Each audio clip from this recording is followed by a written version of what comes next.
Cool.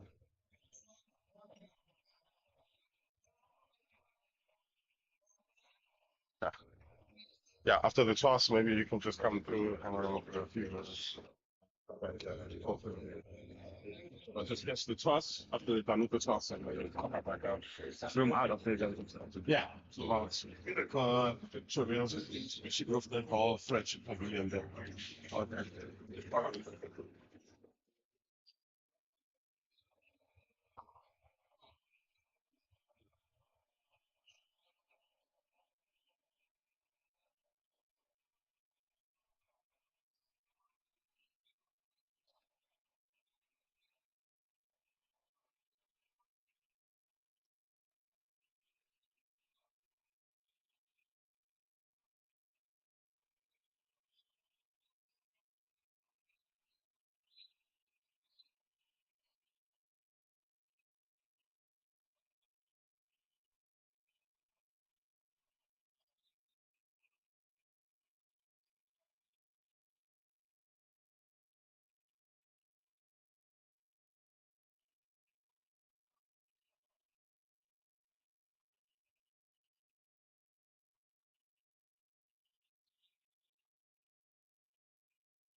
So a reminder, ladies and gents, of the result on the base of the line toss. And that's first. Let's have a look at the two lineups. Sports so it's Flash. Probably the next role is lineup, but it follows SJ Adams, John Smash, Grant Wilson, Kyle Robert, Jason Smith, Brian Parsons, Stefan Piccole, Andreas Milane, Ethan Foster, Nicole Village, and also the bottom, that's the Hollywoodbets Dolphins 11. The momentum of my talents 11. They line up like this, still here, right? All the shots, all the way, single level on behind you. One of the Dayana, Overlord, Aya Kamane, Julia Love, and Irene Soy.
Let's welcome out onto Hollywoodbets. Please stay your standing outline, sports data cash, red, white, and hockey football.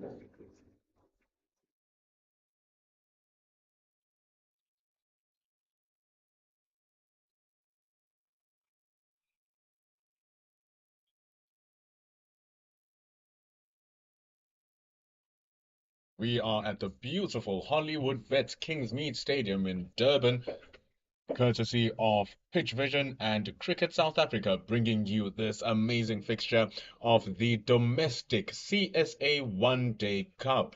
You're with me, Pendulo Makubane, and I am seated not by myself. I have two partners today, Zane Bucks, and I also have Christo Esau. Greetings, gentlemen. Greetings, MP. Thanks so much for that. Really a clash of the titans here. Excuse the pun, and we're looking forward to seeing an amazing game of cricket here at Hollywoodbets Stadium, Kingsmead. Fantastic. Good afternoon to our listeners and MP. It's such an awesome privilege to share this platform with you and Zain, and we look forward to an enthralling afternoon's cricket. And yeah, it should be a fantastic clash this afternoon. Indeed, the two teams which are clashing today, as you can see on your screens, wearing their sky blue colors. It is the Momentum Multiply Titans, and they will be taking on the home team, Pride of KwaZulu-Natal. These are the Dolphins, the Hollywood Bets Dolphins. Both teams coming in here looking for a chance to enter the semi-finals here, Zayn, and possibly get to that final and have that trophy with them. As we can see, Hollywood Bet Dolphins really do have a chance to kiss that top position. Yeah, definitely, MP. I think two teams here with a rich cricketing history that have been winners over the last few seasons. The Titans, very dominant over many years, sitting in fifth place at the moment. I don't think they'd be happy with that, and they'd definitely be looking to get a win here over the Dolphins. And the Dolphins that have been rain affected this season so far would like to just to get some cricket in, man, to get on a roll, build up some good performances, and get themselves into that final come the end of the season. 100%. And that final is very close on the 28th. And as we look here, the Dolphins have only completed one game, Zayn, as you're talking. Every other game has been rain affected. Skies look a little bit prettier today. So hopefully that is what we are going to see as Dayan Khalim is about to take the ball first. Yeah, weather in Durban hasn't been the greatest, but that's the usual thing. Cricket season in Durban is in our rainy season, and we get quite a bit of rain. So Dolphins been hectically affected, but today looks a lot better. The weather forecast looks like it's improving as well, and that rain is pushing out to Monday. So it looks like we're going to get a full game of cricket in, and yeah, very excited to see as Dayan Kalim comes in at SJ Ervia to start off the game. Starting off with a very good length, has a nice bounce, good carry onto the wicket keeper. Pitch looks really nice as well. Outfield looks crisp. It is an international stadium at the end of the day. What else can you expect? It is a field known not for its pace, quite slow, quite low at times. Expected off a coastal pitch as Khalim comes back to Ervia. A gift as it drifts down to the legs, tucks it around the corner, does Sarel Ervia, seems to be running all the way, and that's the first runs and first boundary, signaled leg byes by umpire Smith. Yeah, I think just in the first couple of balls there, we have seen a little bit of bounce and carry. That first ball carried nicely through to the wicketkeeper. I think looking back to those matches that were played here internationally between South Africa and Australia, those were high-scoring games. So I think you're spot on there. Coastal wickets usually a little bit lower and slower, but they provided some excellent opportunities for the batter in that international series. As you talk about it, Zane, look at that cracking shot from Ervia, just standing and delivering, allowing the ball to come to him, and he slices that in between the point and cover fielder for a brilliant boundary. Yeah, always nice as a batter to get one of those early on, just a little bit of width on it, maybe a bit short there. SJ just latching on nice and early. A gift for a man of those many talents is Sarel Erwia. He'll be wanting many of those every day, but we see two slip fielders who are there for Halim. Just a trap. Maybe he might look to fix that length a little bit. That's where he'd want it. All day, every day, say. Similar length, I think just back of a length, Mm, but fix the line on that one quite a lot straighter. mm. SJ is showing good discipline, just to leave that ball outside off stump. 100%. You would want a good head start. You'd want to ensure that you are there for as long as possible. Sarel Erwia hasn't had the best start to his season. That's that straight ball that you were talking about there. Just defending it with slight movement away from the left-hander, but is able to defend and fend that away. And we're talking about the fact that the Dolphins haven't had a real chance of showing their skills. They've only batted twice, batting once against the Northwest, where they completed the game and they were able to win. And they batted again for just 31 overs against the Lions, where they posted 200 for the loss of 6. But in both innings, Sarel Erwia's high score is just 31 runs so far. I think it will be good for the Dolphins batters to get out here. I'm sure, even though their games have been There's weather the flip affected, side of they've it. probably been doing Over some the middle Hollywoodbets, practices and Dolphins some heading match to the ground from scenarios just to Patriots prepare them Podcast. for the competitive game here Bowling and today against the bowling, form Titans. momentum Just to multiplied finish off that over, I Mm. think from the whole court. Khalim sort Hey, of brought Corbin his Bosch. slips into play there, went a Mhm. little bit fuller, drawing SJ Advia forward, and I think that's where he wants to be. 100%. You want to continue on that as we take a look at the lineups for the Dolphins. Just two replacements, as we can see. The introduction of Bryce Parsons and also Bradley Poitras has taken a seat. He's not yet just injured. Prenalin Sobrine is also injured, can't take part in this particular game. But It's a big injury, I think. Pranel and Subrian, former captain, big player, big spinner. He's the guy that they'd be relying on to lead the attack. coming into the attack now is Coben Bosch. Coben Bosch is currently one of the leading wicket takers for the Titans this season. So this is a strong bowling attack that the Titans are possessing. Hopefully they'll be able to use it fully as Coben Bosch comes to John Smuts. Oh, that is a good nut there, Zane. That's a seed. I think they call that a seed. Just full of a good length, drawing John forward, John Smuts forward, hmm and ball just nipping away off the service. I think John Smuts quite lucky not to get a bit of a nick on that, and glad that he's still in. 100%. That ball from Coben Bosch giving him no choice but to play it. And then all of a sudden, that little movement away brings into play the two slips, Aaron Pangiso and Dean Algar. In he comes again. Oh, even better. Pulls the length just a little bit back this time. John Smart plays the line and length, but misses it again. It looked like some good pace as well by hmm Corbin Bosch over there, just digging that one in a little bit. Looks like just a little bit of movement away from the right-hander here. And John Smuts is just going to have to be really careful here. I think he's going to have to defend well early on when that ball's doing a bit. And I think he's going to have to leave well.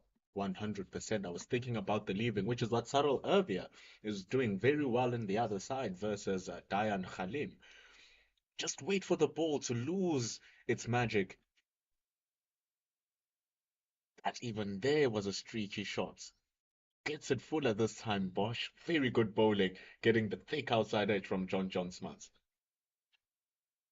Corbin Bosch, absolutely brilliant, I think, Mm. so far in his lines, just challenging that top of off stump, fourth stump area. They call that the corridor of uncertainty, and hmm he's been very disciplined in there so far. John Smuts is going to have to work hard here, MP. 100%, 100%. As we see, just building up that little bit of pressure. It's mental because it's a good ball and it's restricting the run scoring. Oh, fantastic. Bending his back just a little bit more on that one. You can feel the pace and hear the sound from the bat from John Smuts. But that's good play from Smuts, understanding that the situation is not too much on his favor. Just make sure that he fends off these good deliveries and shows respect to the good bowling of Cobbin Bosch. John Smuts would have enjoyed that one. I think that's the first one he's middled. Yep. That's always good for a batter. There's always those nerves around, but when you catch that first one out the middle, I think it just helps to settle you a bit. As Corbin Bosch comes back into John Smuts, he's just defended that one away. Thick outside edge again, MP. Very attacking lines and lengths here from Cobbin Bosch. Anyone who's watching this match, this is how you want to begin your bowling. Maiden over from Cobbin Bosch, supporting very well there Dayan Khalim, who just gave away a little bit of more runs. So balancing it out here, it's 8 for no loss after 2 overs. And as we take a look at the unchanged side from the Titans, unchanged, but in the previous match against the Warriors, they did suffer quite a big loss, losing by 109 runs in that match. They were fielding first in that match against the Warriors as well. So hopefully they'll be turning the tides, Sibonelo Makanya and his team. Titans are a proud union. I think a well-organized, well-oiled machine. Definitely going to look to bounce back after that loss. 100%. Here's Dayan Khalim. He's changed his angle now against Saudal Arabia. Previous over going over the wickets. Had those two slip fielders with the ball moving away from the left-hander. Now decides to sharpen the target and sharpen the line towards the left-hander coming around the wickets.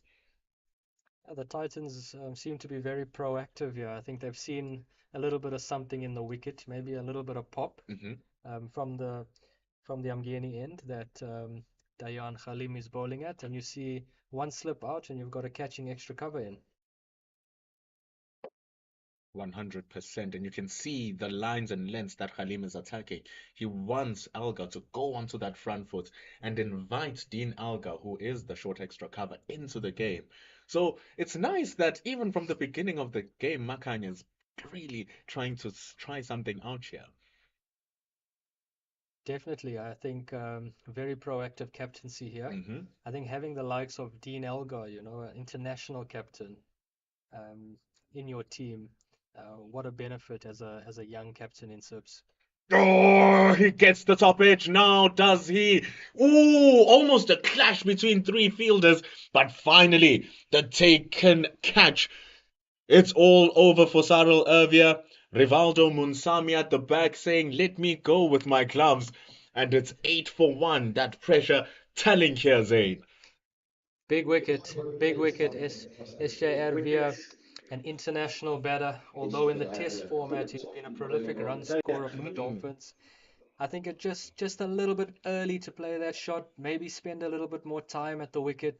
Get used to the slowness of it, that little bit of extra bounce before trying to latch onto a length ball like that. But the Titans would be a very happy camp now to see the back of Ervia. 100%. That tough start continues as we see that ball not really at the length for him to pull, but also the mind games with Sibonelo Makanya closing off his options in that offside, feeling like he has to go to the leg side. And it's a great plan that has been executed here by the Momentum Multiply Titans. It's Sarel Ervia gone for 4 runs. It is 8 for 1 for the Dolphins after electing to bat first. It's exactly what Sibonelo Makanya and Khalim would have wanted with his team. The new batter in at the moment for the Dolphins, walking into bat to meet John Smuts out there in the middle. Grant Rulofson, the wicketkeeper batter for the Dolphins, has had a couple of fantastic seasons for the Dolphins. Prolific run scorer, and he's one of the players the Dolphins have that are coming back from playing in the English county setup. Definitely is one of only 3 batters for the Dolphins who are averaging over 40 runs.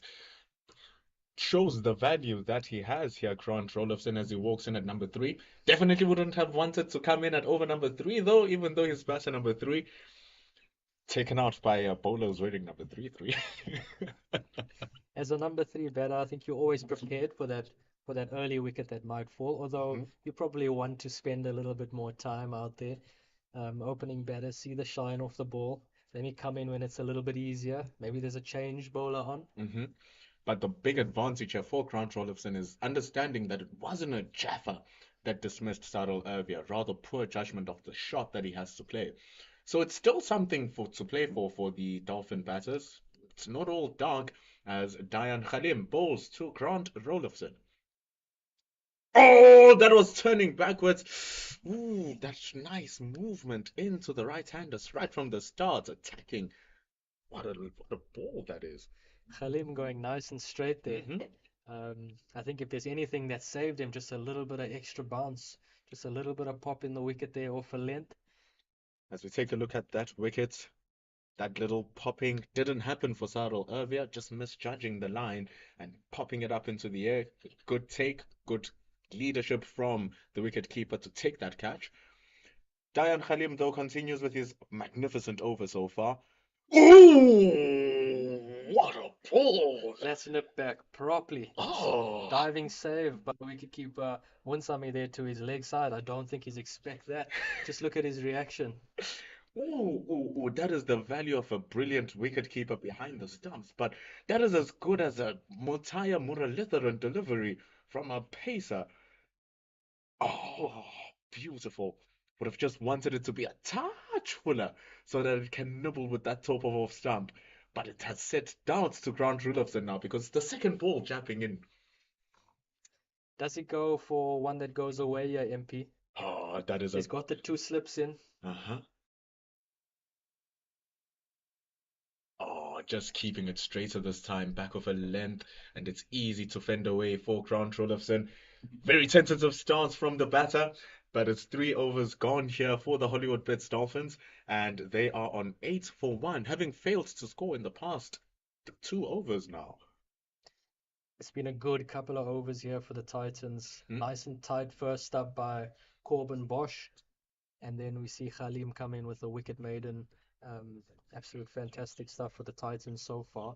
I'm really interested to see how Rulofsson plays the situation. I think the wickets in the UK might be very similar to the one that we have here right now. So I'm really interested to see how he goes about it.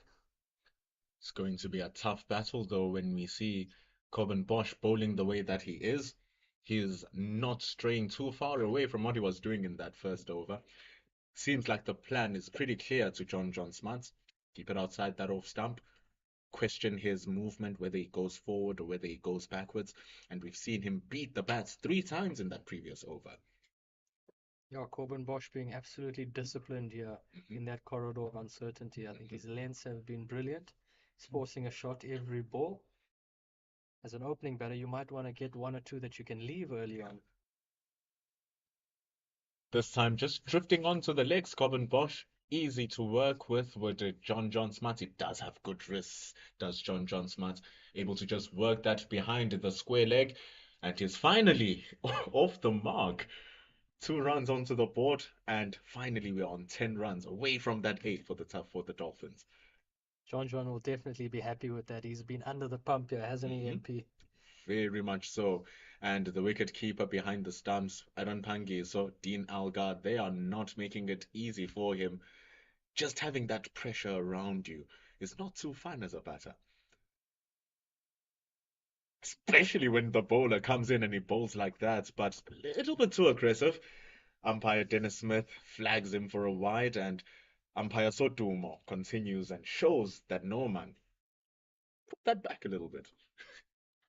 I think you're 100% right there. Just about the pressure. You've got the international experience of Aaron Pangiso and Dean Mhm. Elgar there in the slips, Very most cool. surely Wow. having a word. You've got the guys in the inner ring just walking in nice and hard and putting that pressure on you. You've got Corbin Bosch really hitting the deck hard and hitting good lines. John Smuts is going to have to work hard here to put a performance together. The movement of the ball still very much prevalent, and Corbin Bosch is really attacking that back of a length, disallowing John Smart to settle into his work. Even that shot was a little bit mistimed there, Zane. Look to come off the inside edge there. Mm. Good awareness by the batters to run that single and get John Smuts off strike.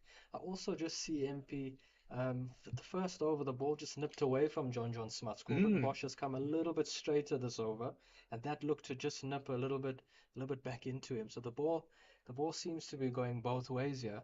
Dolphins batters are going to have to be very circumspect. Indeed, indeed. Great observation. That one just moving away this time. Exactly what you're talking about.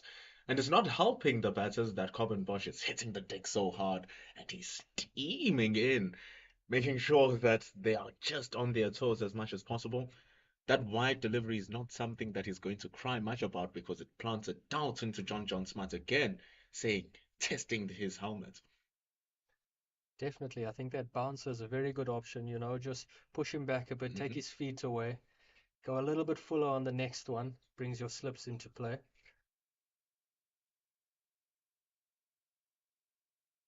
Oh, beautiful delivery. Beautiful delivery. There's nothing else that you can say about that. But that is the difference now between Grant Rolifton and John Smart. It was a delivery that John Smart would have played at. Whether he edges it or plays it with true conviction, that's another question. But Grant Rolifton, understanding that there's no rush to this game, just letting that go. John Smuts, we know what he's like. Experienced campaigner. I think one of the guys in the teams for the Dolphins that's going to be looking to move that game forward. John's going to be looking to throw that first punch. So I think getting behind the ball, wanting to feel bad on ball, that's more John. Grant, maybe a little bit more reserved up front, left that one in length. Oh, but this time Corbin Bosch forces him to play. We see that movement going out, and then bringing it back in, giving no choice to Grant but to play that one. End of the over. It's 12 for 1 after 4 overs. We were speaking earlier on before the game started. We're like, this is the third time that these teams are meeting for the newly developed One Day Cup, the CSA One Day Challenge. And both times prior to this game, the Dolphins batted first against the Titans, and both times they've lost that game. So it's going to be very interesting as to how they're going to play this out. And I don't know, do you have any thoughts, maybe, given how the season has started, on how these two teams might play today? I think with the weather around and weather affecting the Dolphins they know they need to win. I think Hmm. they know Kingsmead better than the Titans. This is their home. This is where they practice and they play. They must have made a decision to bat first here, taking the conditions into mind. And I think the team that plays the best in the conditions here has the best chance of winning the game. 100%. I'm actually with you on that one. And just looking back on what happened during that time when they did decide to bat first at the stadium, they only posted 215 runs. That was helped by Kaya Zondo, 62 at the time, who is playing in this game as well. They will be wishing for a higher score than 215, but having lost a wicket, they really need to start rebuilding their innings here. It's going to be very hard with how Khadim and Corbin Bosch are batting, though. Are bowling, rather. Definitely, the Dolphins have to navigate this tricky period right now early on. Hmm. And looking at the average scores at Kingsmead in a day and night game, it's only 224. Mm. So I'm sure the Dolphins would want a little bit more than that. You'd always like to get around that 250 mark. Hmm. But I think if they get to around 230, 240, 250, they're definitely well in the game here against the Titans. Ball is still moving off the pitch for both Corbin Bosch and for Khalim. It's very important for the batters to analyze what's happening. And I love the fact that Makanya and the Titans are really exerting more pressure around the square. You can see that all of the fielders, mostly the ones on the leg side, really do attack the square as Khalim is running in. And that very short mid wicket, creating an attacking option with the ball moving into the right hander as well. As we see as they make use of the fielders on the leg side, Dean Algar being very proactive. We know him as a good fielder. Age is nothing but a number. That's a brilliant diving stop there by Dean Elgar. John Smuts has just clipped that behind square leg. If it wasn't for Dean Elgar, that ball's definitely going for four. I think the fielding coach would definitely be happy with him Mhm. there. He saved 4 runs. Definitely. And you know, we were talking about those risks from John Smarts. They do fantastic work guiding that ball down. But this time, Khalim goes wide, goes at smidgen short. But that's all you need for a player of that quality, the slightest margin of error, and he pounces on that. Cuts through cover and cuts through point. What a great shot. MP, I think John Smuts has been praying for that ball for the last 4 overs. Corbin Bosch has really tied him down and bowled some tight lines. That's the Mm. first one he's got with a little bit of width, really, and he's cashed in. He did not waste any time. You hear the cracking sound from the bat, placed it to absolute perfection. They move to 16 now, longest ball of over number 5. Cracks that even better. What a punishing stroke that is. It's not even a bad ball, but it's John Smarts who makes it look like one. And what a way to end the over. 4 runs, smashed straight back to Khalim. They move to 20. Really great finish to the over there for the Dolphins. Back-to-back fours. Khalim just going a little bit fuller on the last ball, potentially searching for that LBW. Mhm. Finish off the over with a wicket. John just lashing on, I think, a bit of an inside edge, but he'll take it. With the quality of the wood these days, the smallest touch will give you the maximum results. What a great shot, especially if you're as powerful as John Smart as well. Cobbin Bosch, he bowls to Grant Rudolphson, continuing with that line and length, Zane. Continuing where he left off. He's like a bowling machine here today. And just applying that pressure, man. Corridor of uncertainty all the time. I think we've seen a couple of good leaves now from Grant Hmm. Rudolphson here, MP. Definitely. He's not wasting too much. He's taking his time rather. 0 from 7 deliveries, and he doesn't look agitated at all from the way he's presenting how he plays Cobbin Bosch. As we take a look at how he's going to do, but he will definitely be wanting to get off that mark. And what a way to get off the mark, Zane! Stand and deliver, and he hooks that shot over the third man, Ayakamane, who could only just stand and watch it sail over the boundary. 26 for 1 with that maximum. Brilliant shot here by Grant Rudolphson. Dug in short, not as high as the last one, this one. I think also not really challenging the head of Rudolphson, Hmm. but Rudolphson, quick hands, hook on the hook as quickly as he can, and that one sails over the fine leg fielder for 6. Cobbin Bosch just missing it a little bit, and he comes back very well.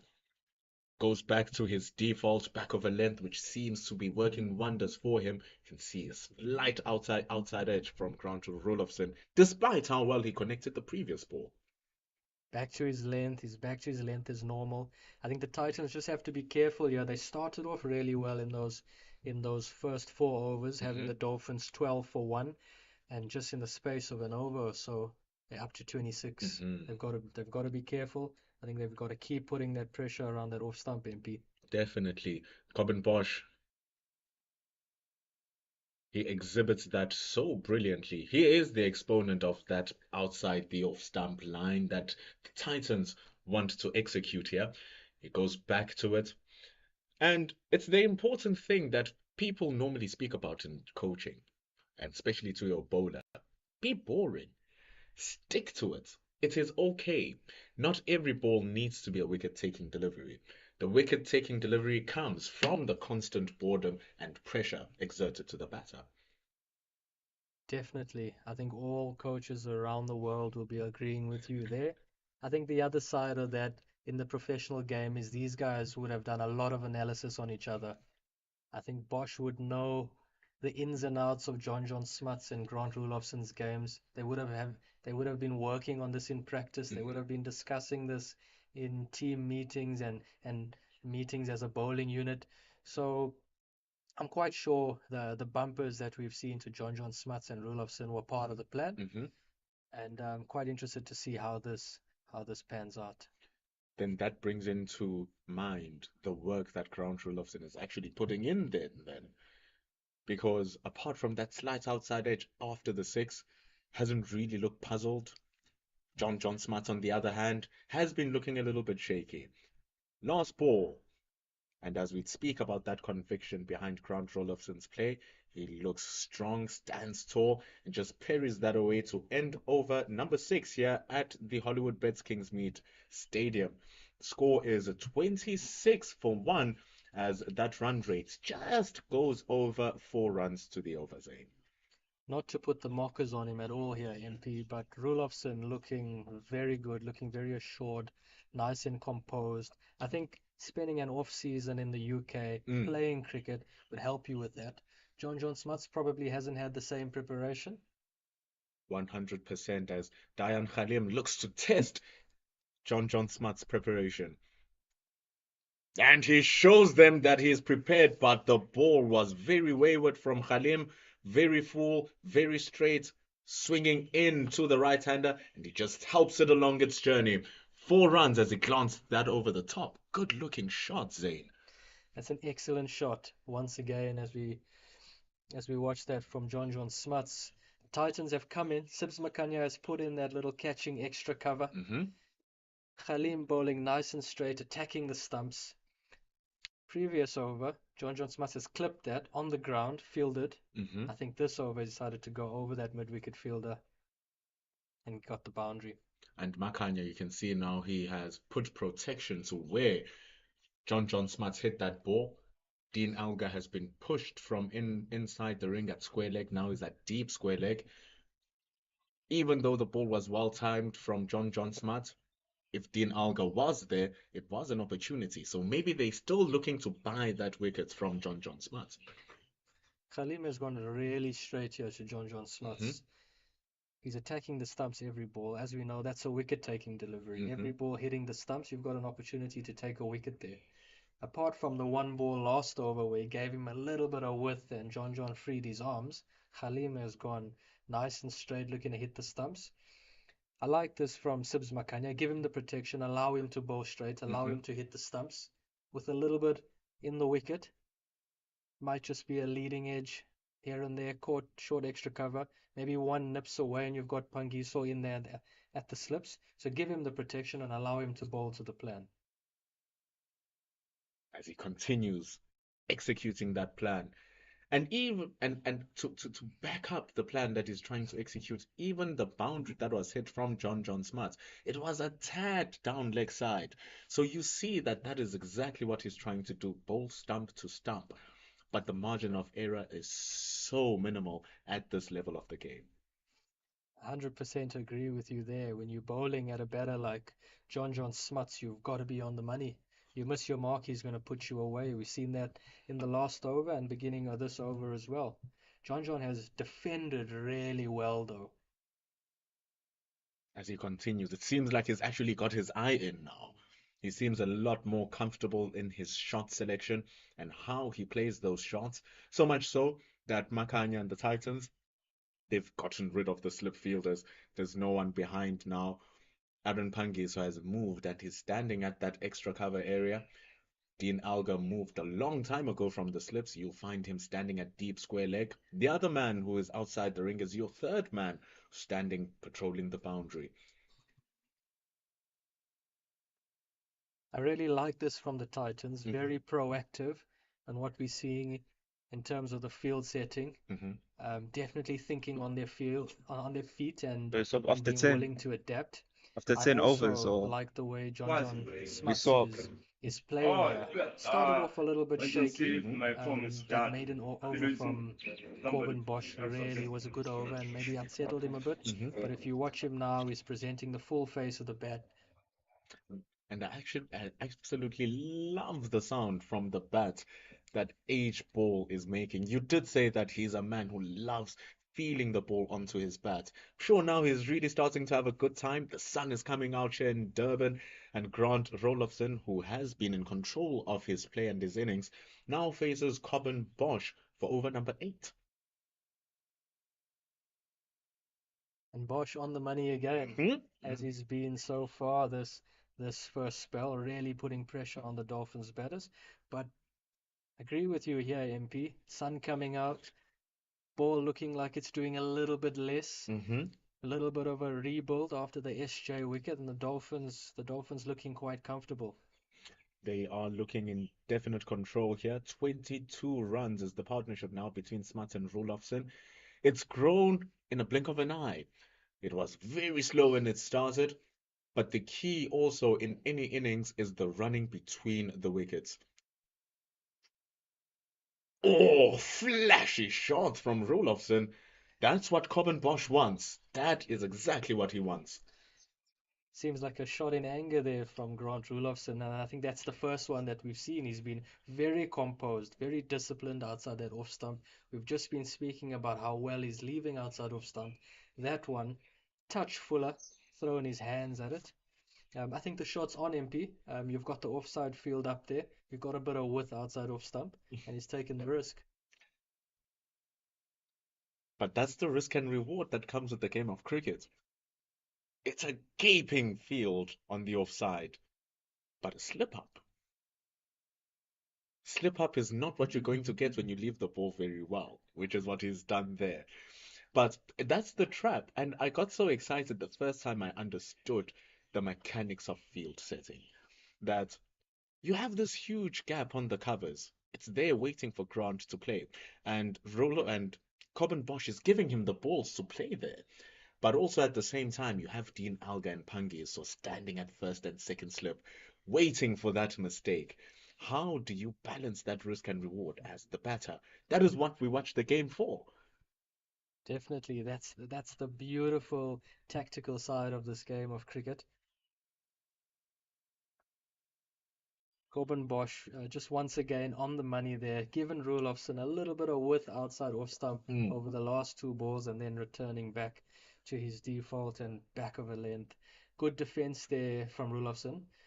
And I think now with a couple of balls left in the over, I think Rulofson to play it safe might just look to rotate strike mm. and get through the over, get through the Corbin Bosch spell. That's actually been my worry, though, in this innings, as good as it has been, Zane. The running between the wickets. It seems like it's non-existent, to be very honest. In as much as they are defending well, they're not really, they're not bringing back the attack.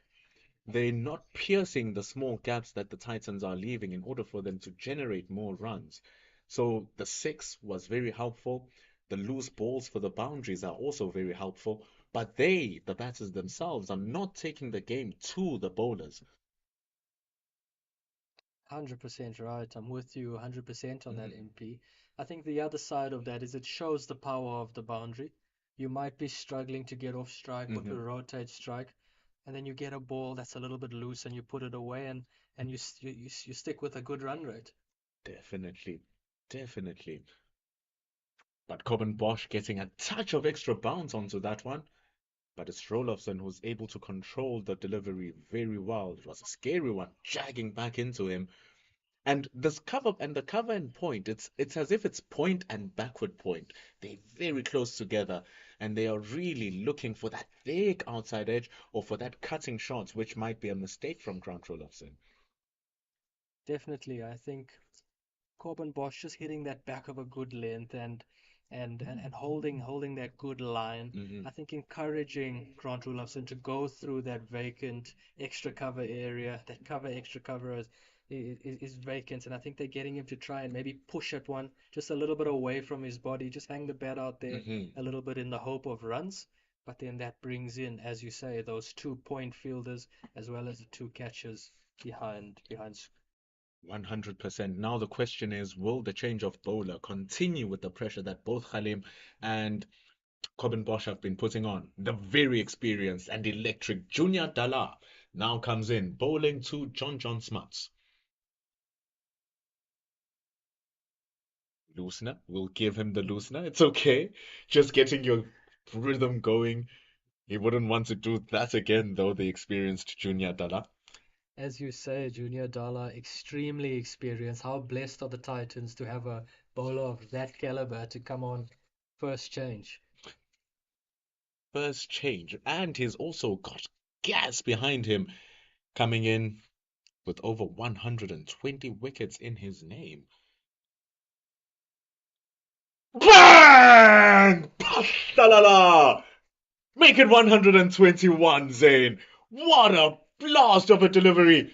Very full, pacey, jags back in, and look at the furniture scatter. A re from Junior.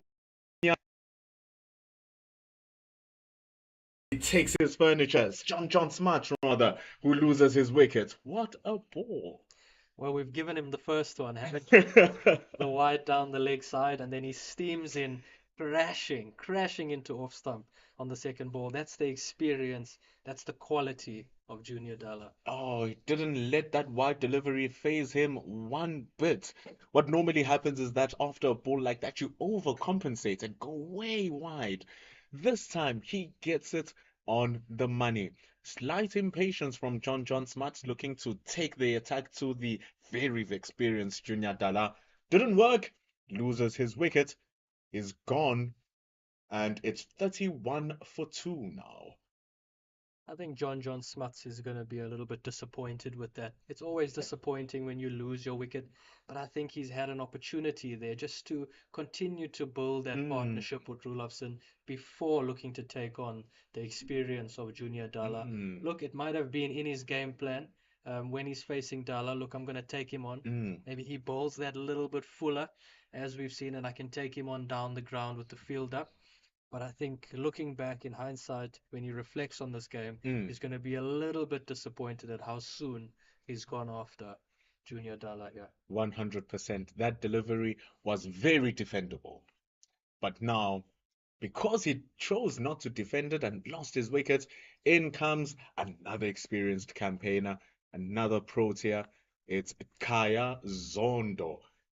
Taken away his duties as the captain so that he can focus on his batting, and we can see he's just 47 runs away from reaching 4,000 limited over runs.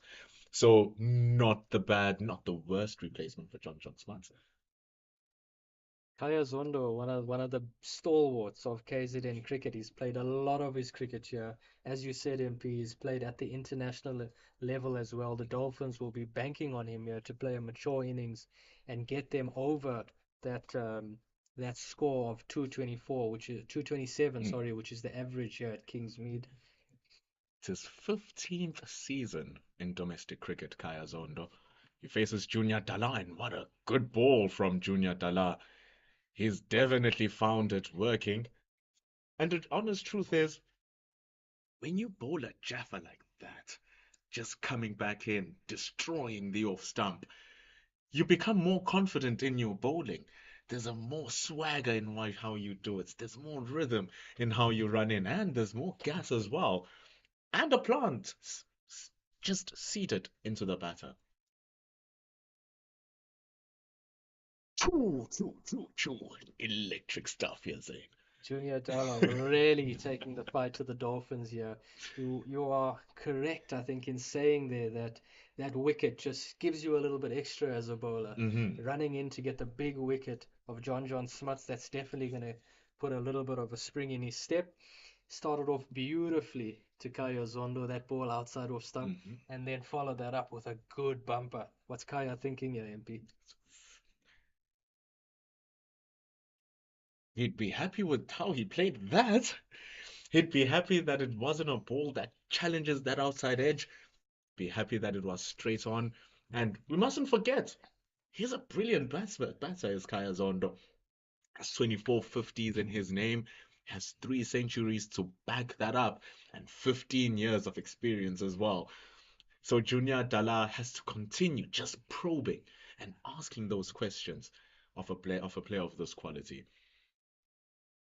Just like that, Zane. Just like that. Oh, how good is that? Back of a length, just outside the rope stump. Slight movement away. Oh, my word. I think Kaya's done well there. Kaya's done very well. He's played the line of the ball. The ball's just left him a touch, and he hasn't followed it. I think you've done very well there. That Very, goes. very well, Kaya Zondo. As you speak about the experience of Kaya Zondo, he would have been in this situation before many times. If there's anyone in the Dolphins camp that could navigate them through this situation right now. It's the experienced Kaya Zondo. And just speaking about that mindset that Kaya Zondo has and that experience, a Jaffa the ball before. Even that last ball, brilliant from Kaya from Junior Dala, but having the mind to just say, you know what, I can let this one go. It's very easy after a ball like that that you want to prove a point to the bowler, and then he gives you a ball that you can just drive off the back foot, but it introduces those fielders behind the wicket keeper as well. So it was very smart of Kaya Zondo to just allow that to let that go, as we see the end of over number 9 and a successful one from Junior Dala as well. Very successful for Junior Dala as well as for the Titans. I think they'd be quite happy with that bowling Hmm. change. Just the run off it, the leg side wide, but picking up the big wicket of John Smiths. Corbin Bosch continues with his work. There's a big appeal, but umpire Sotumo says, just bring that one back, Corbin. This is first white. This is his first white delivery in the match. Very disciplined so far, though. He's been absolutely disciplined, Corbin Bosch. I think the two wickets that we've seen have come from the Amgeni Hmm. end here, haven't we? We've got Khalim just getting SJ Advia out there and then Junior Dala. So I think that only comes when you have a bowler at the other end that's applying a lot of pressure. Oh, and he continues applying that pressure. You know what it reminds me of here, Zain, is the fact that sometimes the best bowler in the day is not necessarily the one who takes the wickets. They do produce many wicket-taking deliveries, but it just misses the bat, just misses the stump, just misses the fielder. But it does create that seed of doubt, making the batter take on the other bowler in the other side, and that creates those wicket-taking opportunities. Spot on, spot on.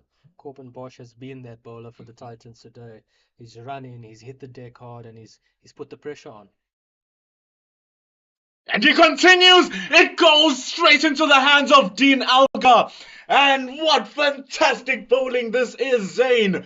We've been talking about Corbin Bosch and his discipline. And this is what it does. It pays off. And it's against the man who has not been looking shaken at all. But proactive bowling, proactive captaining, and Grant Rulofsson loses his wicket. Just reward for Corbin Bosch. He's been brilliant so far in this first spell. He's had the better play and miss. The batters have had to leave really well against him. They've struggled to score off him, and then just reward. Big wicket. He's found the edge of Grant Rulofsson, and a diving catch there sees Grant Rulofsson walk off. We were talking about Dean Algar and his fielding earlier on. He was boundary riding, he was standing at the slips, he was a square leg, and finally he slips up, does Grant Rolofsson. Dean Algar turning back the hands of time, diving forward, lashing onto that. I was a bit scared that maybe it might have bumped just before it reaches to his hands, but none of that. As wicket number 3 goes down, it's 32 for the loss of 3. And we have the birthday boy Jason Smith coming in to bat for the Dolphins. He joins the experience of Kaya Zondo at the crease. Jason Smith has had a fantastic season so far. He's had a fantastic one-day competition here, and he's the form man. I think the Titans would know that, MP. I think they've got to look to get Jason Smith out here early. If he continues on that form, it can be very dangerous for the Titans. Very, very much so. We've seen his 2 innings in this tournament so far. He has a century, and that century was against the Northwest University Dragons, scoring 116 from just 103 deliveries, not losing his wickets at that. Even against the Lions, he scored 65 from 65 deliveries. So it's not just the runs that he's compiling, it's the rate at which he compiles the runs at that makes him extra dangerous. He's definitely a danger man. He's definitely a danger man, and the Titans would know that. He's in a little bit of a purple patch here, and he's going to look to cash in on that good form. Indeed, and it's a good first delivery starting from Corbin Bosch. Jason Smith, new batter in. The ball is still relatively fresh. We are still in the first power play. You were talking earlier on, Zane, how much a new batter just wants to have a feel of the ball, look at it. He wouldn't necessarily want to play too much at it for his first couple of deliveries so he can get a feel of the pitch. Corbin Bosch is saying you are not going to get that from me, Jason Smith.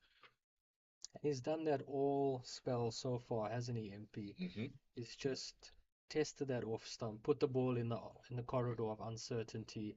The batters have had to really work hard. They've had to play straight. They've had to leave well. As we see another leave there from Jason Smith. That's been that's been the story of the day here from Corbin Bosch. As we take a look at that reward that he was very just to him. He'll be looking to get that very early on against Jason Smith. Your best chance of getting a batter who is in a purple patch is right when they enter the crease, right as you are steaming in, and right when you have all of your attacking options still in play. It's Bosch now, just a bit too wide. This is exactly what Jason Smith is hoping for, but also at the same time, this could be that setup. You are in good form. I'm going to give you a short and wide delivery. Play it. I have 2 points waiting for you. Definitely. Jason Smith done well here so far. Couple of teasing balls just outside the off stump. I think he's played them quite well. He knows he's got a big task ahead of him right here. The Dolphins being 32 for 3 inside the power play. I don't think they'd be happy with that. I think they are in a little bit of trouble. But you have a very experienced Kaya Zondo at the non-strikers end and a very calm, composed Jason Smith who's in good form. And you can see that defensive shot. That shot normally would square up a batter, but he even controls that and able to guide that to the point, defending well, ending over number 10. 20% of the innings in, 32 for 3 is the score. 3 wickets have been lost in the first power play. John Smuts gone for 15. Sarel Ervia losing his wicket first for 4 runs. And Grant Rolofson was the last casualty for 6.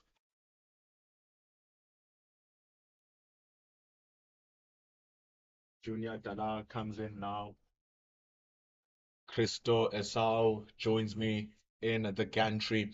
And Christo, we've been watching fantastic cricket so far. Junior Dala has been brilliant as he continues. He's been fantastic, MP. I mean, the pace of Junior Dala today has been exceptional. As we look at that delivery, it's been incredible to see the sort of, I think, the athleticism from Junior Dala, the absolute strong physical, if you look at him, technique, and Kaya Zonda is bearing the brunt of that at the moment, MP. Bearing all of it. Didn't take time for John Smarty. He couldn't handle it. Just one ball in and he was gone. Kaya Zondo had to do a lot in the previous over to preserve his wicket. Dala continues, he strays onto the leg side and he plays the Dolphins pull shot for the Dolphins, does Kaya Zondo. Square of the wicket, goes for 4 runs. A very, very well needed release after the flurry of wickets.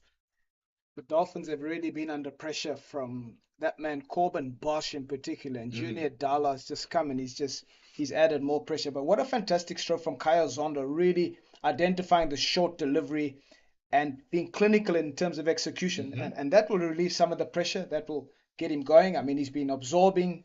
The bat has been beaten by Junior Dala on several occasions, MP. So just a bit of a release for Kaya, and good to see. Very well needed. Junior Dala will want to just stop those run-giving deliveries. He'd want to continue on that vein. Very good length.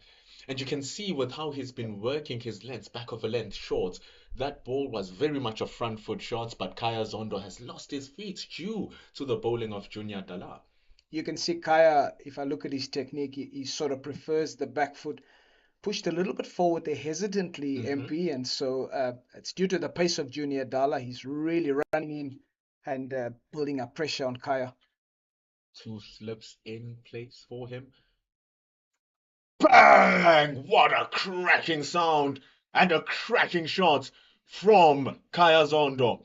First, he goes to the leg side, and this time Junior Dala presents a short and wide one. and justly punished, and very well punished as well, Christo. Beautiful shot from Kaya Zondo, MP.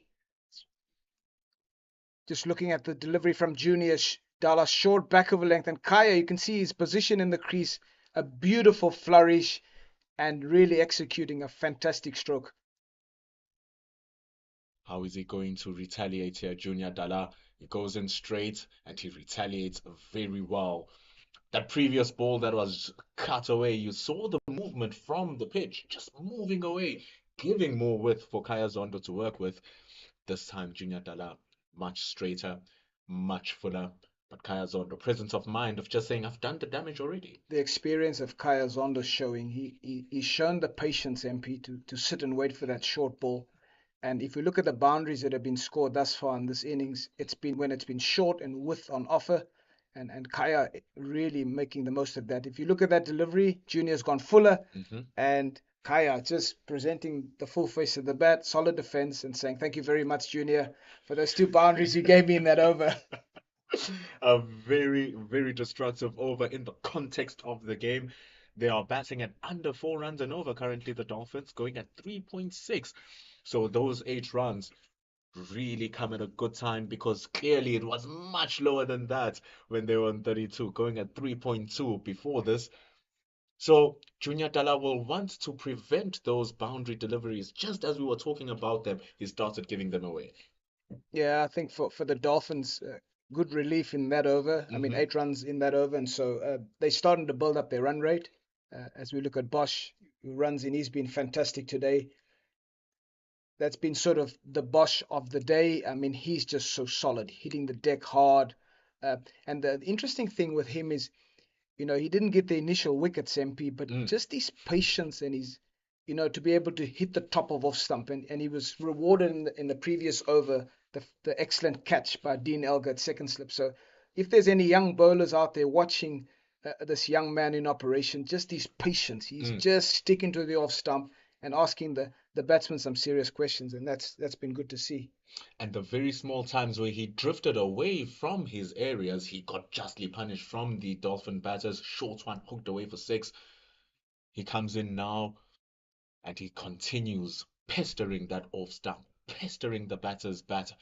He still has the protection of the 2 points, the point and the backward point, the 2 slip fielders over there.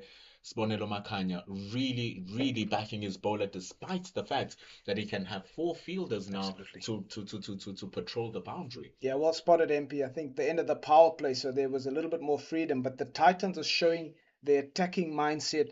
Their best bowler on the day thus far from an economy point of view has been Bosch, and they're saying to the Dolphins, we really want to attack. We sense an opportunity for us to nip out 1 or 2 of these top batters.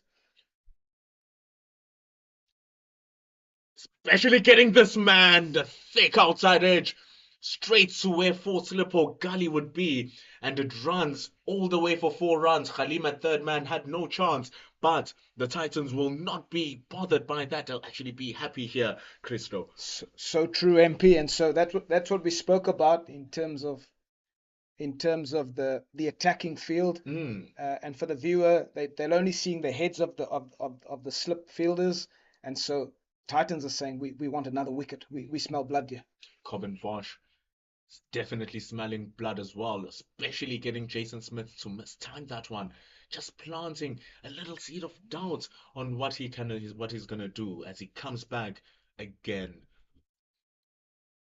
Oh, goes in much more straighter, wider off the crease this time to target the stumps a bit more, and it's well fended off though by Jason Smith. Yeah, we're looking at a good battle. Jason Smith is the form player for the Dolphins, and you've got Corbin Bosch, and he'd be very happy to get this young man in his pocket, MP. He's working towards that. He's trying to accumulate as many dots as possible, and such an intriguing battle to watch this unfold. As you speak about it, Christo, this is the leading run scorer for the Dolphins, the leading wicket taker for the Titans. That's exactly what we're watching here. Corbin Bosch, another thick outside edge from Jason Smith's bats, but Dayan Khalim is able to stop that from running to the boundary this time. Diving was the man at backward point for the Titans. Donovan Ferreira one of the leading run scorer for the Titans. So it's the leading wicket taker for the Titans, bowling to the leading run scorer of the Dolphins, targeting the leading run scorer of the Titans. It's just fantastic narratives throughout this entire match. You got some really amazing players on display today, and it's good. Donovan Ferreira, I mean, how quickly has he moved upwards in the cricketing world, you know, and that's exciting for any young player out there as we watch Corbin running back over length and the stroke from Jason Smith. You can see the form player. The ball stayed a little bit in the wicket, but he still had the hands, knocked it down, and an excellent stop. It's actually a very difficult shot, so that that shot that Jason Smith has played very easily to edge to your slips, very easy to mistime to your point fielders. But when you are on form and when it's your birthday, none of that happens. It's the end of over number 12 here. It's 46 for 3. This is the Hollywoodbets Kingsmead Stadium hosting us here for the Hollywoodbets Dolphins versus the Multiply Momentum Titans. Watching the game on the CSA channel on YouTube. We bring you this live commentary courtesy of Pitch Vision to see Junior Dala bowl to Kaya Zondo.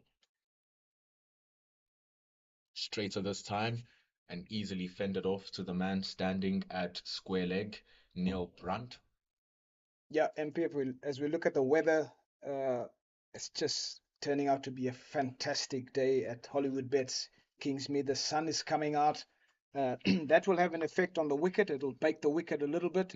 And so, yeah, sun's out, and this man, Junior Dala, has been impressive with ball in hand. Has a 1.5 slip, very wide first slip. The ball cuts but mistimed from Kaya Zondo. We were speaking earlier on with Zane. Zane was talking about how the teams sit down and they plan against the players, especially the very experienced players where we have a lot of data to look and siphon through. And we can see that Junior Dala still keeps that ball wide. He still keeps it a touch short against Kaya Zondo. And we see the slip going a slight wider as well. So maybe they're working on something here against the very veteran Kaya Zondo. Yeah, I think if you look at Kaya, he loves that ball square of the wicket. He's a fantastic powerhouse. He cuts the ball really strongly. And they've got two men there. They've got a backward point and a cover point waiting for that sort of delivery. And perhaps that's the line of attack. And you're quite right, MP. Analysis is something that, I mean, all these teams have probably got a guy that looks at where the batters score. You look at wagon wheels. And I think that'll be one of the things, you know, we've seen Kaya obviously in the season, and also watching him today. He's a powerhouse square of the wicket, and the Titans have done their homework.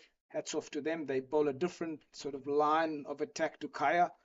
Perhaps he will skew one up in the air in that area. So I think they'll be hoping for that.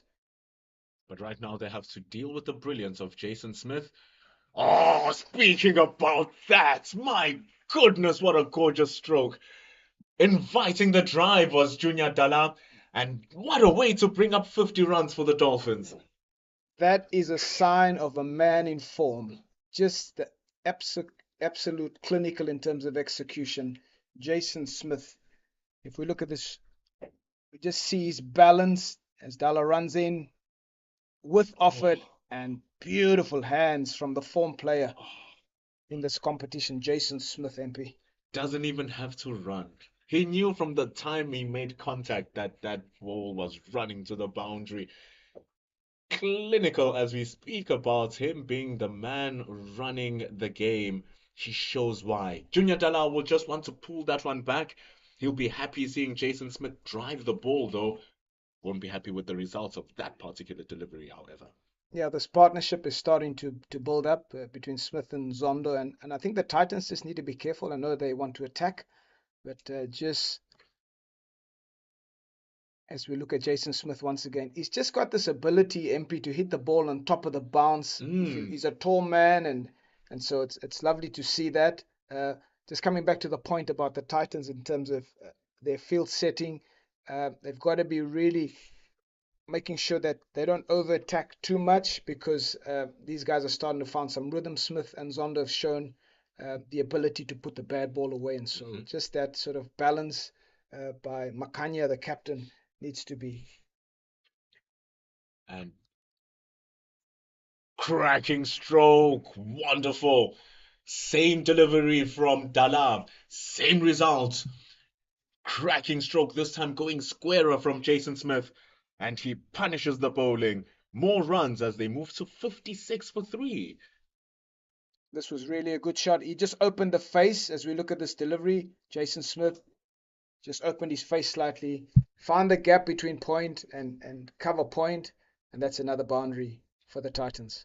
It's just a matter of length here from Junior Dala. We can see that he's happy to give the width, but he just wants to work on that length. Somewhere along those lines, looking to attack once again, but it's stopped by the captain himself, Smonelo Makanya this time. Another great shot from from Jason Smith, and another brilliant over for the Titans as well. After 13, 57 for 3. Good over for the Dolphins, rather. Very good over, MP. And so what I enjoyed about that last ball of that delivery earlier on when you were on with Zane Bucks, you mentioned the ability to drop and run. That wasn't really shown in the power play, and so it's so good to see Jason Smith being aware enough to drop and run. Mm-hmm. And as we look at the screen, there's a change in bowler. Aaron Pangiso, Mr. Experience himself in the spin bowling department, MP. We were talking about how this partnership between Smith and Zondo is starting to grow wheels. What is happening now is that we are seeing the most economical bowler of the tournament. Went for just 2.9 runs per over when the Warriors scored 316 runs in the previous match, just giving away 29 of those 316 in his 10 overs. So, wealth of experience and a wealth of stinginess as well. Yeah, really experienced. And so, MP, I've got an interesting story for you with regards to Aaron Pangiso. Yeah. The first time I saw this young man was in 2002, and the winning Northerns under-19 team that had De Villiers, Faf du Plessis, and this young man, obviously now very experienced, was the left-arm spin bowler in that team. So years, if you fast forward, he's still playing cricket, he's still loving what he's doing, and it's so good to see him still playing at the top level. And speaking of top levels, how was his performances early on this year in the SA20 competition? Many names who were playing in that tournament. Only issue he found was being suspect of his bowling action where he was suspended, but in the games that he played prior to that suspension and post to that suspension, getting 4 wickets prior, getting 4 wickets after that as well. So age is genuinely nothing but a number. And here they push in just for a small little single. They wouldn't mind this. Here the Dolphins just getting those ones and twos ticking along now. Yeah, this stage of the game, obviously power play, first 10 overs done. This is where the spinners come in, MP. And so Pangi, so you got to watch him. His subtleness in use of the pace. He's so experienced, as we see in that delivery, slightly quicker. But I think the batters they have to watch him closely because he has this ability to play with his pace and be an intriguing battle between the two batters and Pangi. You're speaking about the names that he was playing with in that tournament. Your A.B. de Villiers, your Faf du Plessis, and how long it took for him to break through into the South African team. But when he did not mess around with his opportunities. And he's playing like a man, even though he's 39 years old, he's playing like a man who wants to return into the South African setup. I think it's so good to see the hunger of Aaron Pangiso, still that passion, MP, to want to continue to perform at this level. And I think for young players who are watching this broadcast, the key is to stay hungry, to keep working hard. You know, you spoke about the challenges in the T20 with the bowling action. He had to go back to the drawing board. He had to go and work on it for him to be passed, for him to play again. So, yeah. They bring back Dayan Khalim now, restricting the runs on the other side, bringing in your strike bowler on the other side. Very proactive from Sibonelo Makanya. Khalim bowls to Zondo, still attacking those stumps. That's what he was doing in his first 4 overs. In his first over, he was outside that off stump, but he readjusted when we were talking with Zane on how he's just going line wicket to wicket to wicket. Yeah, it's almost copybook stuff. You watch Khalim and you watch Bosch, and I'm not surprised. The coach Mandla Mashimbi, the coach of the Titans himself, being a ex first class cricketer, uh, a fantastic delivery there by Khalim. But coming back to the coach, knowing him as a bowler, how hard you'd be working with his seamers on just the one thing we've picked up today from Khalim, Bosch. Junior Dala at the start was good, but he obviously after a while gave too much width to these batters. Just their discipline to hit the top of off. And I think if you want to talk about a signature from the coach, Mandla Mashimbi as the coach, he really can see it in his bowlers, MP. 100%. And despite the fact that in the previous game,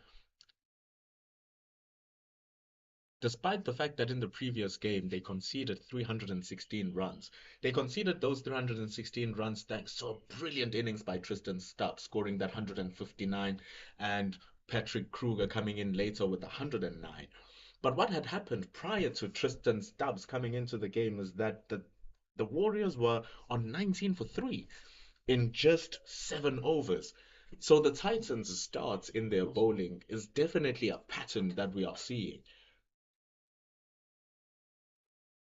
But the worrying thing now with that inside edge going down to the fine leg area, they run back for 2 here. Easy single, easy double between Smith and Zondo. The worrying thing that I might pick up here as the partnership moves to 30 is that the fourth wicket partnership, the one that they failed to break earlier on against the Warriors, is the one that we are seeing right now. And what we are seeing is the best batter for the Dolphins in there, and the most experienced batter for the Dolphins partnering him too. So what the people from the Titans and all of Pretoria and all of the fan base will be hoping is that they don't see a repeat of what happened in Gqeberha, because the way it's going, the way Jason Smith is starting to play, the way Kaya Zondo is giving him that support, we might be seeing a brewship of a very big partnership here. Yeah, MP, well spotted, because Smith and Zondo are starting to find momentum. They're finding rhythm, and just obviously Makanya bringing back Khalimi's strike bowler to try and get a wicket. This is the big thing from the bowling side. I see that Makanya out of screen, the viewers won't be able to see, but he dropped a sweeper to the offside boundary, and that in-out field is important, but still keeping that enough fielders in the ring to attack. And so, but yeah, for the Titans, they'd be looking to get a wicket, and for the Dolphins, as you've mentioned, the partnership that the Warriors put together against the Titans, this is what the coaching team, Imran Khan, Doozy, Quinton Friend, will be hoping for, that this is the partnership that will set up this innings for the Dolphins. 100%. So now it's very important to understand how they're going to navigate with the bowlers. And it's very nice that Makanya is not letting his bowlers settle. He's changing them, and keeping the batters on their feet. Aaron Pangeso will do that with his bowling anyway because he's that skillful. Getting a bit of drift onto that one as it tails into the right-hander. And another thing we failed to talk about here, Christo, is how the left armour spinning it away from both right-handers might be something he'll be very, very happy about here, Aaron Pangeso. Yeah, well, good point, MP. As coaches, they'll always be encouraging, if there's two left-handers in, they'd want that off spinner to come in and spin it away from the bat. And so, again, for young viewers who are watching this is exactly a setup for the left arm spinner. And you can see in the field placings, I mean, the slip, Algar, the experience of Algar, they're striving for that wicket, and the ball turning away is always a good option. Pangeso, though, bowling a touch too straight, I feel. He's on that middle and off stump line, and you can see with the way both Jason Smith and Zondo are playing him, they are opening up that front foot just so they can give themselves that little bit of width. And I feel like it's nullifying the usage of the slip fielder over there. Yeah, he wants to be off stump just outside so that he brings Dean Elgar into play. And if you look at the batters, they're good enough whether he bowls middle stump, off stump, to hit it with the spin to the offside sweeper or long off. And so, yeah, he really wants to be just outside off stump, enticing them to drive and then bringing that slip into play. Just like that, Christo. Can see the hesitance in Kaya Zondo's play. He thought that the drive was there, but he didn't go to the ball because it was just a bit wider than normal. Excellent thinking from Pangu. So that was the right line. Is he bowls again? Sticks to that line now, and that's where he should continue bowling because Makanya has spotted that these players can play like how you say they can, and he has protection in the relevant areas. And we see the end of over number 16 here. Very exciting battle and contest that we are seeing here, Christo, as the score is 65 for 3. Yeah, MP. I mean, there's always something intriguing about spin in the South African context, and it's so good to see an experienced left-arm spinner at play against Zondo, who's experienced, Smith, the form player. So I think even after the drinks break, we're looking forward to this battle this afternoon. Beautiful. That is exactly what we're looking for as we take a drinks break. The score is 65 for 3 after 16 overs. Remember, tune into your YouTube page, search for CSA One Day Cup. Oh, he gets the top edge now, does he? Ooh, almost. Look at the wickets that just went through. How about this one? Fantastic delivery. Junior Dala stumps out the ground and he continues. It goes straight into the hands of Dean Algar. That man Bosch, you couldn't keep him out of the game.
$66 for 3.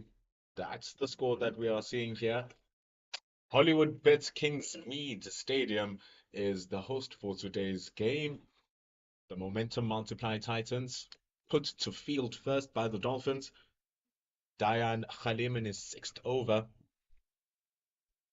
You are with me, Bendulo Makubane. I'm sitting next to Christo Esau, having good conversations, watching this brilliant match of cricket here. An intriguing game of cricket. It's like a chess game, MP. These two teams not letting up. There's lots to play for. They want the points from this game, and they obviously either the finals and the playoffs. And so, yeah, we've seen from the bowlers, they've been tight, but the batters from the Dolphins, anything loose, they've been capitalizing on. As Khalim runs in short, oh, just feel like Jason Smith missed out on that delivery there. It was really there to be hit, but yeah, Khalim got away with murder there. He'll be happy with that one. That whew, I survived. But also just keeping in mind that there's that fine leg fielder, that's that deep square leg fielder. Something for Jason Smith to ponder about as he's walking back to his crease. He's taking a look at those two fielders. Khalim comes in, bangs it slightly back over length. No run taken between the two. The difference between this partnership and the other three partnerships that we've seen earlier on has been the running between the wickets. Something that I spoke about earlier on between Zayn and I, and it's very nice now that we are seeing both Zondo and Smith starting to be a bit more proactive in their run getting here, Christo. Yeah, the intent is good to see. Obviously, for our viewers, they won't be able to see it, but five in the ring. This is the standard field after the first power play, and so yeah, Makanya has resorted to the five in the ring, and so that just obviously allows the batsman MP to find those open spaces. But it was just good. It's been good to see the intent from Zondo and Smith, and that was lacking in the power play from Smuts and Erve and Rulofsson. They stood there. They wanted to hit boundaries, and there's nothing like rotation of strike just to keep the fielders interested and to keep the scoreboard ticking. A 50 over match feels like a 12 round boxing match. It's not the knockouts that wins the boxers. Most of the times, it's not the knockouts. It's the jabs that accumulate over the course of the fights that weaken the opponent on round number 11 and round number 12, so you can get that knockout blow. And that's exactly what the batting is about. The jabs are those singles, are those twos. The uppercut, you can't throw uppercuts all the time. You can't throw hooks all the time. But those jabs, they just hurt your opponent every now and then. And come over number 40, the accumulation of those jabs leave you with a score of 200. Yeah, you want to be setting up a partnership that can allow the players that are coming in the middle order to come in and play freely at the back end. And so, as we look at Pangiso, he's been really tidy in terms of his runs per over. He's been solid. He hasn't given the batters too much to hit. But yeah, during this period of play, you're going to find a lot of rotation, and the batters have to be proactive because the bowler is going to just be making sure that he doesn't give them anything. This is the slower part of the game between your overs number 10, overs number 11, and over number 40. That power play is very important in setting up the consequences of the first 10 overs and creating a good platform for the last 10 overs. We're watching the game, we're commentating Wen and I, where the AET Tuskers were playing in the Northwest in Pietermaritzburg. Senokwane and Fantonda played a phenomenal inning, scoring 163 for their partnership between over number 11 and over number 40. But came over number 38, it was the loss of the wickets of Senokwane. And after losing that wicket, we just saw a capitulation of the batting order, just falling down into tatters. That is something that the Dolphins here did want to get themselves to the position, but they want to finish it off. Yeah, it's important. So one of these two guys, MP, will have to bat through. It's the old cliche where one of the top six has to be there come over number 46, 47. And so, yeah, I think this, as you mentioned, the overs 11 to 40 is where rotation of strike happens. And so if the bowler's getting dots in this period, that's like gold. He will take that Pangiso. And so even if you look at the field, we've got like a short catcher. Looks like Dean Alga. So Pangiso being very proactive in terms of field setting. I mean, they really want to strive to get this wicket because they realize that this is the wicket that they will need. So it's good to see the flexibility of field placings. The captain, Makanya, hats off to him. He's prepared to take a risk, although they're outside a pipe, to bring a guy, in front of the batter, and it shows smart cricket from the captain. And it's not even overs 20s yet, and he's already showing that proactiveness of wanting that wicket. 18 overs completed now, 69 for the loss of 3. Jason Smith on 20 from 29 deliveries. Kaya Zondo 16 from 28. They're really not missing too much. Bold Fuller now from Khalim. As we see the score here, 69 for 3, a bit slower, but in the other side of town, the Rocks are having a blast here, Crystal. They're rocking. The Rocks 127 without loss after 18. Yanaman Malan and Clyde Fortain really getting the Rocks off to a solid platform. So, yeah. All the stones being chucked at them are being smashed out for boundaries and sixes. As Khalim goes down the leg side.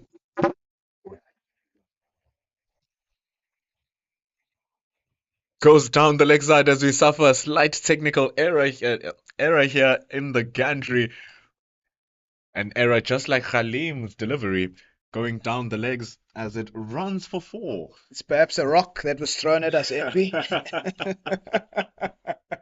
But yeah, a red down the leg side delivery from Khalim. You could see him kicking the turf, and out of just frustration, and he's been so consistent outside that off stump, and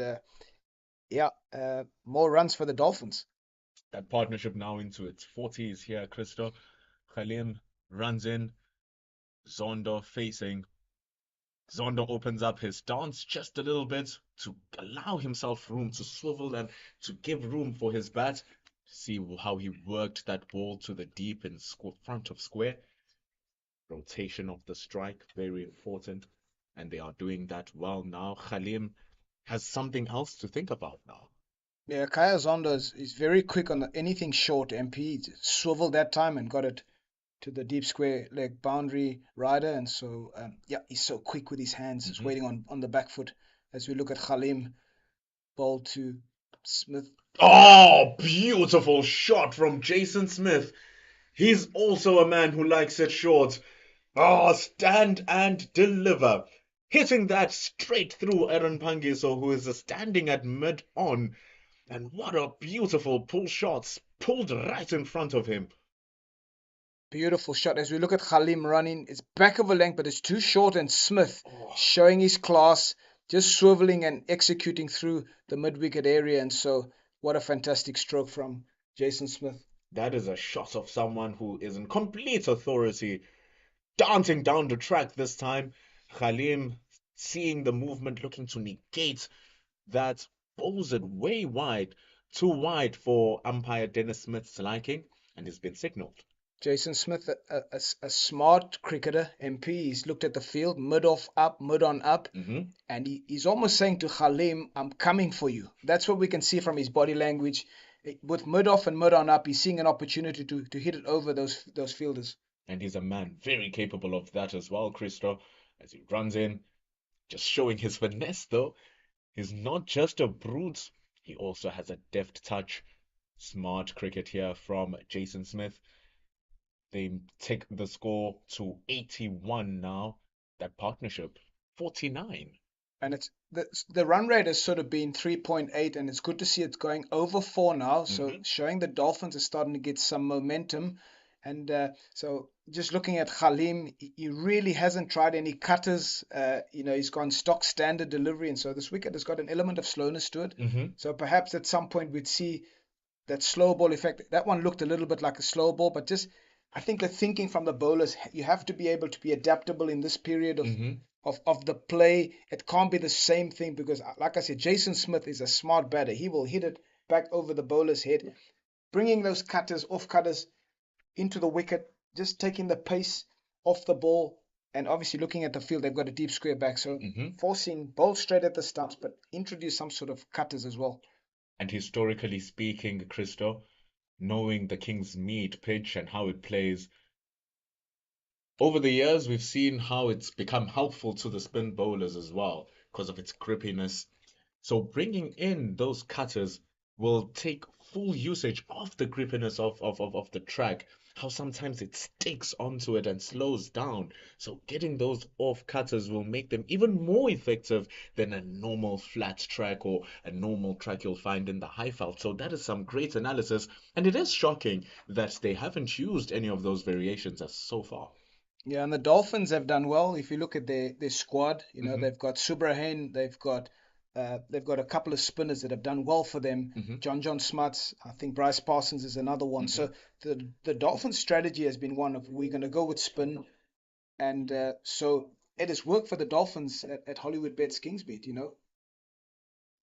But now we see the change as we're speaking about the spin bowlers and the grippiness of the track. We saw with even Pangi, so the ball was turning for him, getting that spongy bounce at times. So now they bring in yet another left arm orthodox spinner in Neil Brunt.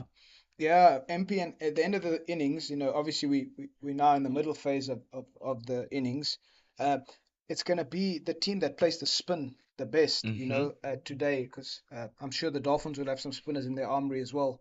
So it's good to see Neil Brunt having a go, replacing Pangiso from the Old Ford end. In he comes, just dropping it a little bit shorter. Taller is a taller spin bowler as well. So that means that he will get more bounce than Pangiso, bringing in more questions to the batters.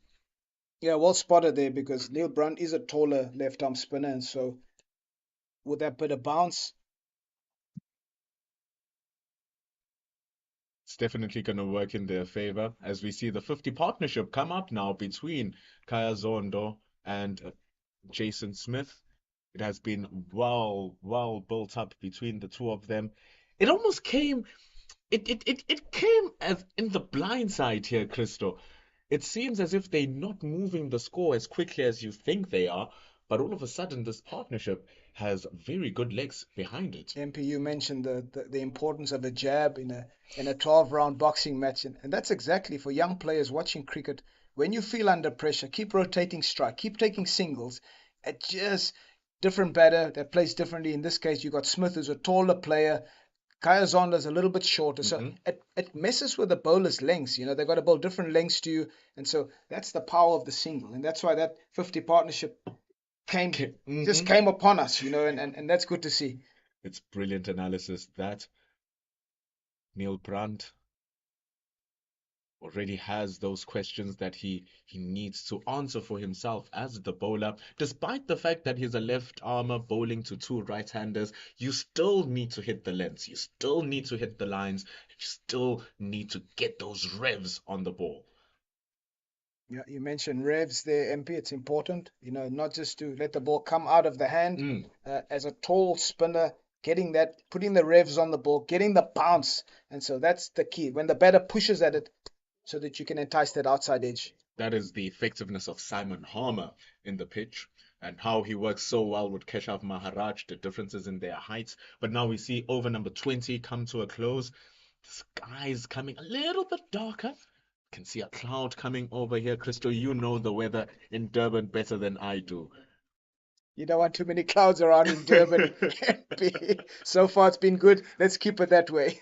20 overs gone, 84 for 3. Aaron Pangiso comes back, and onto the gantry is Zane Bucks.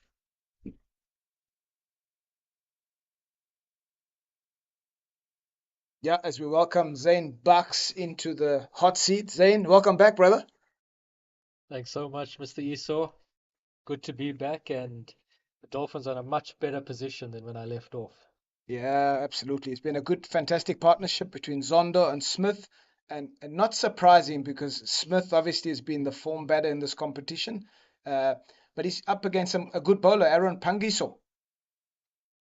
Yeah, definitely the experience of Aaron Pangiso, just changing ends, and Maybe hoping for something a little bit different in the wicket from this end. Sibs Makanya has tried the seamers. He's rotated Khalim as well as Junior Dalla, and now we've got an opportunity to see a bit of spin from the Umgeni end. Yeah, the previous over only went for 3 Neil Brunt, so he's off to a good start. But this man Pangi, so just so experienced. I mean, 3.3 overs for 7 runs, Buxy. The batters obviously will be looking to rotate, but just so clinical in terms of execution from these two spinners. They've been excellent. Neil Brand just the 1 over, but Pangiso has just been on the money, hasn't he? I know you and MP had a bit of a discussion about maybe he could have just bowled a touch more on off stump instead of bowling too straight, but I think he's got the job done. I think he's kept the run rate down. I think he's kept the Titans in the game, and if he gets a wicket now, um, I think the Titans skipper will be very happy with this. Yeah, Buxy, just your thoughts. I thought the skipper of the Titans, Makanya, he had some really interesting field placings. He was brave. He sometimes brought some catches close. What do you make of him? I just found him. He's been really intriguing as to how he's been setting the fields. Yeah, I think he's been excellent. That word proactive is a word that we've used quite a bit um, in these 20 overs that have gone so far, and I think Sibs has been exactly that. He's had a couple of slips in, he's taken the slip out, he's had the catching extra cover, he's had the catching mid wicket, he's put the deep square leg out and allowed his bowler to bowl a little bit straighter. Yeah. So he's been very proactive. He's been moving the field around. I think it's clear to see the Titans are bowling to a plan, but they're also not afraid to change the plan when need be, and they're doing that quickly. I think they're not sticking with the plan that necessarily might not be working for too long. I think they're making the brave choice and changing in the moment when they feel it's necessary. Yeah, 21 overs gone, 85 for three. The Dolphins. This is the critical partnership. This is the one that needs to uh, get them into a very good position. As we look at Neil Brunt, a slightly taller bowler than Pangi Zain. A little bit taller, I think a little bit more hit the deck, a little bit more of a darter than Pangiso. I'm not too sure of whether they're really looking for him to strike here more than contain and hopefully strike at the other end with Pangiso. What are your thoughts, Mr. Iso? Yeah, you get those bowlers in the lineup that if you can buy your wicket, but Neil Brunt looks a little bit more, uh, you know, oof. I nearly wanted to say it's almost a commentator's curse, but it's not. And so it's a short ball and it's been put away over the mid-wicket boundary. But yeah, he obviously, but Pangiso is a little bit more experienced than Neil Brunt. But I tell you what, if you can buy your wicket, you'll take it. Most definitely, most definitely. And I think the Titans here. Fantastic shot there by Kyle Zondo over the mid-wicket boundary. And again, what a brilliant shot off the back foot as he hits it out to the sweeper boundary for one. Kaya Zondo, he enjoys playing the spin off the back foot, Buxy. I think that's been Kaya all innings, hasn't it, Mr. Esau? As you've mentioned, just sets up a little bit deeper in the crease, a little bit lower. He's able to hit that length ball square, and we've seen that from him this innings, haven't we? He's just picked up Neil Brunt over mid wicket for the boundary, and then he's just sat back and slapped that to deep extra cover for one. Yeah, I think just looking at this passage of play, the Titans are going to have to make a decision. I see this sort of the Dolphins are easily rotating strike at the moment. It's becoming really easy. They're going to have to stem some sort of flow and bring some sort of pressure. And at the moment, it doesn't look like Neil Brunt's going to do that. So perhaps Makanya will bring a different bowler on, a Bosch or someone just to come in and strike. He's been fantastic today. Uh, excellent. You're right about that. I think Sibs Makanya is going to have to make a change here. Does he persist and give Neil Brunt another over? Does he persist? Let's have a look at that. But at the moment, it just looks quite easy with the Dolphins batters batting up against Neil Brunt. Yeah, with 22 overs bowled, the score's 93 for three. the run rate is one that has climbed a little bit, so 4.2. And as we look at Pangiso from the Mgeni end to Kaya Zondo. Just searching again, isn't he? Just around the stumps. Kaya Zondo's he's done well there just to punch that away through to that extra cover. They've got the close catcher in there. Christo, is that a sign of something in the wicket?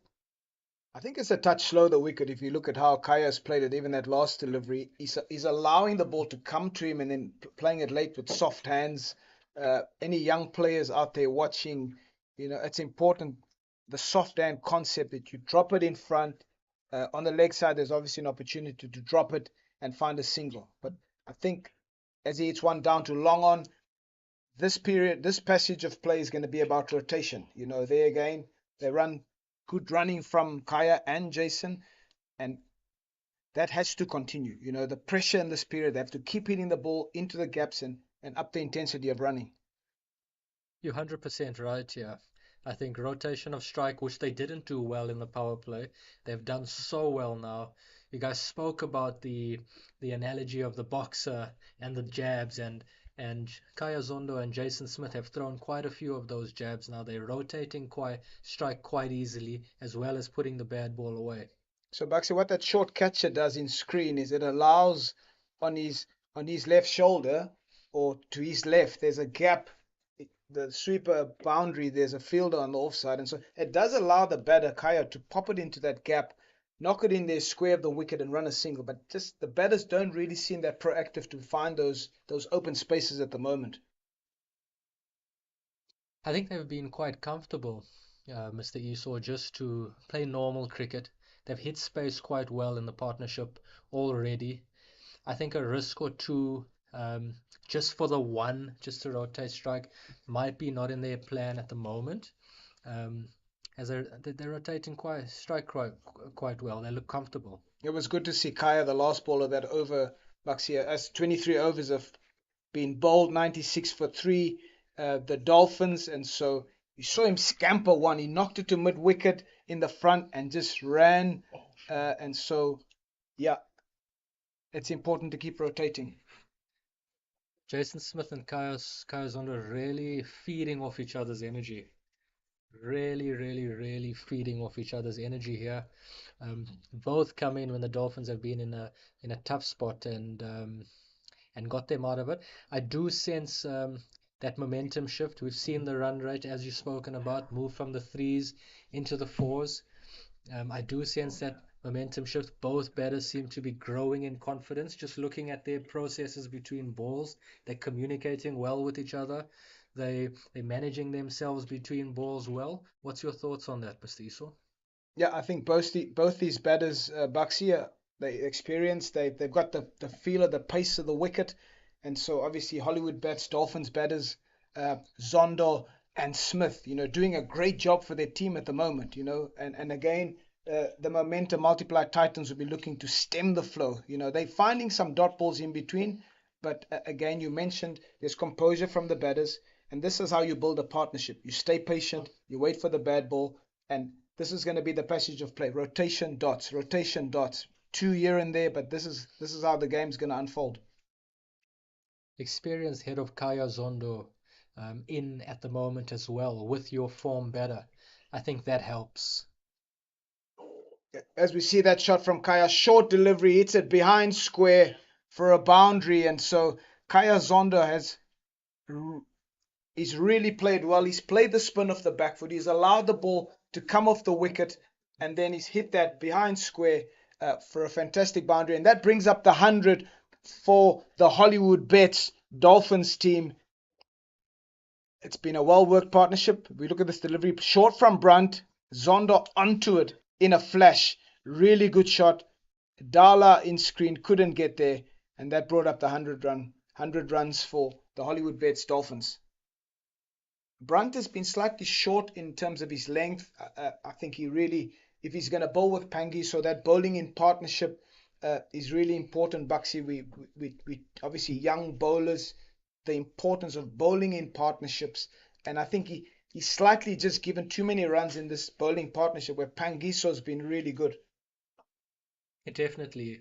Brunt has he's more hit the deck. He's more of a darter. I think he's dropped it that little bit short, and it's played into the Hollywoodbets Dolphins' favor here. As we spoke about, Kaya Zondo sets really low, especially when he's batting against spinners, which helps him to hit square. We've just seen in the last over there, Brunt dropped it slightly short, and Zondo latches on. The previous ball, Zondo latched onto a cut shot and managed to find the fielder. I think Brunt has got to go a little bit fuller. He's got to bowl that Pangiso length. As we speak, Zondo gets caught at extra cover, and it's the pace of Pangiso. Slower, more flight, Buxy, and Kaya Zondo just freeing his hands and getting caught at extra cover. We spoke about that. Devalt Brevis, what a fantastic catch at extra cover from the young man. We spoke about that, didn't we? UNMP was speaking about the lion of Aaron Pangiso just needing to be that touch on off stump, and there he's given him that little bit of width outside off stump. Zondo looking for the width, flashing at it. Brilliant catch over the head there by Diovald Brevis. The experienced Kaya Zondo making his way back to the change room. Yeah, the momentum multiplied Titans. That is exactly what they wanted, not what the Hollywoodbets Dolphins wanted. The most experienced player losing his wicket, Kaya Zondo, at such a critical stage of the innings. 24 overs in, but 101 for 4. The momentum multiplied Titans would be very happy with that wicket of Kaya Zondo. Extremely happy, and I think the change in ends has really paid off. Aaron Pangiso coming in from the Umgeni end, one job to do, and that's to get the wicket. He's been so economical. He's been probing. The batters have been defending, struggled to rotate strike against him. A loose shot, and then he's got the wicket. What does that mean now for the Dolphins, Mr. Esau? How do they approach this? Yeah, they've got the young man Parsons coming in, Bryce Parsons, together with their form player. I think at this point, at this stage of the game, Jason Smith to take the strike, and obviously Parsons to rotate strike while he finds his feet as he gets into this innings, as he gets the pace of the wicket. Jason Smith needs to take seniority in terms of this partnership, Buxy. Bryce Parsons, a natural attacking type of cricketer in the mold of, I'd say, a Marcus Ackerman who's not playing today, as well as a Quinton de Kock type player, very aggressive, wants to take the game forward. Do you think he bides his time here, gives strike to Jason Smith, or do you think he takes the game on? Well, Bryce Parsons is up against a very experienced Aaron Pangiso, so my advice to him would be rotate, get from 0 to 10, build your innings, and then obviously consolidate with Jason Smith. But my advice would be, it's not the sort of pitch you can just come in and stand and deliver. He's going to have to work the ball around. So we look at Pangiso too. And again, he shows his skill. He's off the mark straight away, Bryce Parsons. He's done well there just to knock that down. Pangiso gone a little bit slower in the air. Bryce has waited for that, able to hit that ball down to Dean Elgar at long on. And the four-man Jason Smith on strike. Jason Smith still looking calm, although we've lost Zondo. Still looking quite calm and composed. Yeah, he's a confidence player. You can see that he's got good rhythm and good form at the moment. He's really patient. He's waiting for the bad ball. I just want to come back to a point that MP made earlier on about Pangiso, the slyness, how clever he is as a bowler, and that's how we got Zondo out that time, just slightly slower in pace. And I think the batters coming in will have to watch that. This is an experienced left-arm spin, as we can see, on the money. He's on the ticky. He's just there and thereabouts, building pressure for his team. And as they say, Mr. Esau, you don't buy that sort of experience at Pick and Pay. Can't go to the shop and buy that. You can't. Years of the trade and practicing, and that's what we're seeing in action today, Buxy. No, most certainly. I think he's done his time, hasn't he? From the days in 2002 when you saw him as a youngster making his way through the provincial ranks into the Proteas setup. I know he traveled with the Proteas for a long time, might not necessarily have got the game time he would have wanted, but just being in that camp around those sorts of players of that time, bowling to those sorts of batters, your Graham Smiths, your Jock Cullises, your Hashim Amla, surely that's got to develop you as a bowler. Yeah, you can see his craft. He's a sly and an intriguing left arm spinner. He gives you nothing. We've just seen today anything that's been scored of Pangiso have been singles. So as we look at the score, 104 for 4, the Hollywoodbets Dolphins doing a good job. 25 overs in, we're halfway, Buxy. The rate is 4.2. There's still an opportunity for the Hollywoodbets Dolphins to set a good score this afternoon.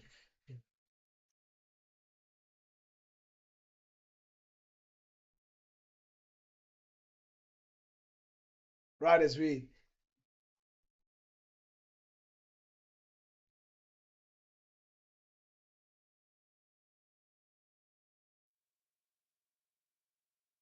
And a bowling change now at the Old Fort End once again. Neil Brunt, who we spoke about maybe being no, Neil Brunt, maybe as we spoke about, maybe not doing the job that he was brought in for. Bowled a little bit short. We've got Donovan Ferreira, the new kid on the block, that's been extremely successful into the attack at the Old Fort End. Yeah, it's all about the ball spinning away, and Donovan Ferreira, the off spinner. Bryce Parsons has walked in as a left-hand batter. Buxy, well spotted, and so Brunt didn't quite do the job for Makanya. He needed more pressure, and so you would be hoping that Donovan Ferreira can come in and stem the flow of runs, just to be tight, to be tidy, as we see Jason Smith knocking it to short 45 on the leg side, fielded by Pangiso. Uh, it's all about pressure. It's all about dots. And again, the Titans they've got 6 guys in the ring. You know, they really want to strive for wickets, where normally any other team would normally have only 5 in the ring. They've got the slip in. They're striving for that wicket as Parsons knocks it to backward point. And so there's obviously tactics at play. There's strategy from Makanya, who's the captain. They know that if they get wickets, they can stem the flow of runs, Buxy. 100% agreed, and I think a little bit of psychology in there as well. The man into the attack, Donovan Ferreira, an attacking player, an attacking mindset. That just speaks to what the Titans are doing. The Sibs Makanya, the captain of the Titans, bringing on a game changer, a match winner, someone that's going to come in with intensity, and someone that's going to be searching for those wickets, looking for another breakthrough for the Titans. Dolphins are going to have to be wary here. They're going to have to compete as well. They're going to have to fight fire with fire the way that they did after losing those 3 wickets in the power play. Yeah, again, Donovan Ferreira, I mean, he played SA20, he played for the Super Kings or Joburg, the Joburg side under Stephen Fleming and those guys. And so there would be a lot of experience and sharing from those players that he would have played with. But you're quite right.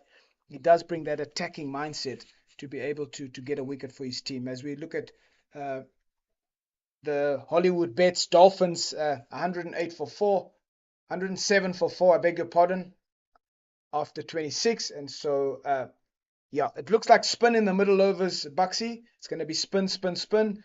And then obviously we build up towards the back end of the innings, 41 to 50, where the game will start speeding up. But this is an intriguing part of the game, not to be underestimated when spinners are on. What it takes to be able to play spin well, to rotate, to put spinners under pressure. Definitely 100% agreed. Spin on at both ends. The other thing that it does is it speeds up that over rate. Before they know it, the Dolphins will find themselves 40 overs down with 10 overs to go, and now having to have a big 10 overs happy hour, they call it, just to set a good total. I think Titans definitely with momentum in their favor now after the big wicket of Zondo, and they'll definitely be looking to speed that game up, putting that pressure as you speak about onto the Dolphins. Yeah, just in this innings, Buxy, Jason Smith does not want to fall asleep at the crease. He wants to make sure that he's continued rotating. He is the big player. He's the big batter for the Dolphins, and so the momentum multiply Titans subtly going about their business with their experienced spinner, accumulating a lot of dots, and so Jason Smith has just got to be wary of that. Keep rotating the strike. Most certainly, most certainly. As Pangiso comes in and just ties him up again, he's just such a wily character, isn't he? But Jason Smith has got to show his maturity here. It's his birthday today. He's 29 years old. He's got to show the maturity. Is he moving into his prime? Ah, beautiful, beautiful slog sweep by Jason Smith. He's hit that over the cow corner, boundary for 6. That's hit the old scoreboard and rolled back onto the grass embankment. Beautiful, beautiful shot. I think that's the first boundary Aaron Pangiso has been hit for. Yeah, it's a fantastic stroke from Jason Smith. Beautiful flighted delivery, and Jason Smith, look at the balance in that stroke. It's just unbelievable. And his hands over the cow boundary, mid-wicket area. And that's the first boundary that Pangiso's gone for. And good to see that sort of intent from Jason Smith. I just spoke about it earlier on. Not to fall asleep at the crease. Keep the intensity up. Keep rotating. Keep the scoreboard ticking. And he's done just that. He's done just that. Little bit too long in the air. Smitty's down on one leg. And now he's gone back foot deep into the crease. Kept the face of the bat open. I think he's done that very well, and he's hit that cover sweeper boundary, and then the one. Very mature. Very clever. If you're a young batsman out there, that is the way to do it. After you hit a boundary, find the single, rotate strike, and so often, but young players will hit a boundary and they try and hit another one, and then they get out. So just good to see a boundary followed up by a single. 27 overs gone, and the score's 115 for 4. Jason Smith on 40 of 49 balls, and Bryce Parsons 4 runs off 5 balls. He's still busy building his innings. What Jason Smith has done so well there with hitting that boundary and getting the one, he's managed to get himself on strike again as Donovan Ferreira starts the new over. It just helps the non-striker, doesn't it? You have your set batter taking the majority of the strike, allowing you some time to get in from the non-striker's end. Yeah, as we look at Donovan Ferreira, a little bit of a mix-up, but Jason Smith obviously gets back in time. And again, Jason Smith shows that hunger, Bucksy. He wants to get on strike, but obviously there's communication. You can't just run. Just for our viewers that have joined us today at Hollywoodbets, Kingsmead, the clash between the Momentum Multiply Titans and the Hollywoodbets Dolphins. It's been an intriguing day's cricket, 116 for 4. There's been really good bowling up front, Bucksy, by Bosch and Khalim, and some good batting from Zondo and now Jason Smith. And so it's really been a tussle, though. Both teams really working hard to get some points out of this game. It's most definitely been an intriguing game so far. The Dolphins maybe a little bit ahead in the power play, being 30 for 1. Titans coming back to take another 2 quick wickets. Then we've seen the rebuild from the Dolphins, and then the Titans with the change in ends on Aaron Pangiso, the experience, then taking the wicket. It's been a bit of a tussle, a bit of a back and forth, and I think shaping up to be an incredible game of cricket. Yeah, I've been impressed with obviously both teams, just in terms of discipline. Spoke earlier on about the bowling from Bosch in particular. He really hit a good length, and he was tidy in terms of his accuracy. So disciplined as a young bowler, and so it was so good to see. As we end that over from Donovan Ferreira. End of the over there from Donovan Ferreira. Bryce Parsons just knocking that one back to him to end the good over. Jason Smith, a change of gloves. He's been in a while, hasn't he? The sun's coming out again. We had a bit of cloud cover. MP was getting a little bit worried. We've had the swallows around here. That usually brings rain, doesn't it? The clouds are sort of moving on, and we've got a bit of sun back at Hollywoodbets Kingsmead. Yeah, Bucksy, that man Jason Smith, 42 of 51. Bryce Parsons still finding his way into this innings. But what has been intriguing has been that short catcher in screen still remaining for Pangiso. He's still there.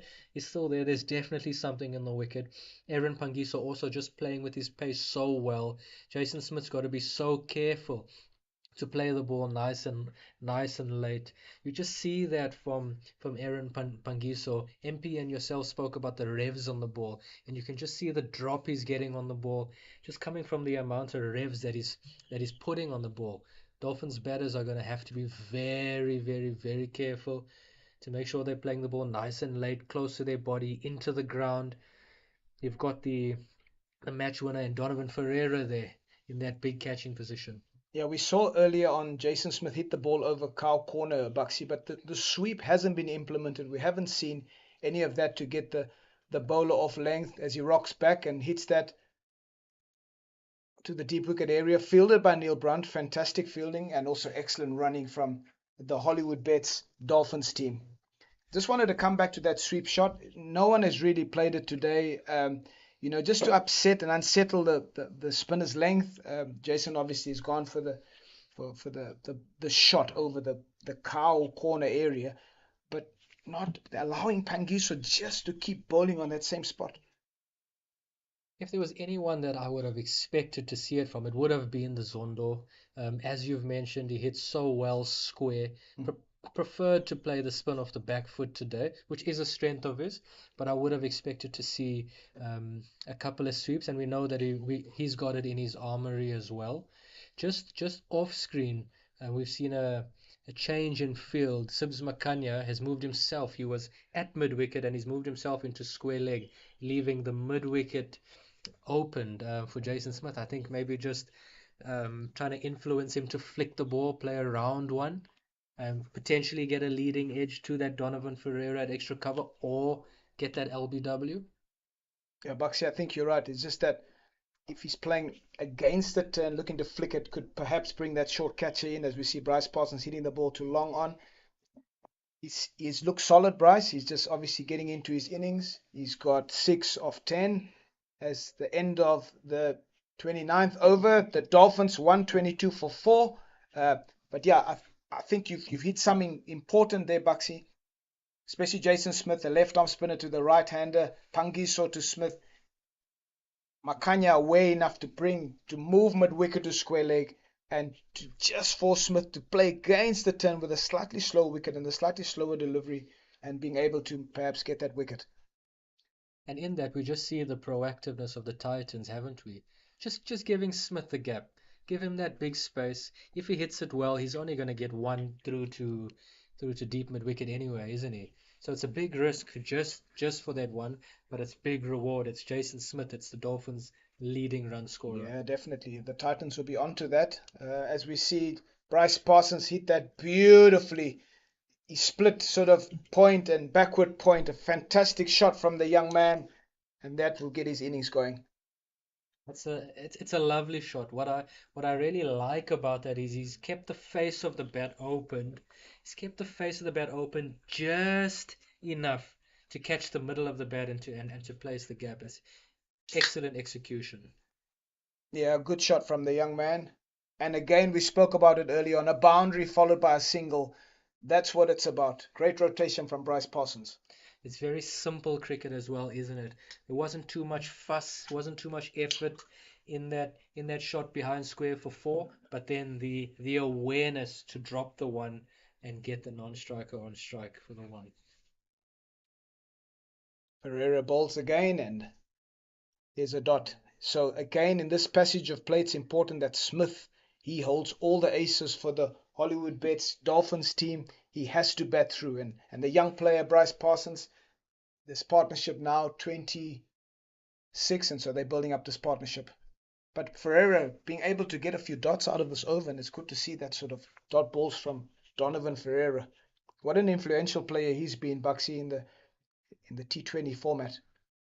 He's been absolutely incredible, hasn't he? And he's got the reward for it as well. The innings that he played here against Australia on his debut, I think it was a score of 48 in no time against Australia, was absolutely brilliant. I think he's going to be a big player for South Africa now and in the future, and he's going to be a match winner for us.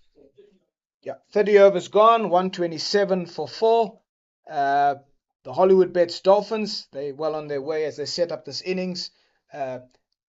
Jason Smith and Bryce Parsons looking to build a strong partnership that will allow the batters, Detole, Simelani, Bosch, those guys who can hit it, to come in and really express themselves at the back end. And so normally in cricketing terms, Buxy, we say after 30 overs, you look to double the score.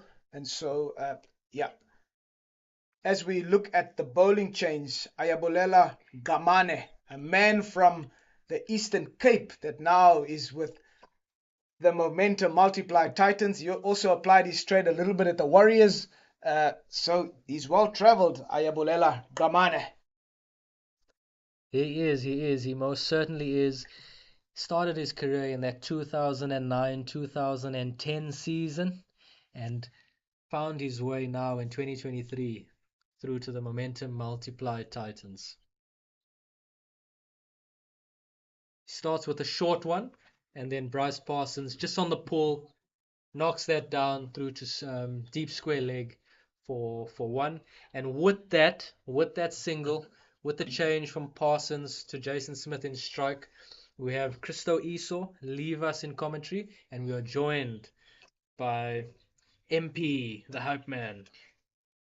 Must know, watching a good match of cricket here, bringing it into life with this commentary that you can find on YouTube, the CSA channel, here with Zane Bucks, Christo Eso, Ayakraman running in. It's overpitched. It's worked well into the leg side there, Zane.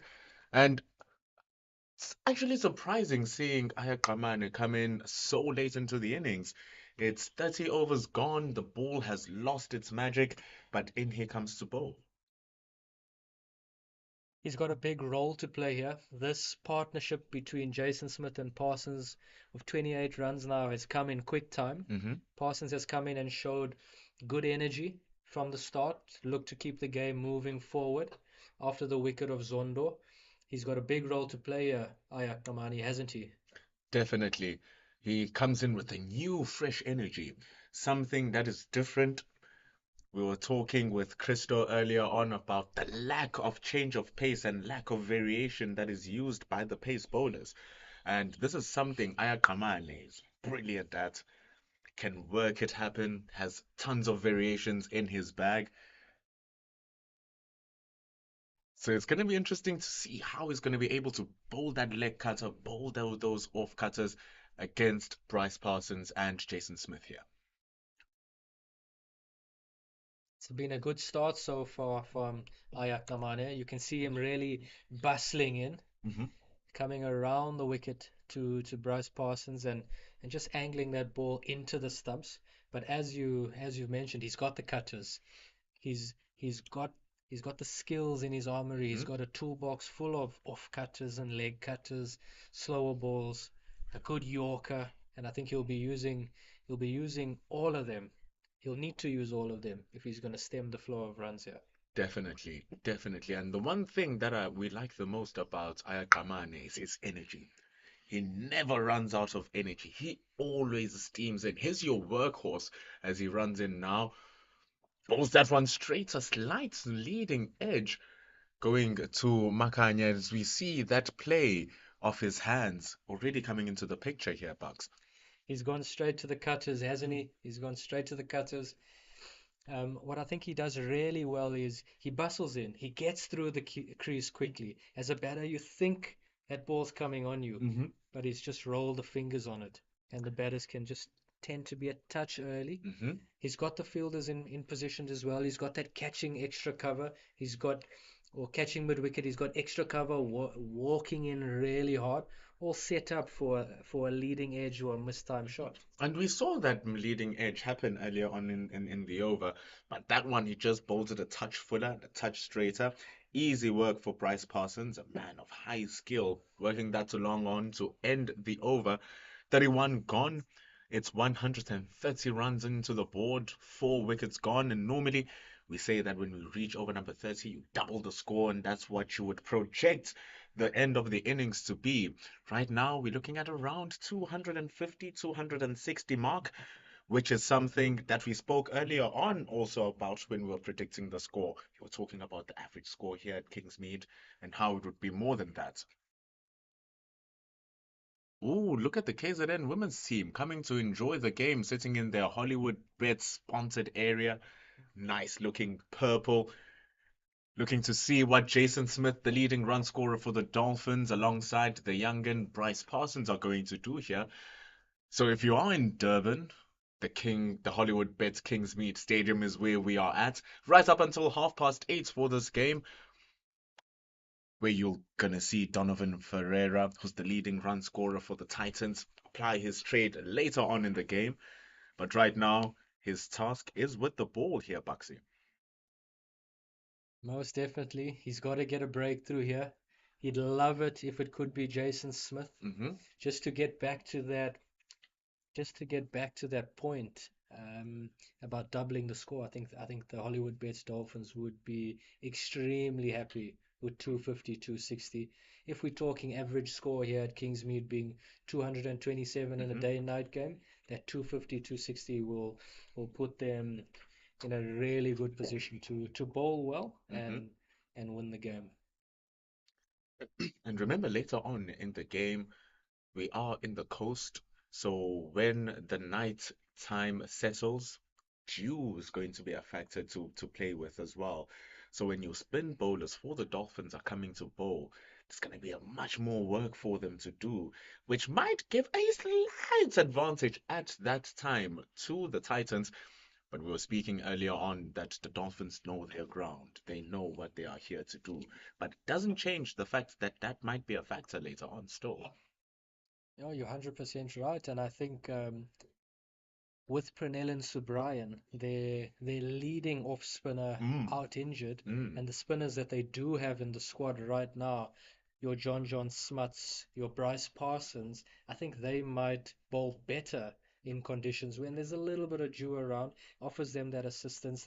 They dart the ball in, they attack Mm, the stumps, they mm. hit that back of a length as spinners, and with a little bit of dew around, you might get that ball to just skid on. So I think maybe a bit of a tactical decision here, knowing that the type of spinners that they have in their armory would benefit in conditions like that later on.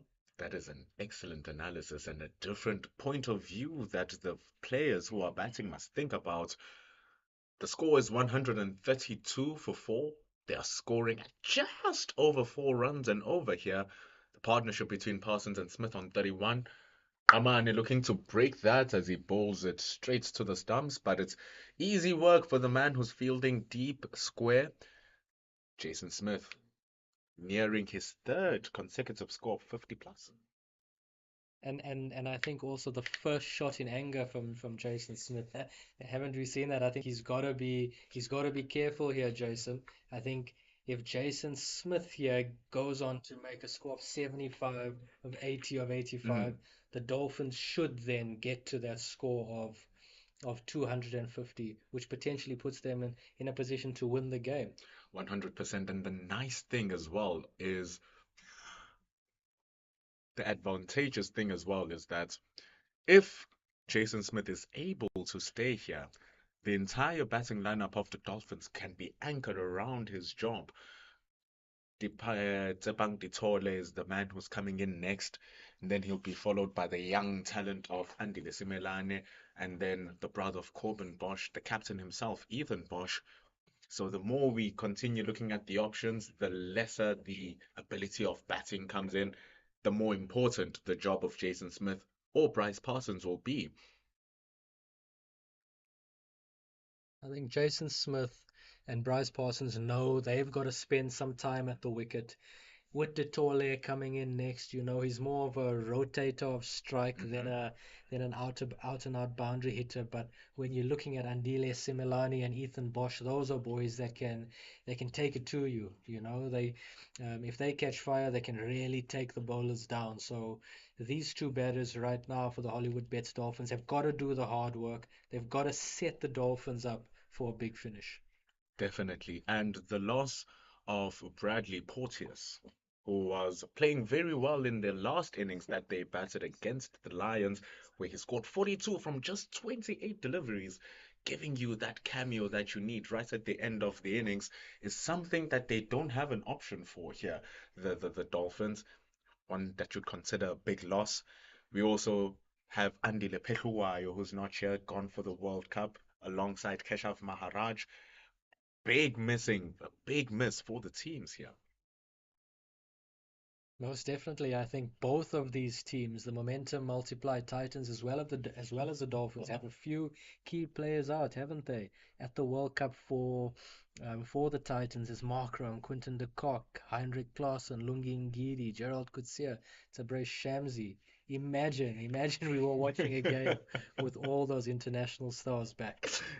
And even if we look back at the previous matches that the Dolphins and the Titans played, the difference makers for those games for the Titans were your international ranked players. Aiden Markram, when they were playing here, bang! He was doing that. And Jason Smith shows that he can do it as well. And what a classy way to bring up his 50. Banging shot there, Buxy, to get to 54. He's in a purple patch, isn't he? He's in a purple patch. Ayakamane just over pitching slightly, and Jason Smith latching on. He's hit that ball in the same place where he hit that slog sweep, just onto the grass embankment below the old scoreboard. That's just over mid wicket. But a beautiful way to end the over, and what a way to reach your 50. That was a superb stroke. It woke me up from our conversations when I heard the crack from the bat. He brings up his 50 in just 67 deliveries, consisting of 4 fours and 2 sixes. Just 28 runs coming from the boundary, and the other of the runs, the other 26, coming from him running and rotating the strike. So it shows that right in the middle of the order, we are seeing those runs flow with those little jabs. Jason Smith has jabbed superbly today, hasn't he? He's jabbed superbly.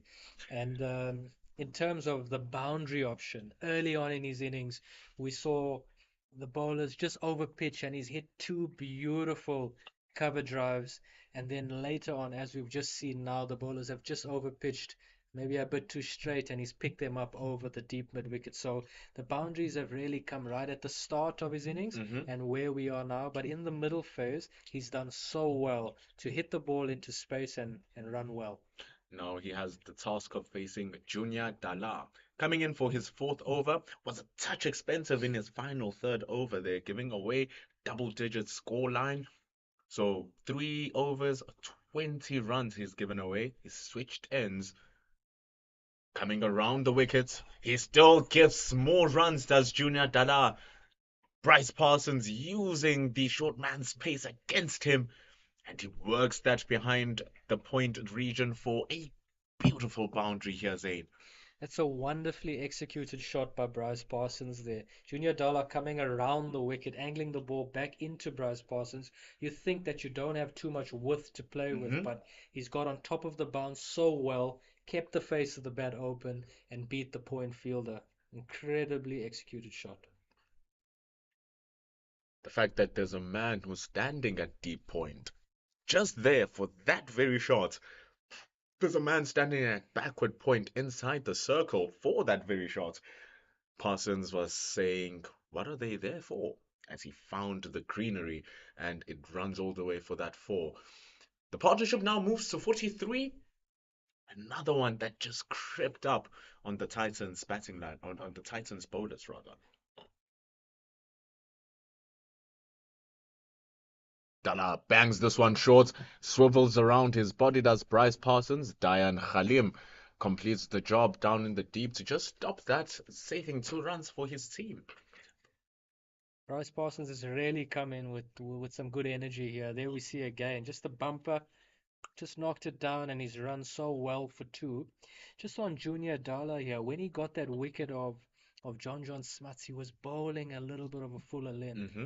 Coming back now into his second spell, I think he's just a touch too short. He's got the field set for it, hasn't he? He's got the third man, the fine leg, he's got the deep cover and the deep square. That tells you that he's gonna bring the length back a bit. Hmm. He's gonna bowl that little bit of a shorter length, but Hmm. but I think maybe just missing a little bit of a trick. Maybe he's got to go a little bit fuller. Maybe he's got to try and challenge that top of off again. Because we've seen it earlier when he got John Smuts out. It Mm. was a fuller ball crashing into top of off.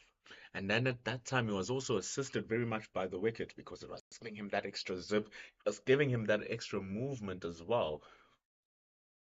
He comes in now to Bryce Parsons. That is a short delivery. It's top edge.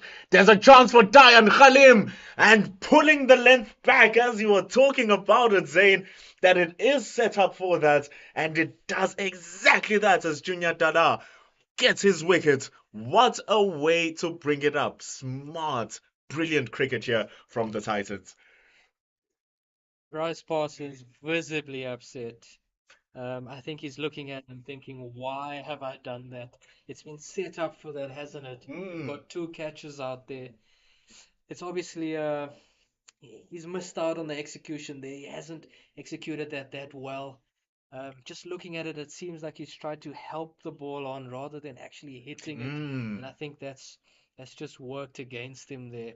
Bryce Parsons has to go back to the pavilion, and he's opened up in India for the Momentum Multiply Titans. Definitely. 29 ball stay, scoring 21 runs. He looked very good for those 21 runs, exhibited a lot of patience when he started off his innings. And as we're looking at it now, he was starting to be a bit more free. Just freedom has a price sometimes. And he paid the ultimate one, that one, very reminiscent of the wickets of Sarel Ervia. Yes, yes, definitely. I think both of them, SJ Ervia as well as Parsons, maybe they feel they could have put their hands through that Hmm. ball. I think they've just tried to help it along on its way and paid the price.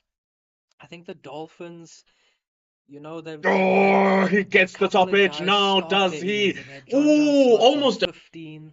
They've got Kaya Zondo get to bang! 22. Bryce Parsons get to 21. So guys that have got starts but haven't kicked on. That is something that they're going to have to change. But with the wickets coming in from the Titans, Aaron Pangiso striking, Junior Dala striking again, something that he'll be very upset about there, Bryce Parsons. But at 146 for 5, the players are taking a drink.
Ayabulela Qamane goes to Jason Smith, the new half centurion. It's his third 50 in a row. What a fantastic purple patch he's in. We've been talking about it for ages that he's on a purple patch. The purple shirts that the umpires are wearing should be on him. Scoring 116 against the Northwest University Dragons, an undefeated 116. Coming against the Lions, he scored 65 from 65, and didn't he look good? But the new batter who's in now, who has to face the music of the Momentum Multiply Titans, Tepang Ditole. Tepang Ditole had one great innings against the Northwest University Dragons, where he scored 34. He partnered very well with Jason Smith in that game as well. So they'll be looking to create that partnership again. It's nice and fresh. Ayagamane doing what he normally does, hitting the deck very, very, very hard. But Zebang Ditole here will just want to rotate that strike, get Jason Smith as much of the strike as possible so that they can get the score moving. It's about to be 15 overs remaining, Kiaze. It's a very important passage of play here. The momentum multiply Titans feeding off the energy of that last wicket. New batter in in Ditole. He's more of a rotator of strike. He isn't going to come in and absolutely blaze it from ball one. He's going to have to look to rotate strike and get Jason Smith to face the majority of the balls here. With Ditole as well, I think he spent a lot of time opening the batting. Mm. Spent a lot of time opening the batting, so the middle order might be a place that's a little bit foreign to him. But I'm interested to see how he puts a little bit of an innings together. Yeah, I think he's got a bat. He's got a bat for 8 to 10 overs here to set up a big finish. It's important for him to get his eye in. Ayagamane giving him some width. Middled that very well, but straight to the fielder who's well stationed over there. Just limiting the damage of the Titans here. Very nice thing for them that they'll be very happy about is that in limiting the damage, they are also grabbing those wickets here. That's always helpful, isn't it, MP? That's always helpful. As the Hollywoodbets Dolphins get a bit of a partnership going, the Titans come back with a wicket just to stop the flow of runs and shift the momentum back into their favor. It's been a back and forth game, hasn't it? Definitely. The balance of powers are never stationary. One moment they are black, the other moment they are light blue. And at the current moment, we actually really don't know who has the upper hand. We are halfway through the batting lineup for the Hollywoodbets Dolphins. They elected to bat first, currently on 149 from 35 overs. At the same time, the momentum multiply Titans, though giving runs away every now and then. They have some good moments where they restrict it. Then 2 or 3 overs where they just give away a couple of runs, and the next thing you see, it's a wicket. Yes, yes. The game is beautifully poised because of that, Mm. isn't it? I think if the Dolphins are going to get to that score of 250 runs, Jason Smith is going to have to play a big innings here. He's going to have to get 100. Junior Dalla wants to make sure that is not the case. Bangs that one back of a length, but it's easy work here for Jason Smith. He really does not look phased. He's making these 135, 140 plus deliveries look very easy. And with that single, Zane, they bring up their 150 runs. Dolphins will be happy with that. Good milestone to reach. Mm-hmm. If they can get another 50 and get that 200, there's always that mental pressure that comes with that score of 200. Just looking at the setup of the field, very similar to last over. Junior Dalla looking to bang the ball back of a length. Jason Smith, I think, his strength is his drive, isn't it? Mm-hmm. He's got a very good drive on him. We saw it earlier on where he drove Dala through the covers twice before. So Dala now just giving that ball back of a length. Jason Smith is going to be interested to see how he plays it. Does he keep running the ball down? Does he have a cut on him? Does he have a pull on him? That is going to be the interesting thing because a man of this strength, we've seen earlier on how he goes onto the back foot as well. He does have a couple of pull shots. He was trying to hook that one just a bit too high.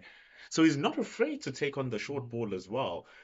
It really poses a question to the bowling side about the precision of their accuracy. If you get it a bit too full, it's full enough for him to launch that drive. And because he's a tall man as Jason Smith, it doesn't have to be too full for him to be able to drive that ball. If you bowl it a bit too short from that back of a length, that it just drops a bit too short, you are giving him an opportunity to pull that ball. And he is brilliant in all facets of his game. As we see that cut shot being implemented now, but straight into the fielder who's guarding right there in the deep. That'll be Neil Brandt. I don't think the momentum multiplier Titans would mind that.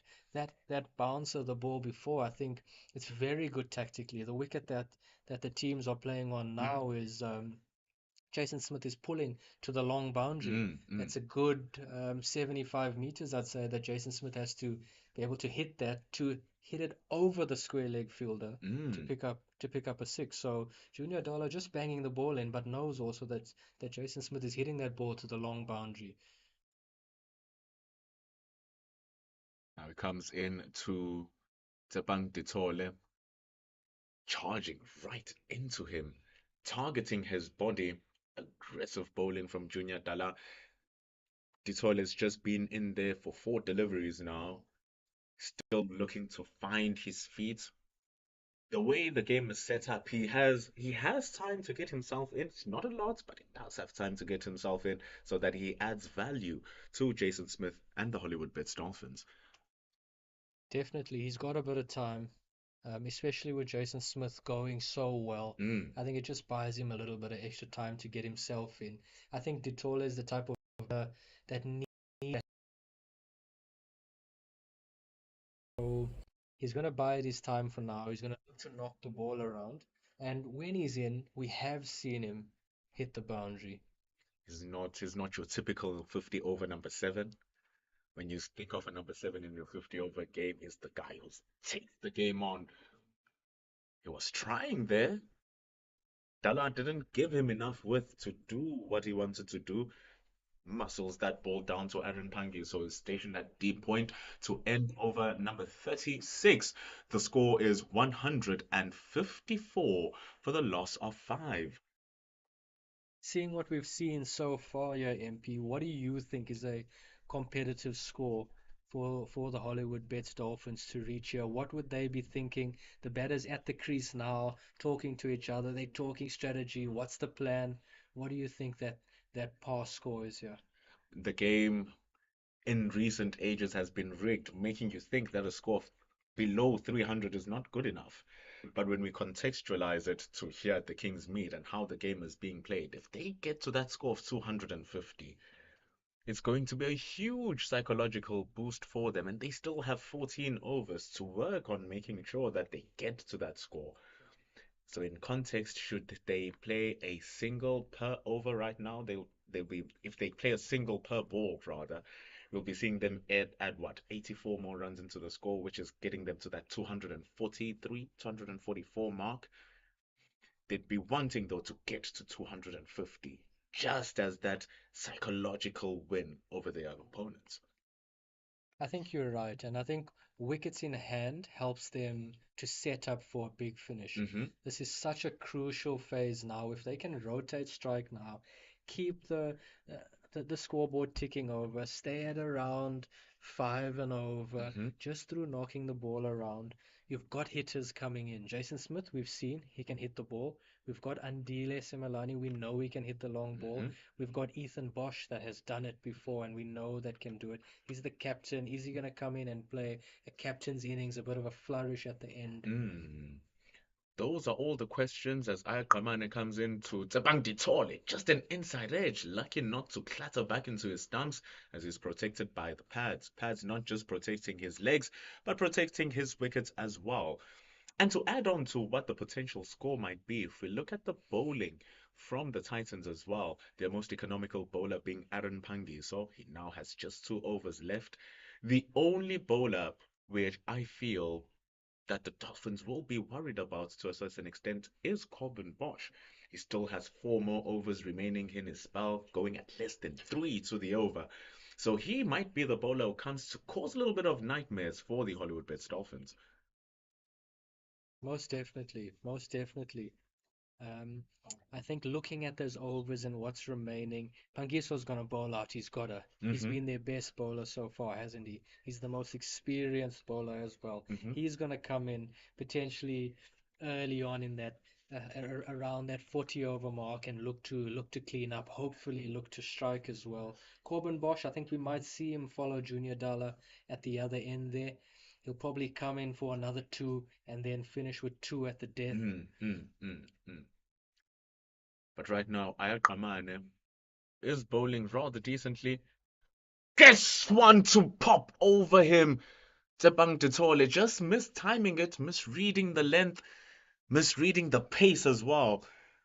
Popping it over. If Ayagaman had a few more inches on him, that was definitely gone. But he survives here, Zayn. Looked like a little bit of a cutter. Ditole is just trying to punch that down the ground and hit it at just a touch too early. Mhm. Kamane looks really upset. I think he thinks that was catchable. That looks like it might have just gone through his hands. He seems very disappointed. He's worked hard. He's Mhm. running hard. Mhm. He's doing the hard work. He's created an opportunity there. I think he's just feels a little bit disappointed in himself there for not finishing it off. Wanting to recover, doesn't recover. The beauty of that stroke from Jason Smith.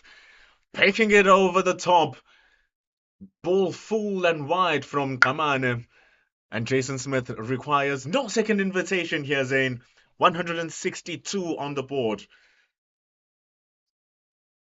As we take a look at that, poses, saying, look at me.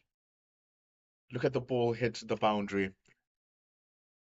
162 for 5 with one more delivery remaining in over number 37. Oh, smashes that through straight. They squeezed the single as Kamane fails to collect the stop. Jason Smith keeps a strike as he moves on to 64 runs. 13 overs remaining in the innings. 163 for the loss of 5. How often, Zayn, when there's a wicket-taking opportunity, ball or a few balls after that, a banging boundary always comes through. Such a cricket thing to happen. So true, and just adds to the disappointment of the bowler, doesn't it? All the Kamane has time. been he's been brilliant. He's been brilliant so far, hasn't he? He's Mm. created an opportunity. Unfortunately, he hasn't been able to grab it, and then he's been hit for 5 runs in the next two balls. When Jason Smith hit that four over the extra cover, beautiful shot by the way, but he just signaled to his partner Ditole that that was a bit of a leg cutter. So we Mm. can see the change-ups happening. Junior Dala keeps his pace going, but miscontrols the ball, still banging it quite touch shorter. But that's how he got the wicket. But also at the same time, that is how he's been giving his runs away.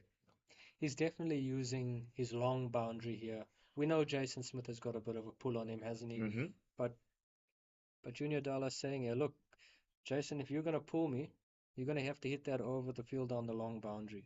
I think that's quite a good challenge that. Indeed, but very good hands and wrists by Jason Smith, able to roll his wrists over the bat, guiding that ball down into the ground, and Dean Alga just collects that at fine leg. They squeeze 2 runs again here. Jason Smith now moves to 66, playing fantastically well here for the Hollywoodbets Dolphins. Jason Smith just using that boxing analogy again, just rolling between the jabs and the right hooks, isn't he? Isn't he? Definitely. He's given him a right hook and hit him over extra cover for four, and then he's got the bumper, but just rolled with it, Mhm. knocked it down for two. Just so mature, He's, just so mature. he's making it look easy here. And if you look at the scoreboard for the Dolphins, Smuts on 15, Irvia on 4, played a very sketchy shot. Rolofson on 6, he too mistimed one. Zond on 32, Smith 66, Parsons 21. You can say that the pitch and the wicket has been playing very fair on both sides. If you are able to get your eye in and work yourself and analyze where you're gonna score, the pitch awards rewards you. If you're able to be patient, we saw earlier on when we were speaking, Zayn, how they were not getting those singles, but yet the run rate was at 4. Shows that those fours, those sixes were coming at intervals as well. I think you're spot on with that. There's something in the wicket for both the batters and the bowlers Hmm. here. Jason Smith has bided his time. Oh, beautiful pull shot. Junior Dalla gone for the bumper once again. Dutole, somewhat unexpected, has taken on the fielder. It is towards the short boundary though, and he's put Junior Dalla in the stands. That was too easy for him. Just silvering around it. Gets it short. Bang, does Tebang Ditole. Getting his eye in, but it's easy when it's a gift from the bowler. Junior Dalla will have to reassess how he's going to bowl this one now. Goes short again. Ditole goes again against him. And it's 2 in 2. Finally, the deep squares there. Neil Brandt could only watch that ball sail over the boundary. And what a six that was. 2 in a row, Zane. I'd like brilliant bumper and Dutole once again targeting that short boundary. 6 into the stands. Guys, I'd like to officially take back what I said about Dutole, about being a guy that starts off slow and looks to bide his time. He has just hit 2 massive bombs into the West Stand. Sorry, Mr. Dutole. Now I was looking to see if he can exchange the strike after he's done the damage. That's 12 runs already. Take for granted how massive a blow 6 runs is to the scoreboard. Worse off when it's being done twice. They now move to 179 for the loss of 5. And Tebang Ditole must have heard you, Zain, and he said, "Who are you to tell me about my game?"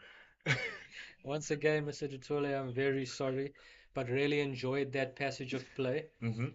I think one of the important things that we've just witnessed here is the Hollywoodbets Dolphins have taken on the very experienced Junior Dalla. Mhm. We spoke about Junior Dalla. We hyped him up. He deserves that. He's had an excellent career.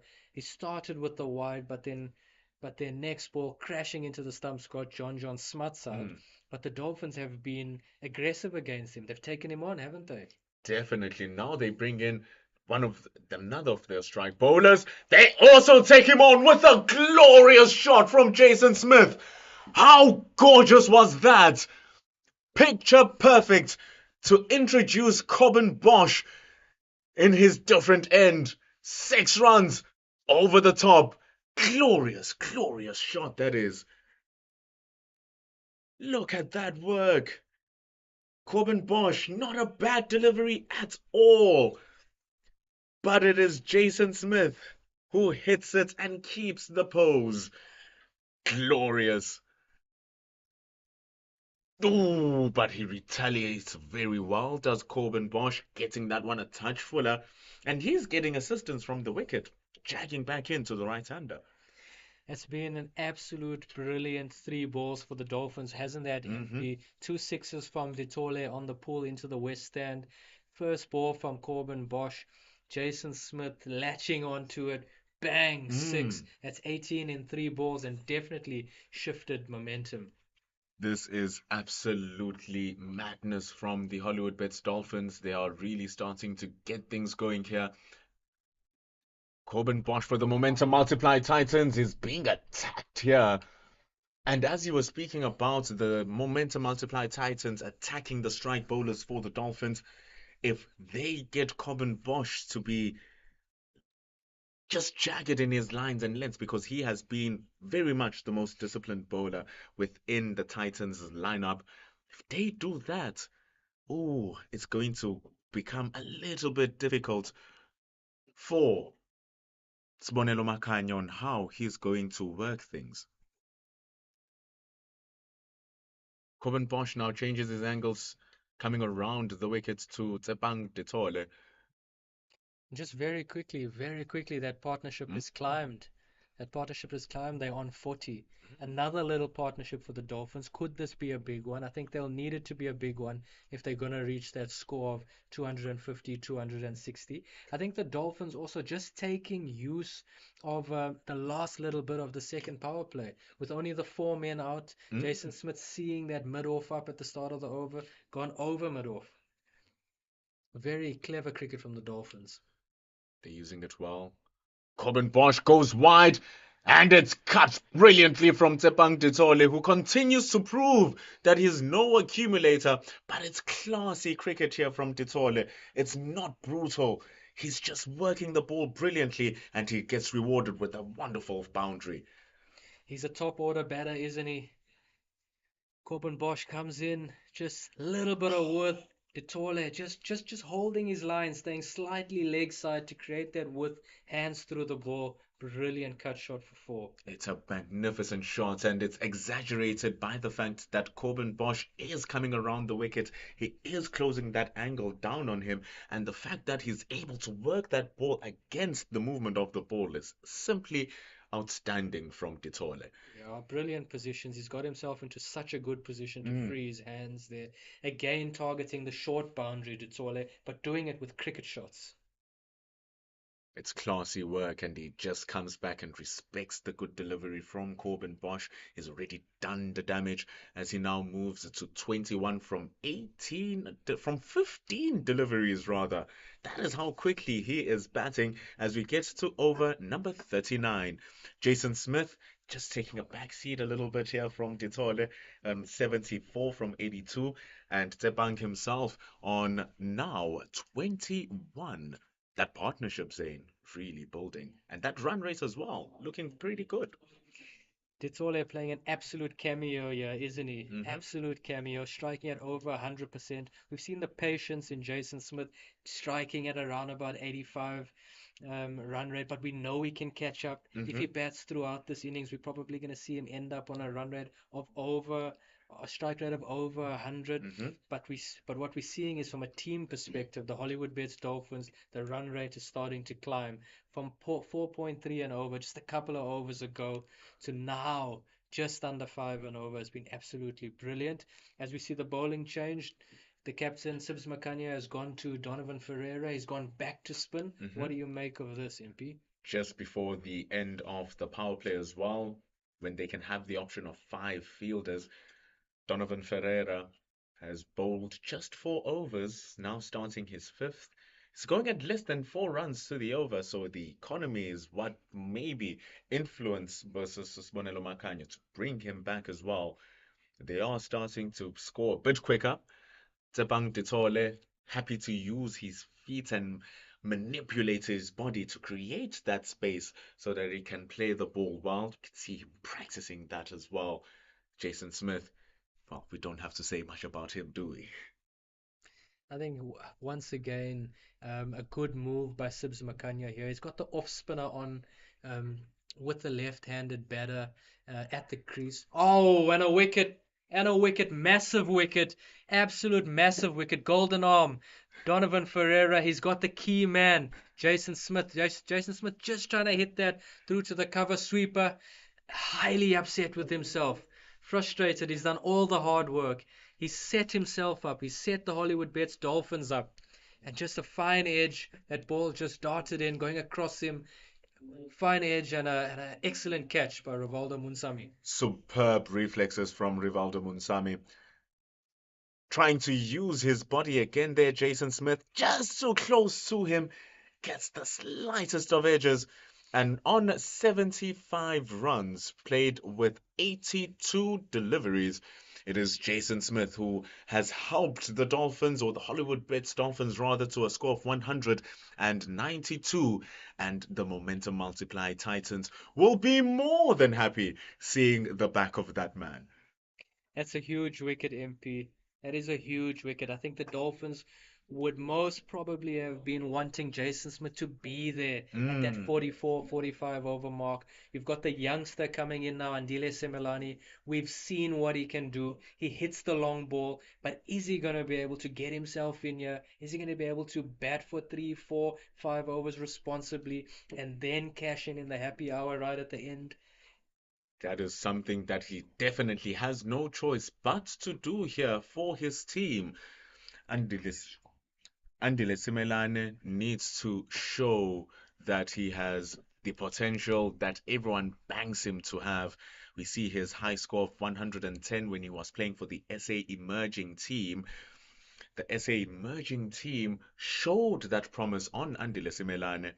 the Dolphins have shown promise in him and trust in him as well. He has to pay that back. And this might be the time with his team on 192 for 6, can't afford to lose more wickets. Now you're 100% right. And just looking at those stats, he's just scored that 100 now for the SA emerging team. Hasn't scored a 50 yet. Hmm. MP, does that tell you that once he gets in, he goes big? That is what it says. But the worrying thing, though, here, Zane, is that it's his 12th innings as he walks in here today. But in those 12 innings, he's only had that one big score. And we speak about the promise that people have on Simelane. Sharper delivery here from Ferreira, and he shows that he can play well, just guiding that down to Neil Brunt, who's stationed at deep point, which ends over number 40, 193 for 6. After those 40 overs, we have 60 more balls remaining. Two, not two, just one new batter in Andile Simelane. It would be unfair to say that Tebang Ditole is still a new batter right now. Tshepang Ditole is experienced, though, isn't he? So to have Andile Semelani come into bat, a youngster, a guy that hasn't played too much professional cricket, but to have an experienced head at the other end, guiding him through the next 10 overs, I think is going to be massive for him. Definitely. Andile Simelane is just starting off in his 4th professional season, playing in Division 1. Batting there with Tebang Ditole. It will be important to get him going, or to rather rotate the strike to Tebang Ditole if he sees that he's not being proactive. But it's going to be a harder task now, Chris Stowe, because I'm joined by you, and they bring in Aaron Pangiso. Experience for a critical moment like this. And so, MP, as we saw Jason Smith depart for the Dolphins, what an influential innings from him. Such a pity he got out. And you mentioned it when you were on with Bucks, that saying that it's just so close in terms of the line of attack from around the wicket, Donovan Ferreira, and the Hollywoodbets Dolphins will rue that opportunity. I think there was a real opportunity for him to put his foot down and get a big 100. But Tshepang Ditole has been impressive. I've got to say, the young man, the left-hander, he hails from Johannesburg, and so he played his cricket there, then came down to the Tuskers, where he played under the leadership of Grant Morgan, who's the current Tuskers coach. And it's just good to see this young man. I saw him as a young player. He's showing a real maturity today. He came in and really took the game by the scruff of the neck. So good to see Tshepang playing with this sort of intent and hoping that Simelane will latch onto that, MP. 100%. 100%. That experience that Tshepang, because he is playing in his 9th season right now, having debuted back in 2014-15. So he has seen a lot of cricket over the time and playing in different conditions. Having grown up in Johannesburg, would have seen plenty of either the Easterns, the Northerns, and therefore some of the Titans players who are here as well. But he's been playing well, 23 from 17 deliveries. Pangiso just really accurate. He hasn't changed anything today. The good thing, if there's a young left-arm spinner watching this experience, Aaron Pangiso in action, he's been simple. He's landed the ball on a ticky, as they would call it, and he's been patient. He's not chasing for his wickets. Oh, that one was very close. Going to the trap set. Ferreira. Yeah, that is what he does, Aaron Pangiso. Extremely boring. You won't watch it and be like, oh, he's about to take a wicket. Not every ball seems like he's going to take a wicket, but every single ball just sucks a bit of life from the batters because there's so little that they can do with it. And throughout his bowling spell, MP, he's kept that fielder there. The short catcher has stayed there. He trusts his consistency, his experience. And it's subtle. The pace is just so subtle. The batter thinks he's there. Ball might stick in the wicket, play too early, and bang, you could bring that man into play. And he's been using it very well so far. Just going a touch under 2 runs and over. Something that is exemplary of Aaron Pangiso. So during the season, hasn't given away over 3 runs and over in any innings he's bowled so far. But Donovan Ferreira goes to Ditole. There's a big appeal, but it's denied by umpire Sodumo. Ferreira bowling in an important phase of the game here, with 5 fielders protecting him. He bowls this one a little bit quicker. Because there's 5 fielders now in the boundary, they have space to manipulate and get these 1s and 2s, but they just keep it to 1 here, Crystal. Well spotted, and towards that short boundary, you saw the bowler Donovan Ferreira running and fielding the ball himself. And so I think that's a good tactic to the short boundary to have those men back on the mid-wicket boundary. And so it will be a very different story hitting to the long boundary in the opposite side. But yeah, as he runs around the wicket to Simelane, and he's just looking to bowl it quite flat, quite straight at the stumps, and not looking to turn it too much. Fantastic fielding out there by Ayar Gamana. He's like a rocket out there, quick across the ground.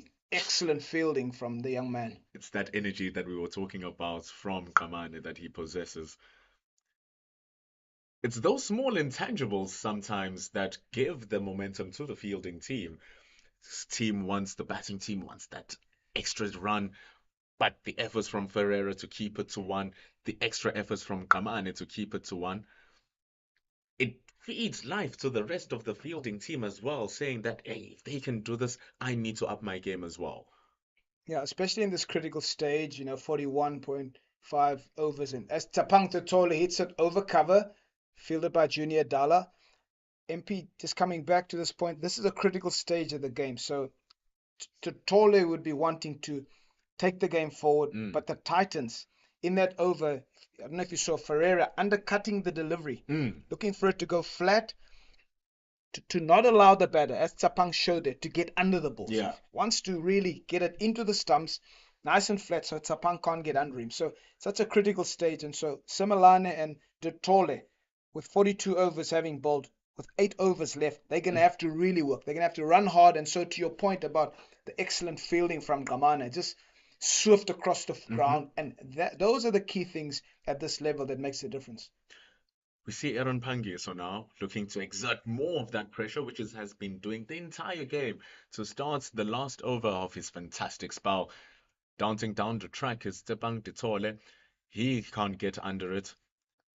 Dean Algar there stationed. It's going to be a bit harder for the left-hander to try and get these boundaries on the long side of the field. And it's going to be tough for Simelane to get it on the leg side with the ball turning away from him. So it's excellent captaincy here from Sponelo Makanya. And it's backed up by good bowling from Pangi, so understands the dimensions and dynamics of the game as well. And he has that extra cover still there, Christo. Still there, and they've really backed the bowler Pangiso. If you look at his field out of screen, he's got a cow corner, he's got a long on. So if these guys want to hit across the line, Simelane, the risk, as we've seen, massive. It's a massive hit from Simelane. No fielder's gonna stop that, Christo. You can have 2 long on fielders trying to stop that. It's not gonna work. Even the crowd couldn't stop that. And what a fantastic way to bring up 200 for the Hollywoodbets Dolphins. An outstanding shot from Simelane. And once again, in the previous ball, Pangiso bowled it flatter, quicker. He gave it flight, and as soon as Simelane saw the flight, MP, he climbed into it. This is what we know Andile Simelane to be about. Quick running, superb batting from the 2. Wonderful batting, just understanding that it's going to be a 1. But we take a look at that shot again. This is what Andile Simelane can do. Reading the flight, getting the length really early, and he's able to get under it. And man, did he get under it. Yeah, what a fantastic stroke from Simelane as De Tole punches one behind square, looks for 2. But again, that man, MP, Gamane, swift in the outfield. Outstanding fielding from Ayar Gamane. Pressure, and you saw Ditole and Simelane were running quick for that first one, but it still wasn't quick enough to even make the decision for the second run. Pangiso this time bowls it flatter to Simelane, avoiding the threats that he faced in the couple of deliveries before. And that's how he ends his spell.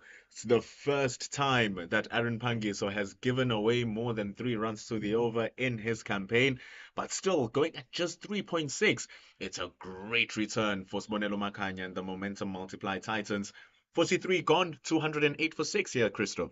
Yeah, Pangiso, solid 10 overs, 1 for 36. Excellent figures for any left arm spinner. He's done a fantastic job for his team. He was the guy that steadied the ship, controlled it in the middle, and hats off to him. That's a fantastic spell of bowling from Aaron Pangiso.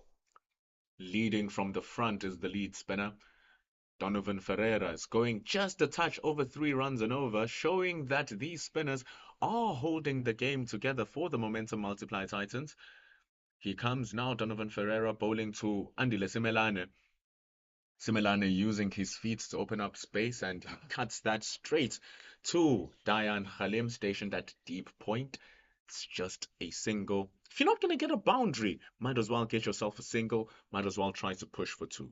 Yeah, the rotation is important, and so towards the big boundary, the batters, if they're clever, they'll hit the pockets, off spinner to the left-hander, so there's a pocket over extra cover that can be utilized by Tsepang de Tole. Is looking for that, so Ferreira trying to go flat to not allow de Tole to get under him, but looking at Tsepang de Tole, he'd be looking for that.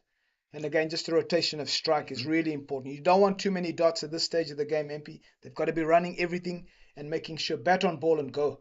100%. Adding more pressure to the bowler as well, who has to change himself up, changing his pace, changing his lines, changing his lengths, which is something that Donovan Ferreira does very well as well. And when he bowls to Tsepang de Tole, when he brings in that sliding delivery, because it goes straight on with the arm as well, it does create the opportunity of it just missing the bats, missing the pads, clattering to the stumps, or getting an LBW for him. So it's a good option for him to use. But it'll be interesting to see what he does against the right-hander. Simelane, fantastic shot off the back foot to the sweeper on the offside boundary, Neil Brunt. And it's quite interesting at this stage of the game, MP, 43 overs in and 4 deliveries. Generally speaking, you would have the seamers bowling, but I think the Titans have sensed something. They've picked up on something to have these spinners to be bowling. So there's not a lot of pace on offer for the batters. And batters want pace at this stage of the game so that they can clear the boundary. But hats off to, again, Makanya, the captain from the Titans. He's been superb. It has been brilliant captaincy, just as good as that shot from Tsepang de Tole. It's the 3rd time he pulls that over the short boundary, and it's the same runs as the number on the back of his shirt. 6 runs for the man as they push the score to 217. Yeah, the delivery short from Donovan Ferreira. Tsepang de Tole, in typical Highveld fashion, short, and he's clobbered it over for massive 6. Just getting a touch fuller, shorter there, does Donovan Ferreira. The idea was there, but the execution just missed as he misses that length. Superb punishment from Tsepang de Tole. That's what we were talking about throughout the innings. The usage of Dolphins and how they pound. Yeah, anything that's been short, barring Ervia getting out, and there was another batter that got out. Parsons got out through the short ball. But Tsepang de Tole has been clinical. Every time the Momentum Multiply Titans bowlers have bowled short at him, he has absolutely maximized and through sheer power hit the ball over that mid-wicket area. So he's really been positive. Yeah, they are getting that pace that you were talking about here, Crystal. How in these overs they want to have that pace and they bring in the pace of Corbin Bosch. The only difference here is that it's pace with immense control, immense accuracy, and he's been bowling well throughout this innings. Yeah, Corbin's execution has been excellent. I mean, from the start of his spell, opening the bowling for the Momentum Multiply Titans, he has shown absolute discipline in terms of, there's 1 or 2 deliveries where he's given width and the one that Jason Smith hit him over long off. But barring that, his execution has been top draw, and it's just been so good to see the young man executing his skill. I'm going to be very honest with you, Crystal. I've enjoyed watching him bowl so much here. He comes now to Tsepang de Tole. reduction of pace onto that one, showing that he does have a bag of skills. Tebang Ditole reading this cutter though, just guiding that down to the third man boundary. It's an easy single. This partnership now worth 27 runs. You know what I love also here about the Hollywoodbets Dolphins? They might not have a ginormous partnership, but all of their partnerships are enough to just cause enough damage. Yeah, it was obviously it was good to see Smith and Zondo. That was a partnership for them, and obviously this one is going to be a critical one. It looks like Samalani wants to get on with it. Uh, he looks like a powerful young man. He can strike the cricket ball, and again, there's opportunities. If you look at the field, mid-off up, he would be licking his lips to Bosch. If he gives him with MP, he's really going to take him down, and so that's the opportunity at the moment, even towards the big boundary. I remember the first time I saw Andile Simelane. I think he was still a 16-year-old playing in the Open for the Sunfall Township tournament. It was hosted in Hilton College. When we saw him play, because I was with my brother at the time who was a coach in KZN Inland, as they run a quick two here showing intent between Simelane and Ditole. We were watching Andile Simelane and he scored a brilliant 100 during that day. And what he was doing to these old boys older than him, was pure punishment. Anything short, it latched onto it with his lanky body, smashing it for six, driving like it's nobody's business. It was a match where everyone was coming to just watch this young man play. That's why he made it to the South Africa under-19 team after all. Yeah, it's so good to hear these stories of encouragement. I mean, a young player now, MP, playing at this sort of level, and so it's good when they start in the development programs. I take it you're talking about Sunfoil, and Yep. so the people that were involved in that program, to see the product today of Andile Semelani, I'm sure makes them proud to see this young man, how he has excelled, how well he's doing. So yeah, just hats off to those people, and I think thanks for sharing, this young man and what uh, how he's grown in terms of cricket. It's so important. The development, the cricket that we don't see, the cricket that we don't see in the grassroots, it's always beautiful when we see it come through, and it's right here. But right now, the score is at double Nelson. Wicked score. Feet up, feet up, double Nelson. Corbin Bosch bowls it full. It's driven with authority by Tebang Ditole, but straight to Ayakamane, who's patrolling that sweeper area away from double Nelson as people put their feet down. There are 30 more balls remaining in the innings. It's 223 for 6. What a fantastic platform now for the Hollywoodbets Dolphins. I saw that last delivery. Tsapang Dotoli put his head back. He thought he wanted to get more out of that delivery. He totally hit that with such crisp power, and so he almost felt like he could beat the sweeper, but just yeah, excellent fielding on the sweeper boundary. 223 runs. They are batting at just around 5 runs to the over. That projected score looking very much like the score we've been talking about throughout this innings. 250 is what is projected right now if they continue at batting at 5 runs and over. 253 if they bowl at 6. 273, 283 if you keep on adding 1 and they get the wicket. Maybe the projected score might not be reached as they lose wicket number 7, and it's that one of Tebang Ditole here, Christo. Crucial wicket. Totole was going to be the guy to get them past that 250 projected score, MP, and it's that man Donovan Ferreira again, sliding it onto the stumps, making sure it's flat and it's quick, and he's picked up, that's his, I think his second wicket that he's picked up in that fashion. Jason Smith was another one. Now the key wicket of Tsapang Dotole. I'm sure the Hollywoodbets Dolphins will be very disappointed with that dismissal. Another key thing of what he does here, Donovan Ferreira, is manipulation of pace. Beating Tebang Ditole off speed, because that was a flash of a delivery. If we had a speed gun, it's well over 100 kilometers an hour. And Tebang Ditole could not manage the pace as he loses his wicket. It has been a fantastic 36 that he played, but it now comes to an end. It's 223 for 7. Someone did not put their feet down after double Nelson here, Crystal. Yeah, in comes the batter, the captain for the Hollywoodbets Dolphins. Uh, Ethan Bosch comes in. And just to highlight, MP, the two catches of Donovan Ferreira by Rivaldo Munsami, I have to highlight the keeping, the skill that it takes to be able to take those fine edges off a spinner that's sort of, as we look at this delivery, Donovan Ferreira, and just look at the keeper, Rivaldo Munsami, staying down, and oh, what a fantastic catch by the keeper. Top effort by the young man. And never mind the deflection from the bats to read all of that in that split second. It's fantastic wicket keeping. Yeah, I am saying it's goalkeeping, but the goal was for him to take the wickets, so he is a goalkeeper after all. Good catch by the young man. And you will hear these guys saying, stay down, and he did that. Ferreira around the wicket to Bosch, who hits down to long off, and he gets his tally underway. Donovan Ferreira will be happy with his output here. 2 wickets coming in the similar fashion, manipulation of pace. Now he bowls to Andile Simelane, who's his next target. Goes again with that quicker delivery, reminiscent of Marlon Samuels. I just keep on thinking of Marlon Samuels. Yeah, well spotted. Well spotted, MP. Very similar style of bowling.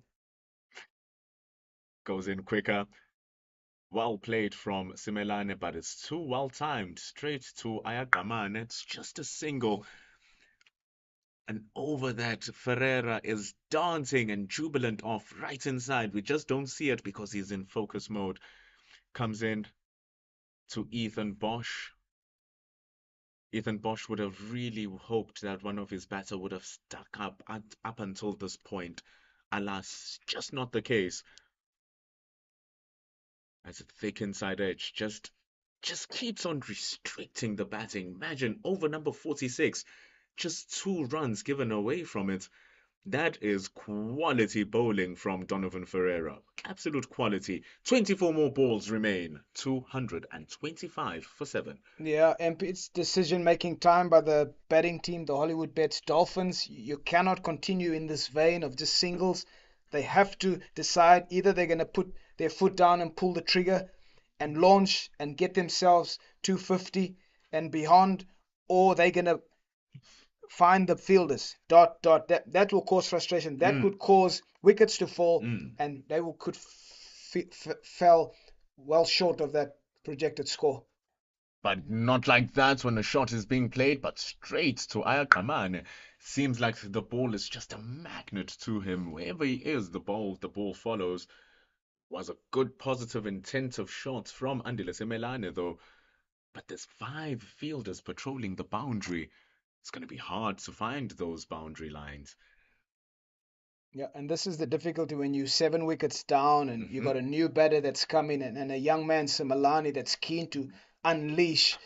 This is sometimes the difficulty. You got to get that balance. So get bat on ball, run.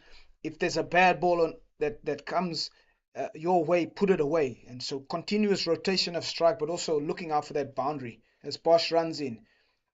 Bowling to his brother. Getting scared away by the accuracy of his bowling. Just going over the off stump. Hanging his bat was Ethan.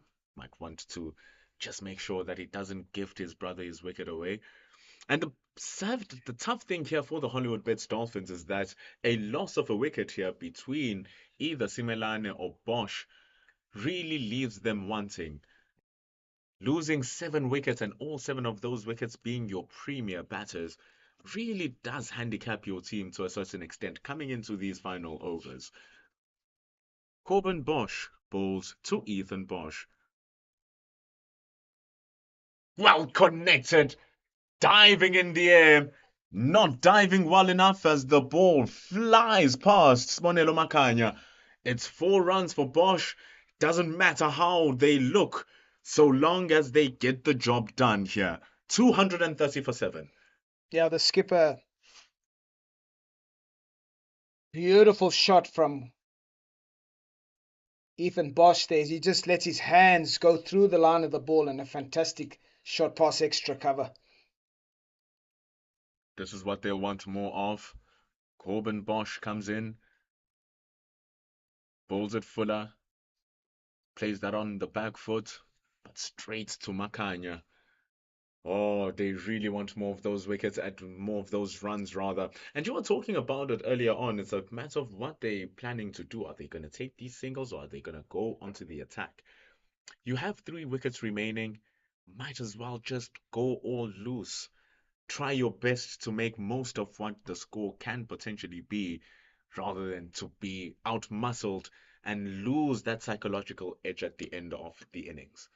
Yeah, it's very crucial that you finish on a high. That's normally what the guys do from a coaching point of view is you want to finish on a high. You don't want to be finishing the innings with continuous losing of wickets. It Hmm. just stops the momentum. It doesn't allow that flurry at the end. But it's good to see the captain of the Hollywoodbets Dolphins, Ethan Bosch. He's coming and he's playing freely, and that's good to see. That's the only thing you can do at this instance. You are protecting your wicket and protecting it for who? Andile Simelane is on strike. It probably wants to rotate the strike so that he gets more of the bowling and the batting. It's last ball of over number 47. Bang! That's Andile Simelane for you. Stand and deliver as he pulls Corbin Bosch for a massive 6. That is exactly what the Hollywoodbets Dolphins want here at the Hollywoodbets Kingsmead Stadium. 6 runs into the grass embankment. How gorgeous is that to end the over, Christo? You could just hear the crack of the willow onto that ball. Simalani showing his power back over length. And what a big hit. Awesome strike, balance, power. Bang. Gives Simalani, what a boundary. good whack. What a good whack, Christo. It's as if the ball did something to him and he wants to retaliate.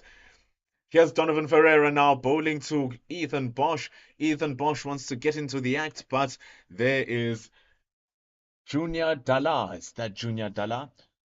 Yes, that's Junior Dalla who does the collection out in the deep, but it was fantastic running because they get those 2 runs in.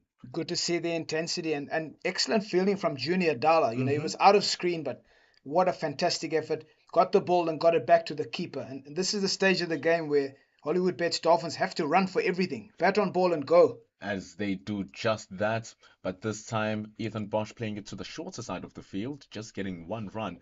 That's why they were able to get those 2, playing it into the long vacant area in the boundary in the offside.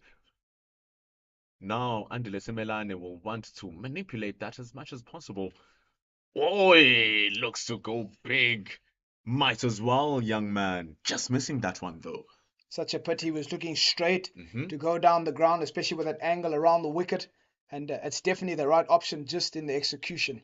As Ferreira runs around the wicket, Similani happy to knock it down the ground for 1. He's pushing. Beautiful running here, Christo. Oh, there might be a chance. But not really, because Ethan Bosch was lightning fast, and he knew from the time that the shot was played that it was going to be 2 runs.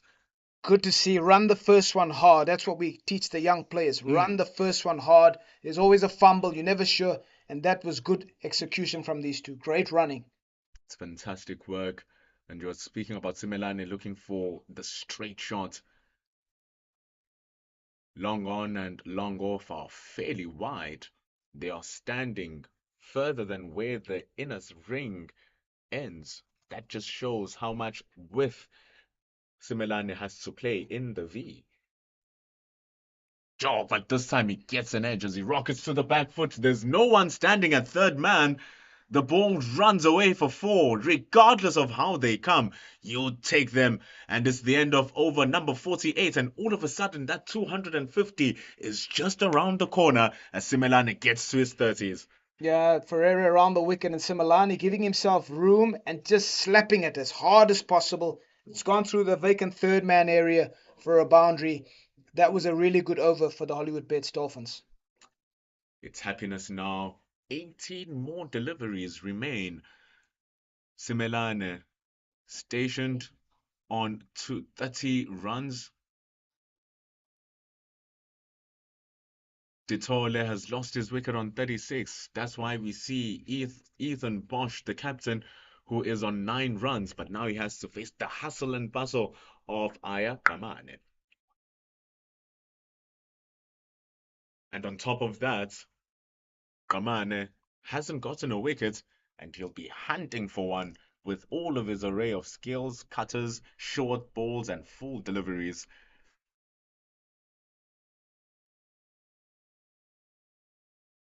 So now there's just one more over that he can bowl.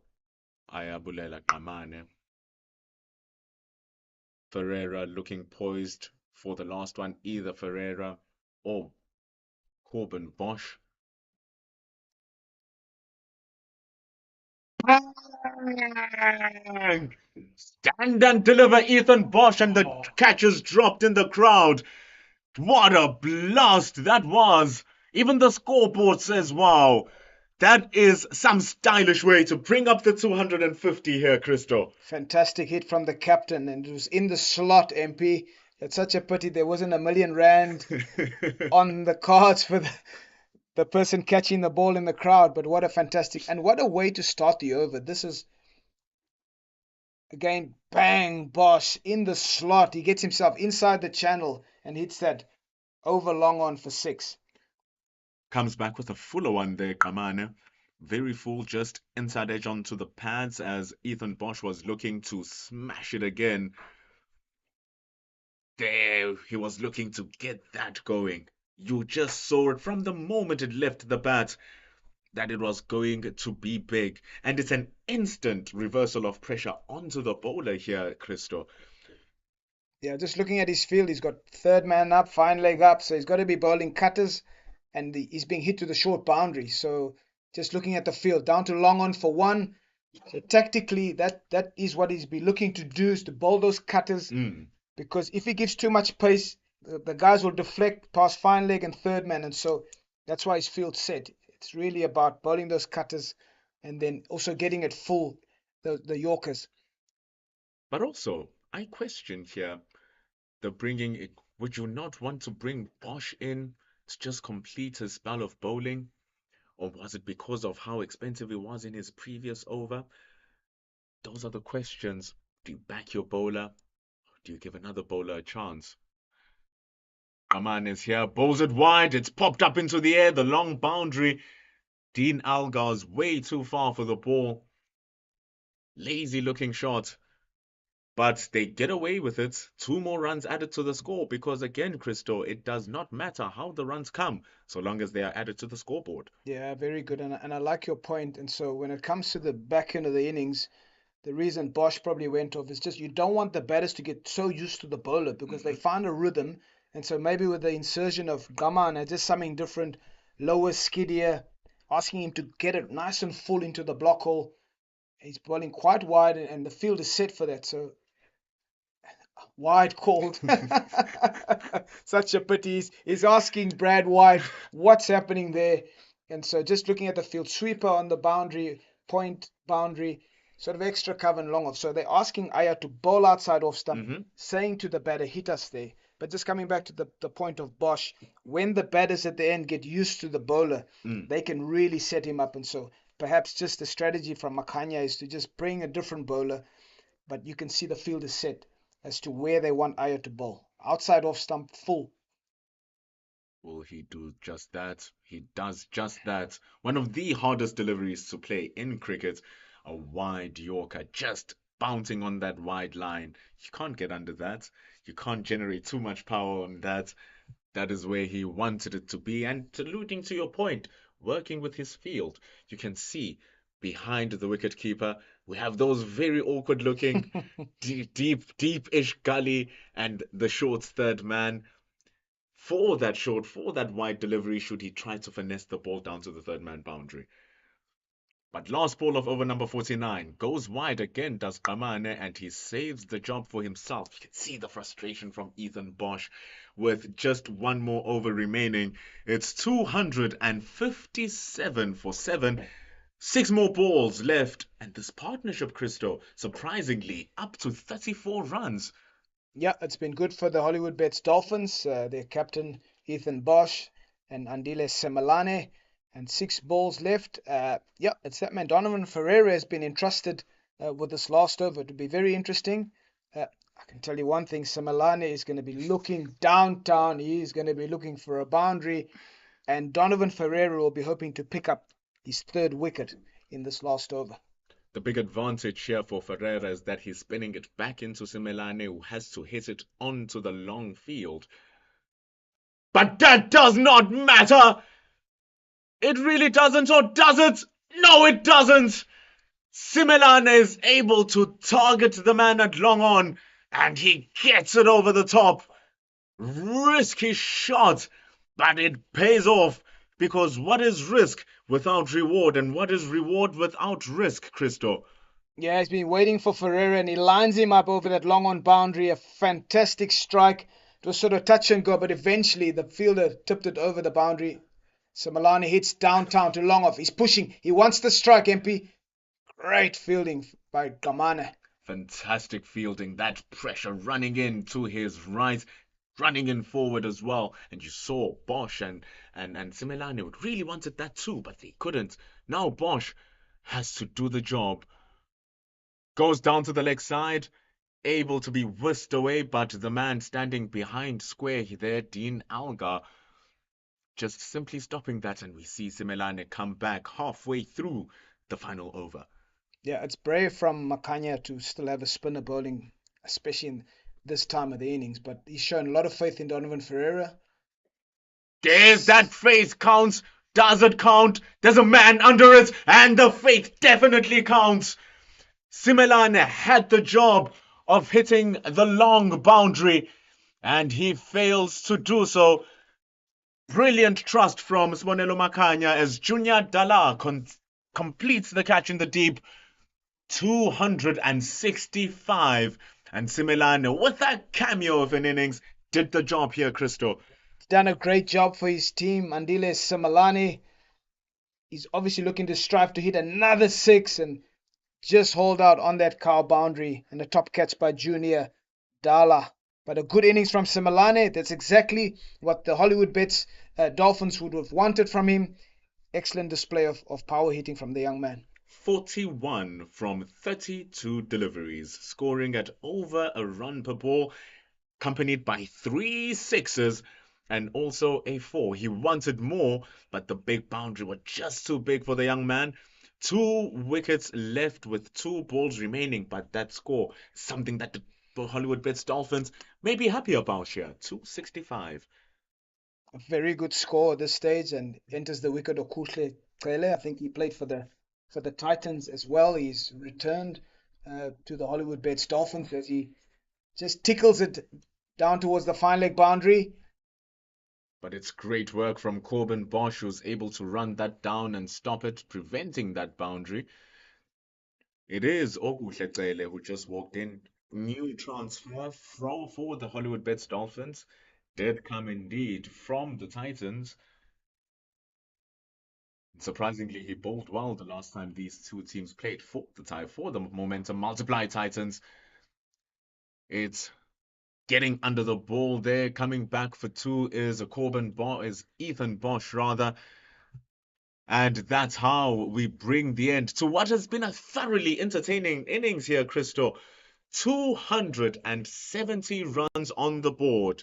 50 overs completed.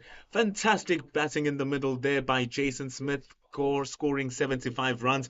But it's the value of the partnerships here that made the difference, Christo. Yeah, well said, MP. And it's that the power of the partnership. I think Jason Smith today showed his class, but other guys chipped in. Tsepang de Tole chipped in. Kaya Zondo added value in terms of the partnerships.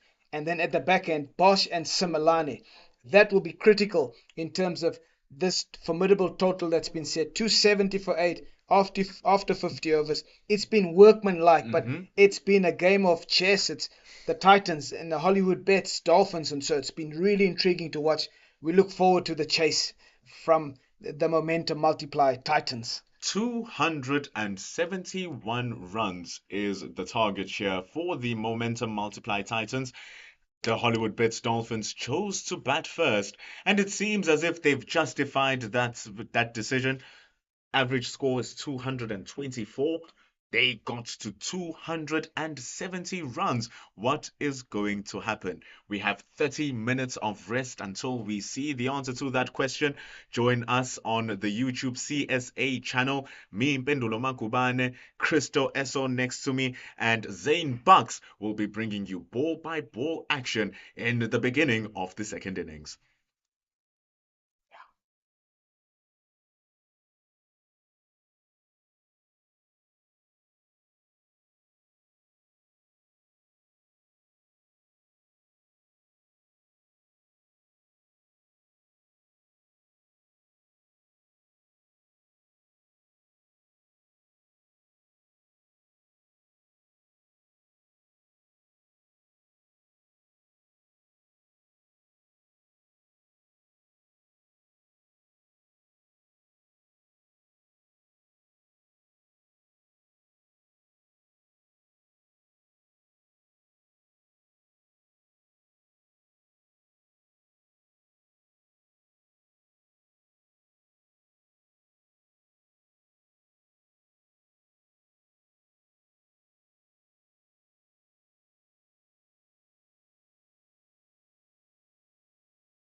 He's got the off spinner on um, with the left-handed batter at the crease. Oh, and a wicket. Ball at 6, 273, 283. If you keep on adding one, and they get the. This time of the innings, but he's shown a lot of faith in Donovan Ferreira. There's that faith counts. Does it count? There's a man under it, and the faith definitely counts.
So 270 for 8 was scored by the Hollywoodbets Dolphins in the first innings. Welcome back here to the east coast of South Africa. It is the Hollywoodbets Dolphins taking on the Momentum Multiply Titans. It is the second innings just about to get underway.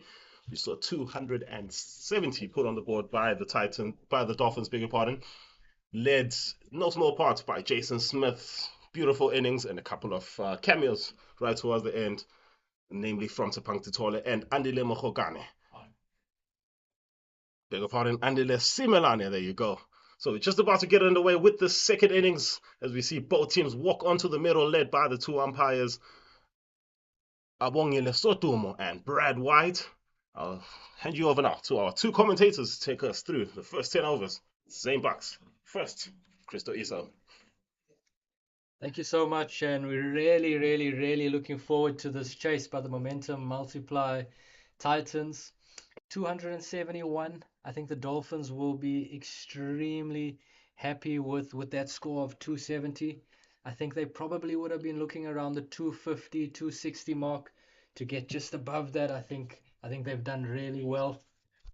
Ethan Bosch, the Dolphins captain, taking the first ball, taking the new ball, bowling to a couple of good batters. Can he get the breakthrough, Mr. Esau?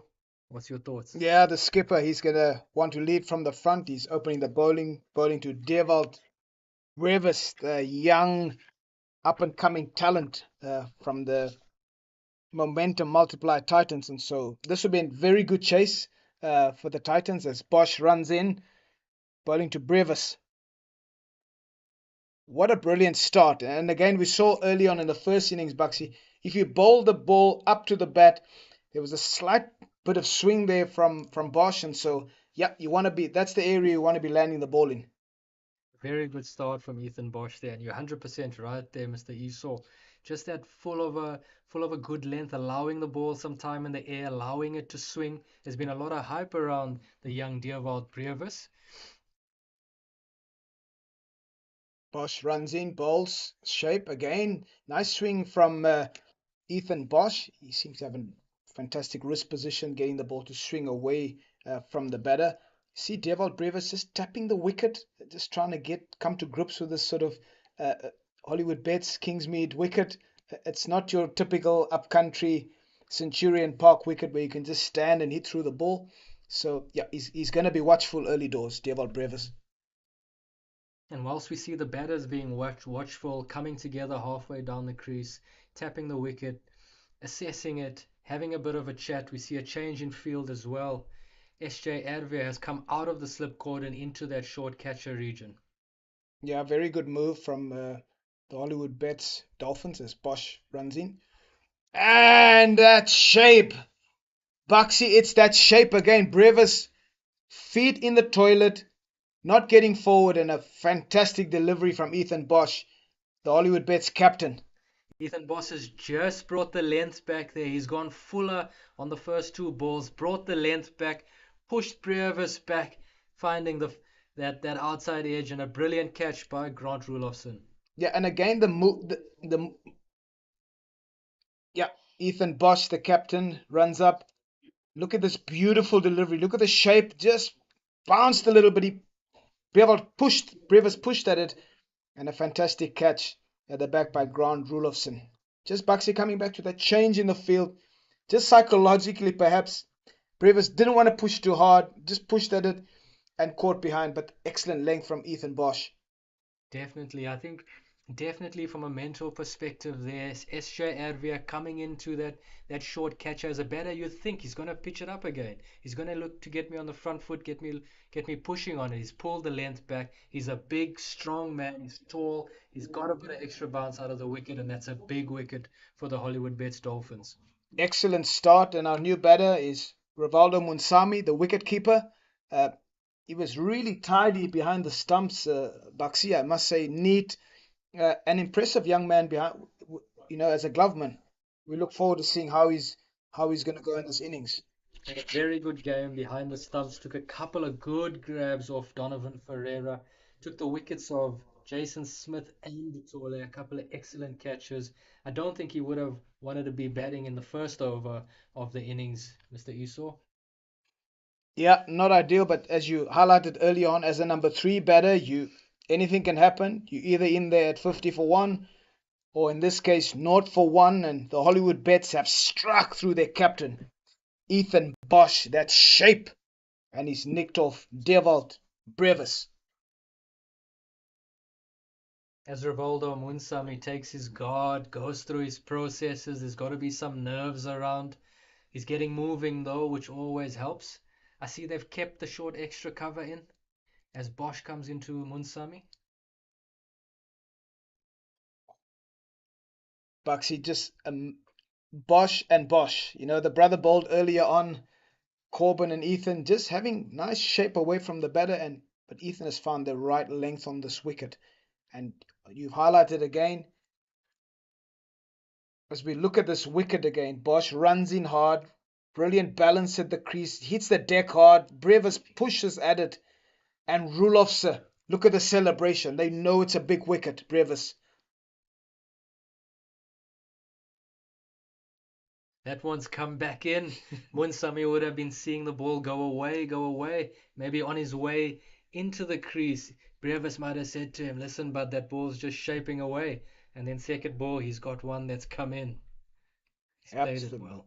Absolutely, Bucks. You're on the money, and so Munsami's early doors, he's got a bit of butterflies, he's a bit nervous, and Bosch exploiting any sort of swing on offer, and that short catcher in front also just in the eye line of the batter as he runs in and bowls. Excellent shape again. Just played to point from Munsami, but yeah, interesting start. Yeah, an excellent start for the Dolphins. Ethan Bosch on the money. Every single ball, though, every single ball there, that's a wicket maiden. He's gone 5 away from the right-hander. He's brought that ball back in, asking questions of the batter, asking questions.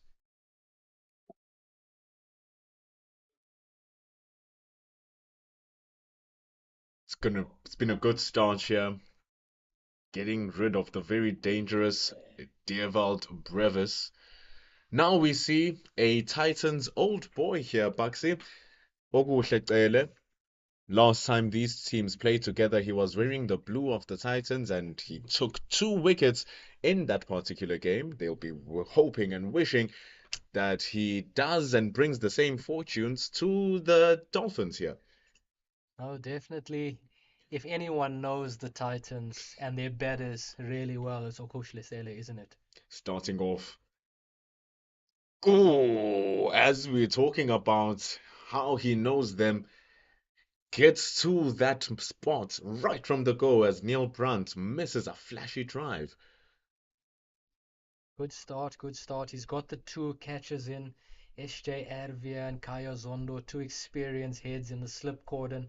Okosh Letlele just coming across the left-hander. Neil Brandt taking him on though. Nice and positive from the start. Not wasting time, but might want to make sure that he preserves his wicket. It's right at the beginning of the match. He needs to make sure that he does that well, just leaving the ball and picking his shots like he should. Good start here from Okosh Letlele. Mm-hmm. That's very nice. He's one of the Dolphins players that came out nice and early on the foam rollers, getting his activations done, bowling to the bowling coach, Quinton Friend. He obviously knows he's going to be opening the bowling and he's got to make a big start here for the Dolphins. In a long batting lineup, he didn't come out with the bat. Warms up his body, throws his entire weight onto that delivery. Hustle and bustle from Ogutlekele. Like to see that, MP. I like to see that he's really going for it. Mm-hmm. He's really bending his back. He's one of those promising young bowlers. He's been around a while now. He's been in the SA setups at a school level. He's been around the franchise level.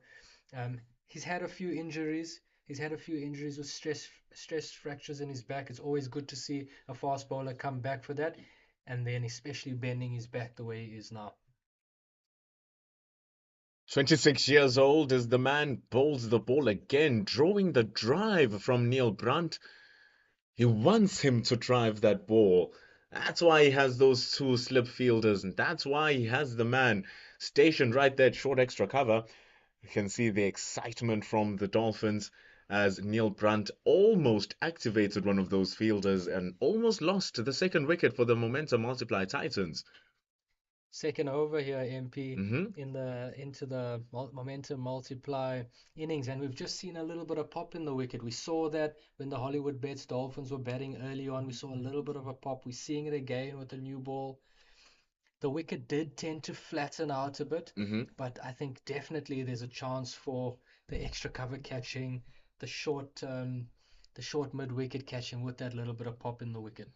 And to just add more dimensions to the bowling, it's the pop in the wicket, and we saw that rapid movement from the ball by Uguhle straight after it bounced, forcing Grant Rulofson to dive to his right. Was a good take.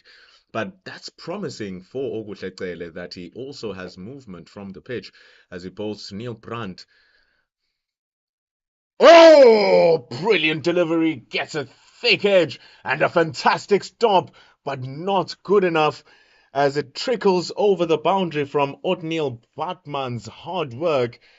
Oh, but you see what we are talking about here, Zane. He wants that drive because of those mistakes. Most certainly, something in the wicket for the bowlers Hmm. here.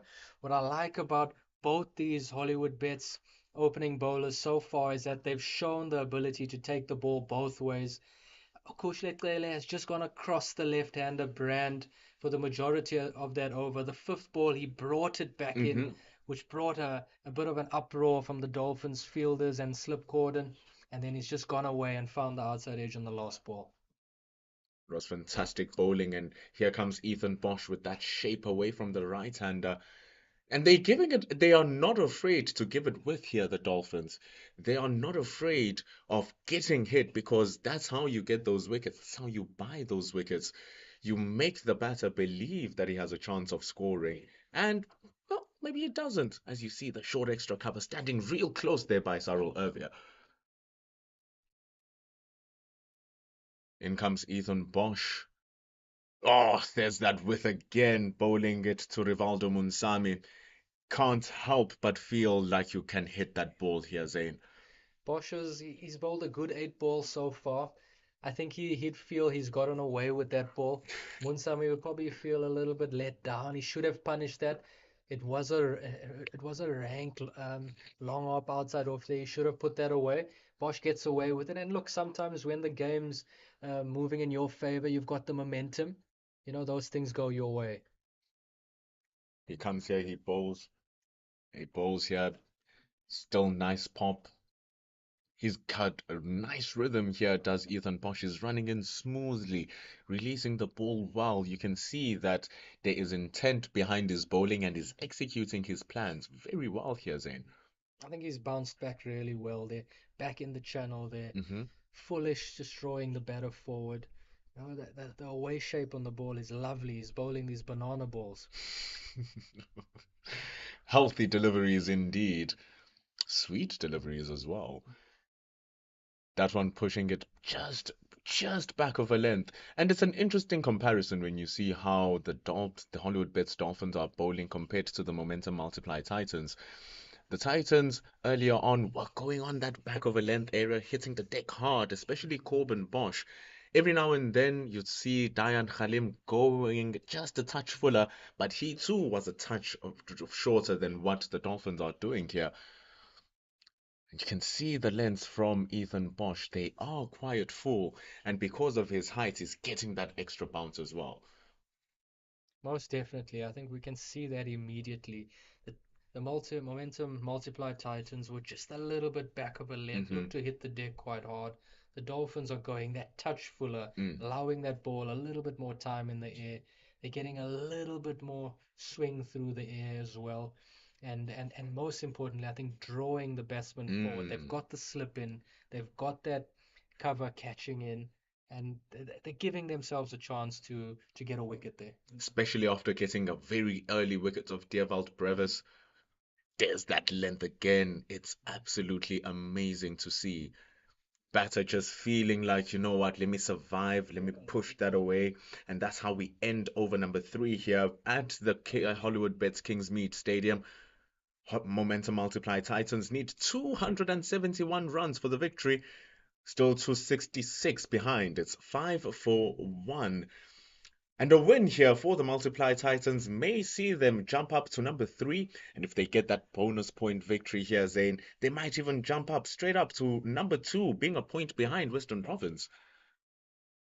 The Dolphins are going to do their best here to make sure that that doesn't happen. The Momentum Multiply Titans, they're a well-oiled machine, a union that's intent on winning, that has won. They're going to look to fight till the very end here. The Dolphins have also been really successful in the recent past. Head coach Imran Khan has come in. He's won a few trophies in the few years that he's been coaching the Dolphins, and they're going to look to continue on in that vein. 100%, as we see Oguhleqele slightly getting that one wrong as it drifted down to the pads of 4-leg buys. Gift for the Momentum Multiply Titans. He readjusts his lines very well, attacking the body of Rivaldo Munsami there, but is able to fend it off. And with the CSA tournament structure or relegation divisional structure, I love how they incorporate all 3 formats of the game in order to determine which team is number 1, which is number 2, which is number 3, giving a holistic view of what the franchise and the team is standing at. That's a great point, and I think they've done very well in the structure of the promotion relegation. You've got to be a holistic team. You've got to have players that are able to play in the white ball formats. Obviously, we know the 50 over format is very different to T20 cricket, but you've got to have players that can mix it in both formats, and then you get your guys with a little bit more patience that are prepared to grind it out. They can play 4-day cricket and put on performances over a period of time. I think when we get to the logs, you're really going to see who the best team overall, who that best union overall is. 100%. And the disparity between how the unions play the different formats of the game can be shown by the drastic results of the Hollywoodbets Dolphins. Oguhleqele would want to keep it there so that his team have this advantage that they keep bowling at. But when you look at the Hollywoodbets Dolphins, for the past 2 seasons in the CSA one-day challenge, they've been finishing last on the log. The first one back in 2021-22, they finished without a single victory. Last season, they only completed 2 victories, but still saw them lambast at the bottom of the log. But what they were able to do.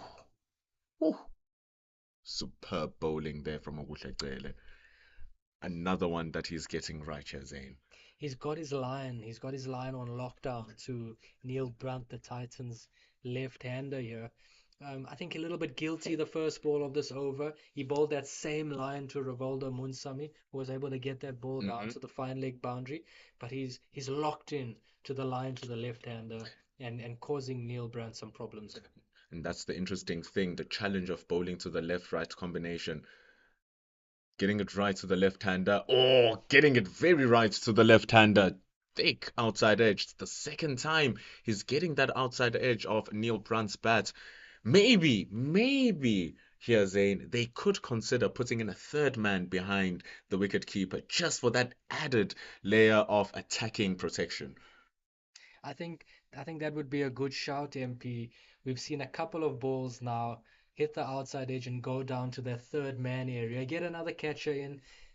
11 for 1. You're 4 overs into the game. You're beating the left-hander outside off stump. Get another catcher in.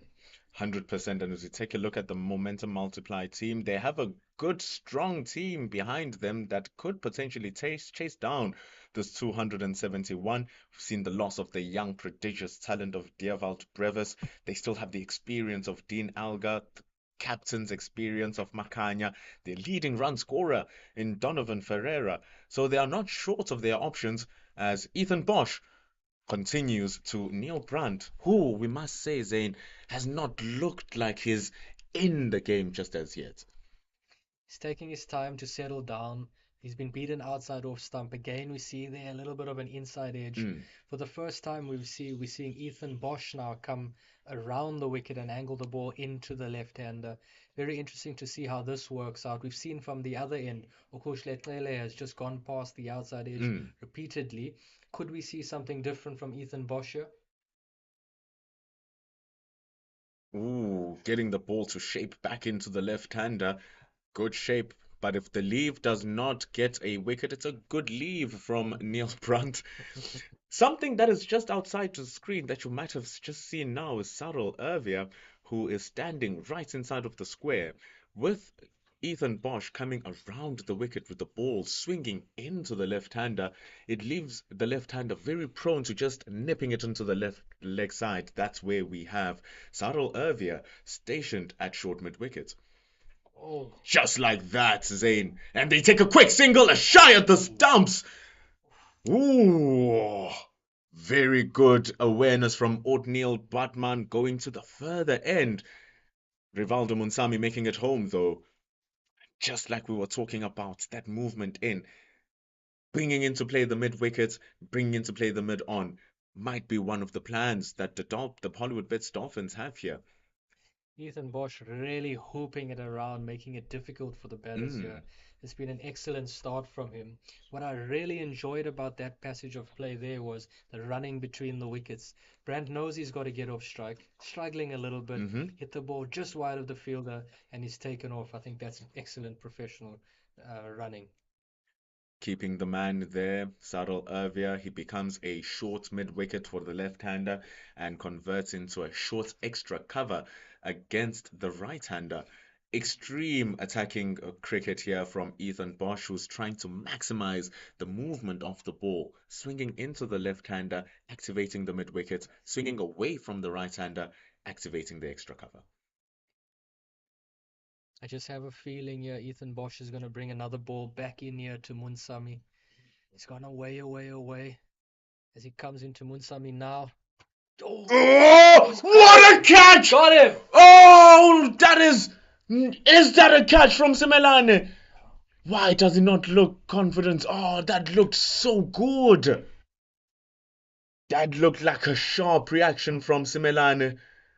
But it seems like he's put it down. We'll just wait to see what the action was here. Running in hard, Ethan Bosch. Leading edge. Oh, just put down from Simelane. Tough chance, though. Very tough chance. So Rivaldo Munsami lives to see another day, dropped on 1 after 5 overs. It is the Hollywoodbets Dolphins who have their teeth sunk into the necks of the Titans, striking them on 12 for 1. What a fantastic start. Those chances don't come around very often. Munsami knows he's going to have to cash in here. He's got another life. He's been given an opportunity by Simelane. He's going to have to cash in and put on a big score here if the momentum multiply Titans are going to win this game. Definitely has to show off. Okuhle comes into Neil Brunt. Cele has been having a good time bowling to the left-hander. He would want to preserve his bowling to him, just make sure that he bowls to him as much as he possibly can. Definitely, I think Okuhle will be very happy to be bowling to Neil Brunt again. He's got the better of him. We're still not seeing that extra slip in that we're calling for up here in the commentary box, but maybe the Dolphins have other ideas. Here comes Cele again. Bowling so well. That one just shaping back into the left-hander. You can hear the oohs and ahs from the fielders. Really good skills here from Cele. Away, away, away, and then has the ability to bring that ball back in. Excellent execution of the in-swinger there. He's bowling extremely well. Okuhle loving his job versus the left-hander. It's wonderful cricket to watch. A big test for Neil Brunt here. Gets the lengths working brilliantly, and the shot is exquisite from Neil Brunt. just pushing the full face of the bat towards the ball, opening up his wrists and guiding that through the mid-off fielder. What a glorious drive that is for 4 runs. That's a good shot, and that's got to get him going, MP. Mm. Okuhle just gone a little bit fuller, maybe searching for a bit of movement, trying to get him to push at the ball, maybe bring the slips into play. Neil Brunt, though, on top of that, brilliant strike down the ground for 4. Superb stuff. Just getting it a touch fuller than what he wanted it to be there, Okuhle. This time getting it shorter than where he wanted it to be. Neil Brunt happy to make the decision to play that off his back foot. You can say that was guided down to the third man fielder and is able to get himself off strike after causing the damage to Gale that time. It's a much better over for the momentum multiply Titans at Neil Brunt. Brilliant shot down the ground and then able to just drop that one behind the point fielder for 1. Seems to be settling in a bit. He's going to need that. The momentum multiply Titans are going to need that. It's a big ask because Munsami just became an opening batter himself. We thought that Grant Rolofson came in early for the Hollywoodbets Dolphins, but it is Rivaldo Munsami who comes in even earlier at number 3 for the Momentum Multiply Titans. He has faced 15 deliveries for his single run. At this point in time, that shouldn't be too much of a bother. At this time, it's just to ensure that he preserves his wicket and just gets his eye in as much as he possibly can. Tele makes it hard, gets another thick edge. He is bowling brilliantly here. His width that he offers works so well with the length that he's bowling at, where the batter thinks he's there, but he's actually not. That's how we end over number 6 here, Zane. A good over for the Titans. Very good over for the Titans. I think you were 100% right there, MP. These two batters have got to spend some time at the wicket. We've just seen the team of the Momentum Multiply Titans, and they've got some firepower there. They've got Sibs Makanya, the captain, to come. They've got the international experience in Dean Elgar. They've got Donovan Ferreira, who can finish a game. These two batters... Edged! Oh, these two batters will no longer bat together. Edged to the slip, and that away movement we were talking about, Zane, being the catalyst for the wicket. It's edged by Rivaldo Munsami, and after 16 balls, he loses his wicket for a single. How brilliant it was. Sticking to the plan. It's been shaping from ball 1. He's pitched it up. He's not afraid to pitch it up. He's not afraid to get the Momentum Multiply Titans batters driving. He's pitched it up. He's found the edge. Excellent catch in the slips by Kaya Zondo. A lack of feet from Rivaldo Munsami, just throwing his bat at it very lazily. And it's even worse with the ball moving away. The ball goes further away, forcing you to play even further away from your body. And that was the reason, not getting over the ball and straight into the sleep fielder. The only slip fielder there, Ethan Bosch. Excellent captaincy, excellent bowling. And now he's 2 of 2 from just 3 overs. One thing I'm sure of, the Hollywoodbets Dolphins fielding coach, Nduduzi Mbata, would be happy with that. As they were about to get onto the field, the Dolphins were still doing their slip catches. Duzi was hitting the boys some catches. We saw Kaya Zondo take a few comfortable ones. Fast forward 20 minutes, you into the game. Nick, catch. And it was a beautiful one indeed. First cut straight into his face. And straight after the over where Rivaldo was dropped, you were talking about how he would want to use that extra life and really start pouncing onto it. However, he could not capitalize on his second life. Unlike a cat with 9, he was only given 2. In comes the vast and wealth of experience of Dean Elgar, former Proteas. Is he still test captain for the Proteas? Still is very much the Proteas captain for the test side. It's funny, the first time I saw Dean Algar, he was playing for the Knights for playing at the Oval. It was 12 years ago, playing white ball cricket. And Ethan Bosch starts with a wide delivery to Dean Algar. And what we will know about Dean Algar is that he enjoys driving the ball and enjoys going for the ball. Won't be surprised to see Ethan Bosch continue with that wide line and try to drag him out of his comfort zone. I'm looking forward to this, MP. You've got, as you said, the vastly experienced Dean Elgar. He's known for his BMT. He's known for those innings where he grinds it out and grinds out wins for his team. Here he comes in, the momentum multiplied Titans at 19 for 2, under the pump. Dolphins bowlers bowling well, and he's got to play a typical Dean Elgar innings today, hasn't he? He has to grind it out. There's 2 wickets gone within the first 10 overs, not the position where the momentum multiply Titans would have wanted to be in. But these are the opening batters for the 4-day game, Neil Brunt and Dean Algar. So they are no strangers to batting together and batting together well and batting together long. And because they are the opening partnership for the red ball game, they are no strangers to the new ball either. And they are no strangers to just containing the game and preserving their wickets for a long period of time. Most definitely, MP. I think they're not going to be too concerned about the ball swinging around. As you say, they're used to it. They would be practicing a lot with new balls at practice as well. Oh, brilliant again from Ethan Bosch. Just that back of a length, that ball hooping back in. You know, just to take us a few balls back here, Ethan Bosch has bowled that wide outside off stump, but it just looked like he tried to get it going away from the left-hander. You know, I'm sure Dean Elgar would have been thinking this ball's coming in, it's hooping in. I've seen it on the screen in the change room. Now I come in and then the first ball goes away. It's got to play with your mind. Definitely, definitely. And that's why that delivery was a wide delivery. It was bowling it wide, it moved wider.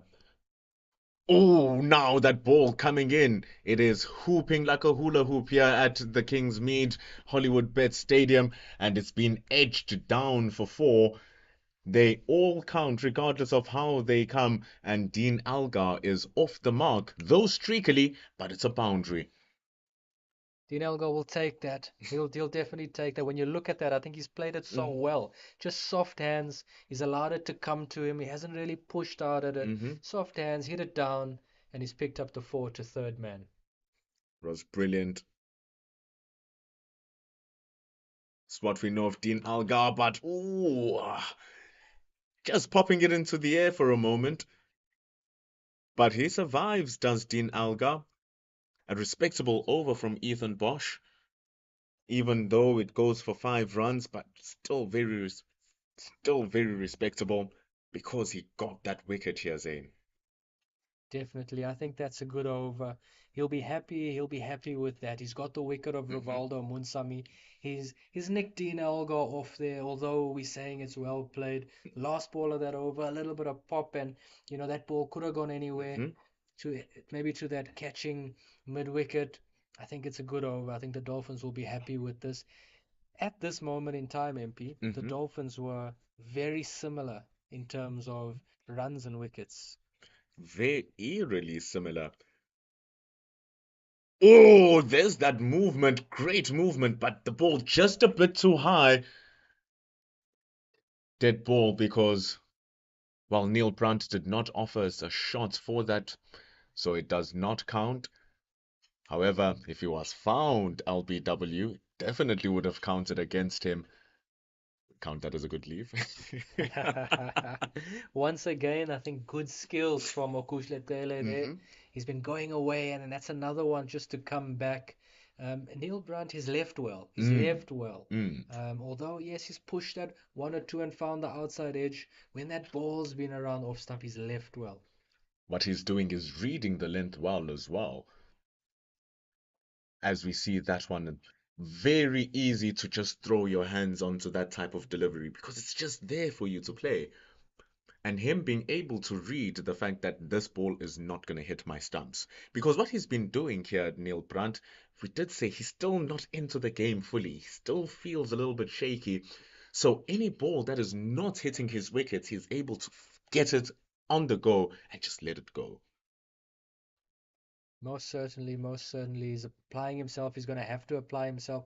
We've just seen Kaya Zondo now come out of that extra cover position into gully. Kusestele. Oh, okay. Another good leave from Neil Brunt. Hmm.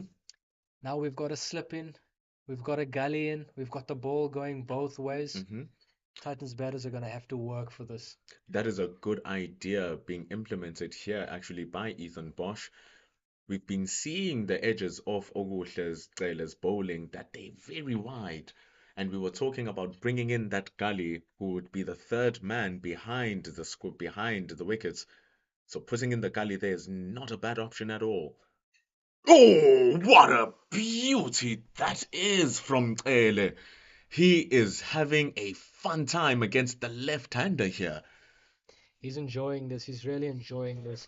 He's bowling really well. Mm. Again, he's come back from injury, bowling at good pace, moving the ball around. I really like what I'm seeing here from Makushle Tlele. Neil Brunt, he's still in there. Play and miss. It's a little bit difficult, but he's still in there. And that's the important thing for the Titans right now. He's hanging on for dear life. Neil Brunt. Really hanging on for dear life. He's frustrated at himself for throwing the bat onto that ball, but such is the quality of Cele's bowling because that one just snipped away from the left-hander.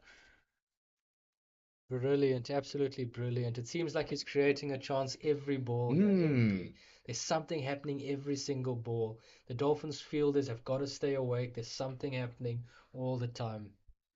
Cyril Irvia will have to keep his eyes open at first slip. Kaya Zondo, something might be brewing at him at gully. Oh, brilliant bowling from Cele. This is out of this world. How is he not getting an edge on any of these deliveries, is Neil Brunt? He must thank his cricketing gods that are watching over him as we bring the end to over number 8, a maiden one from Cele, well deserved. It's 23 for 2. They still require 248 runs to win. Brilliant over. Fantastic. Hmm. 8 overs for the Dolphins. They've pitched the ball up. They've got it to move around. They've got a couple of good wickets there. They've Hmm. been absolutely brilliant. We see a change in uh, in a in bowler now. We've got Otniel Bartman. This man has been in the squads for the Proteas. He's been one of the frontline bowlers selected in the IPL. Mm. He is at the Hollywoodbets Dolphins. He's coming in first change. I'm not sure if Dean Elgar and Neil Brunt would want to see a bowler of this caliber coming in at first change. An impressive average as well, 22.4. Oh, and he goes wicket to wicket straight up, forcing Dean Algar to play at that. It's going to be very important now that he continues on with the pressure that Ethan Bosch and Ogutlekele have put on, especially Ethan Bosch, who has been fantastic from this end. Otniel Batman, he's no joke with the ball. 22 runs per wicket. That is some serious stuff. I think the important thing here with Bartman is he he bowls that fuller length as well. Mm, He challenges the top of off stump. Steady bowler. You're not going to find too many things that are flashy. He's not going to try and do too much, but he's going to be mm, your solid, consistent top of off corridor of uncertainty type of bowler. And I think that brings him his success.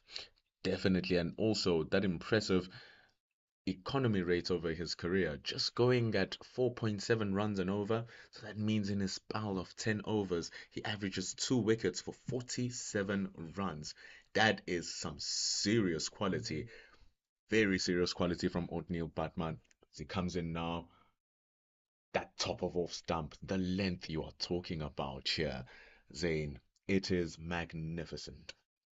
MP, you look over at the scoreboard and you see Ethan Bosch and he's bowled his 4 overs. He's picked up 2 wickets for only 7 runs, and you think to yourself, jeepers, you got to give him another one. But when you have someone of the quality of Otniel Bartman to follow that up, what a pleasure.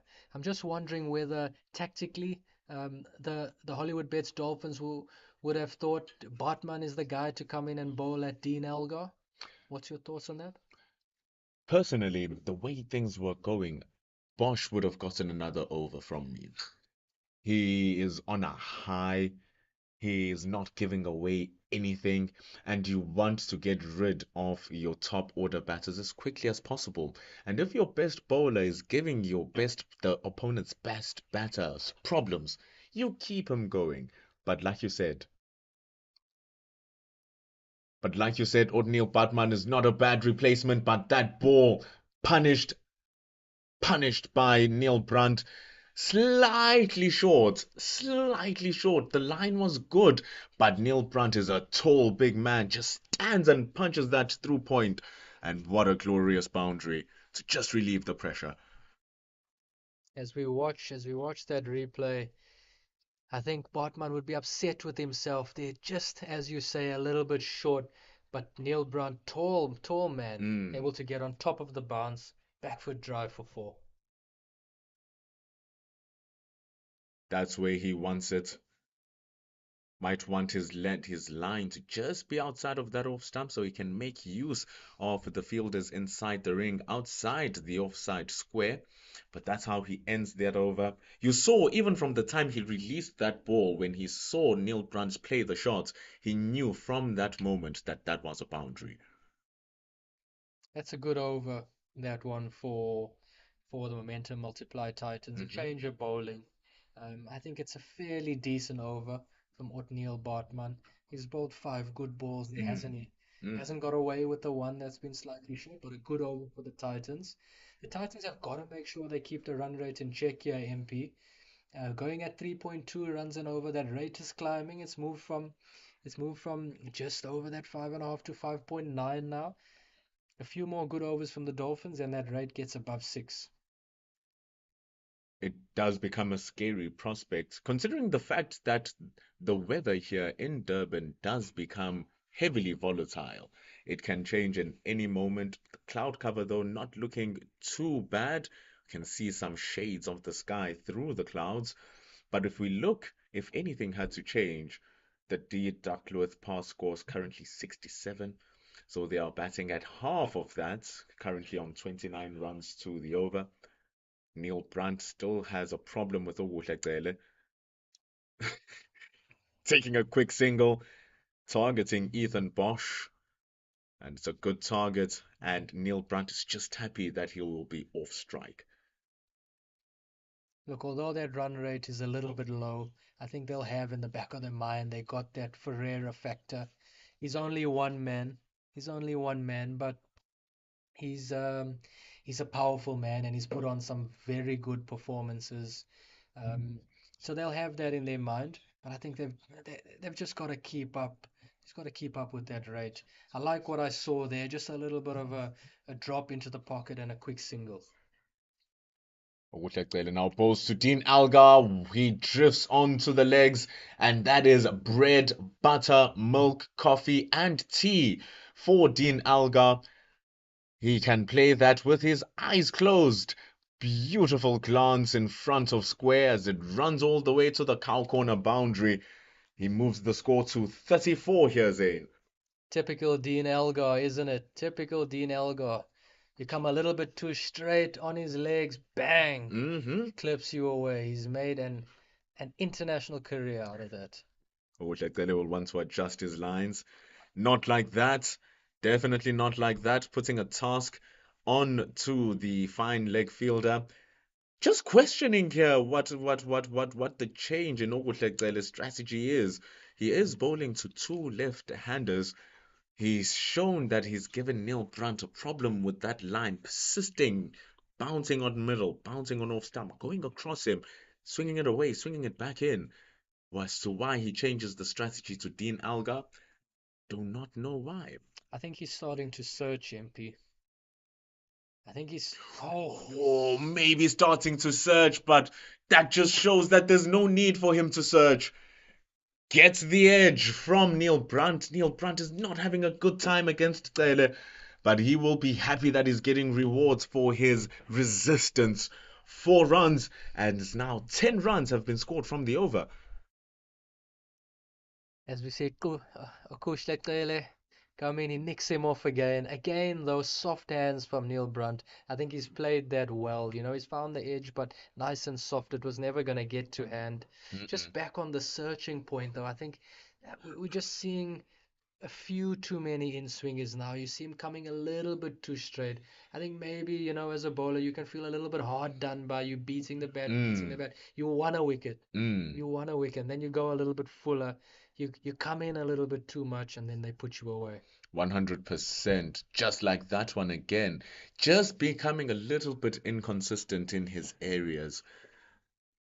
Getting a bit too full and straight onto that one. Brunt able to work it away. That might be the last we see of Okuhle in his current spell. That's how we end over number 10. Fans being in the crowd, these are the Dolphins ladies. They are taking notes of what's happening in the game. They are learning, because what a match it is that we are watching here. Can see the families standing next to them. The floodlights are coming on because their team are bringing the light here. Ethan Bosch returns, just like Christo returns on to the hot seat of the gantry. It's 40 for 2 after 10 overs here, Christo. MP, great to join you once again. And seems like Bosch is back, the skipper. He's taking the law into his own hands, MP, around the wicket. And he bowls to Brunt. Beautiful swing. Dot ball. He comes back into the attack. Didn't take much time for Batman. Batman was just there for a moment. Don't understand why they just gave him 1 over. He didn't have a bad over, did Batman. It was pretty decent.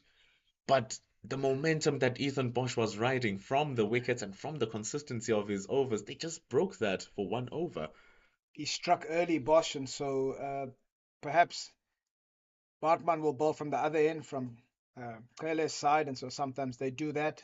They find the end doesn't quite work for them. As a bowler, the rhythm is not quite there, and so sometimes just a change in end sometimes does that for the seamers. So perhaps this is one of those ploys.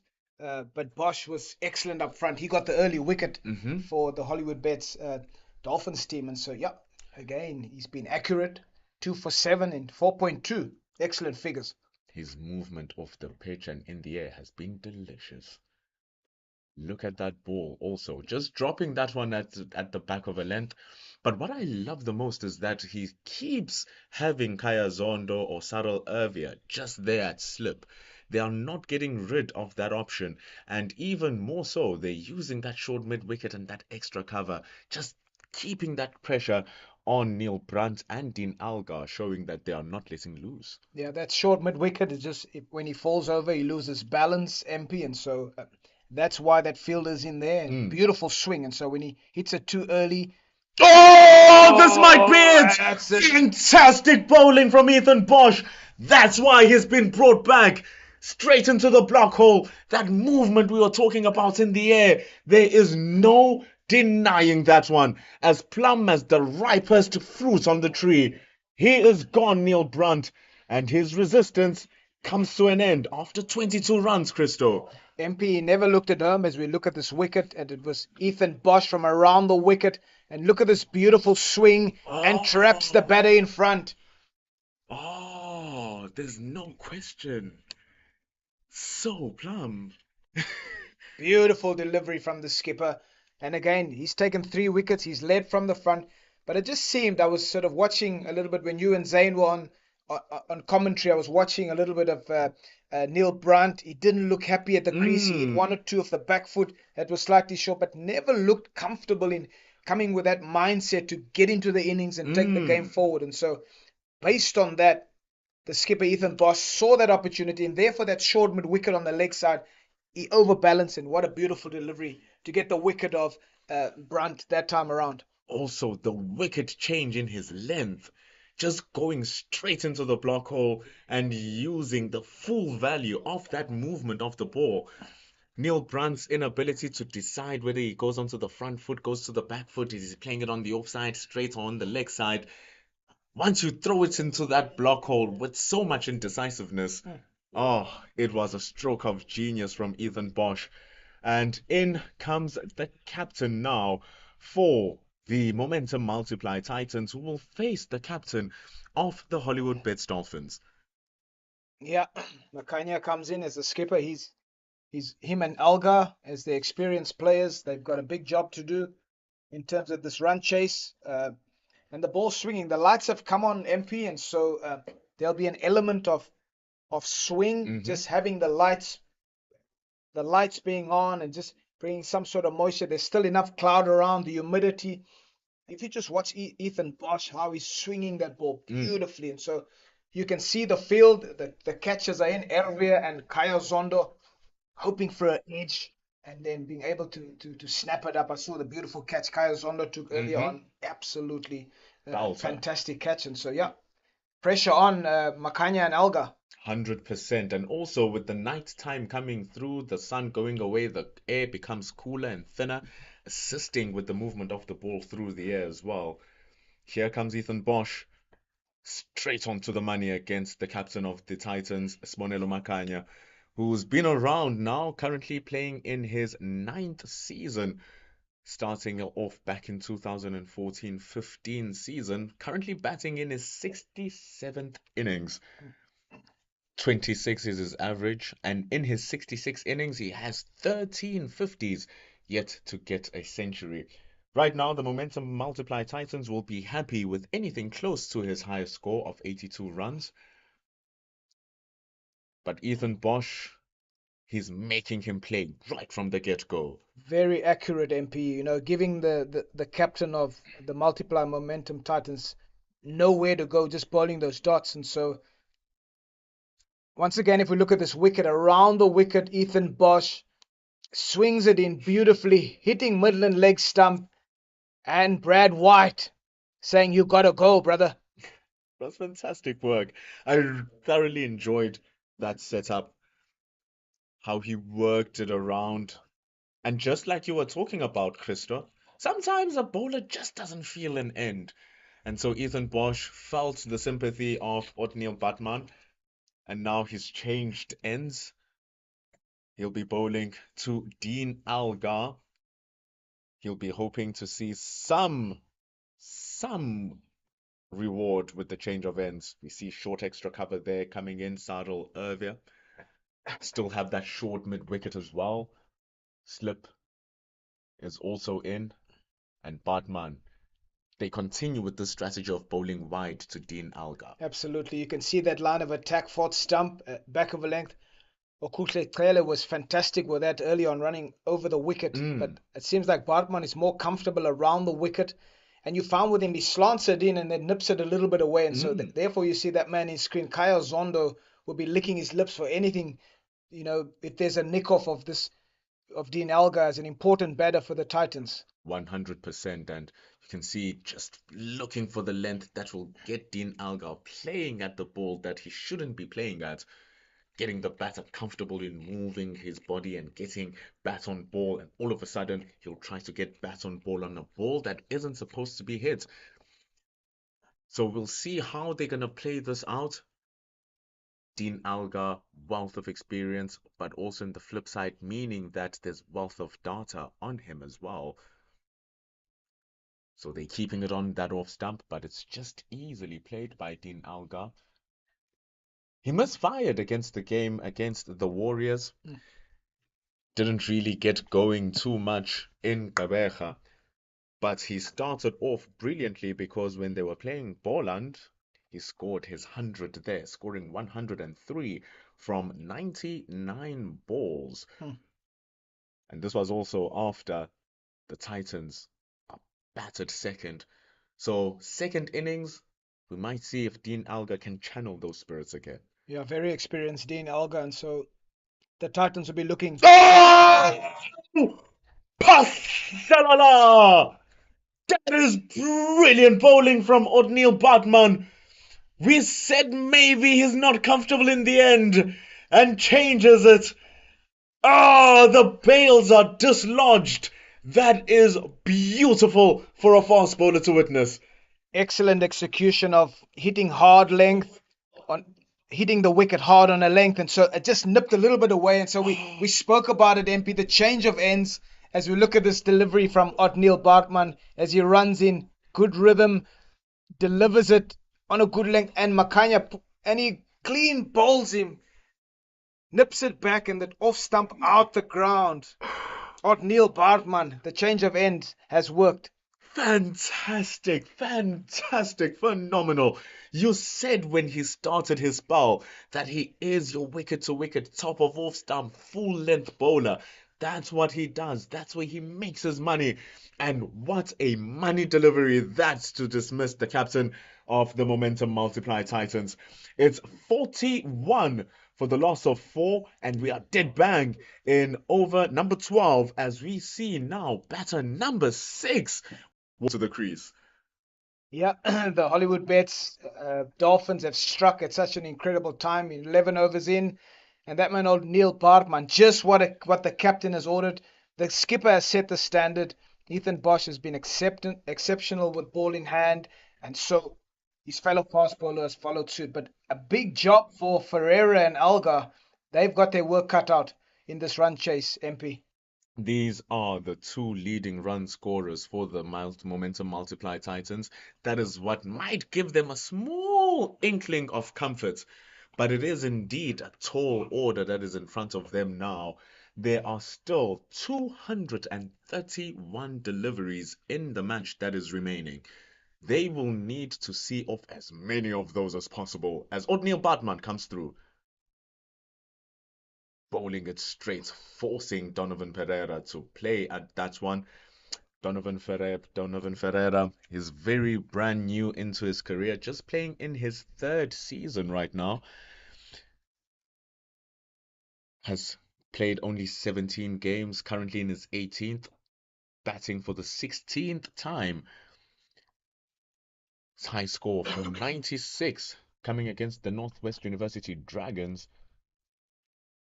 He will be hoping that his new best score comes against the Hollywoodbets Dolphins at the Hollywoodbets Kingsmead Oval today, because they are definitely needed. And after 12 overs, it is 41 for the loss of 4. The Momentum Multiply Titans still needing 231 from 232. Talking about momentum, it's definitely with the Hollywoodbets Dolphins, MP, in terms of how this game is panning out. But we are mindful that Donovan Ferreira is a dangerous cricketer. You know, he's got the experience of Alga to bat around, and so what's the space from the Momentum Multiply Titans camp?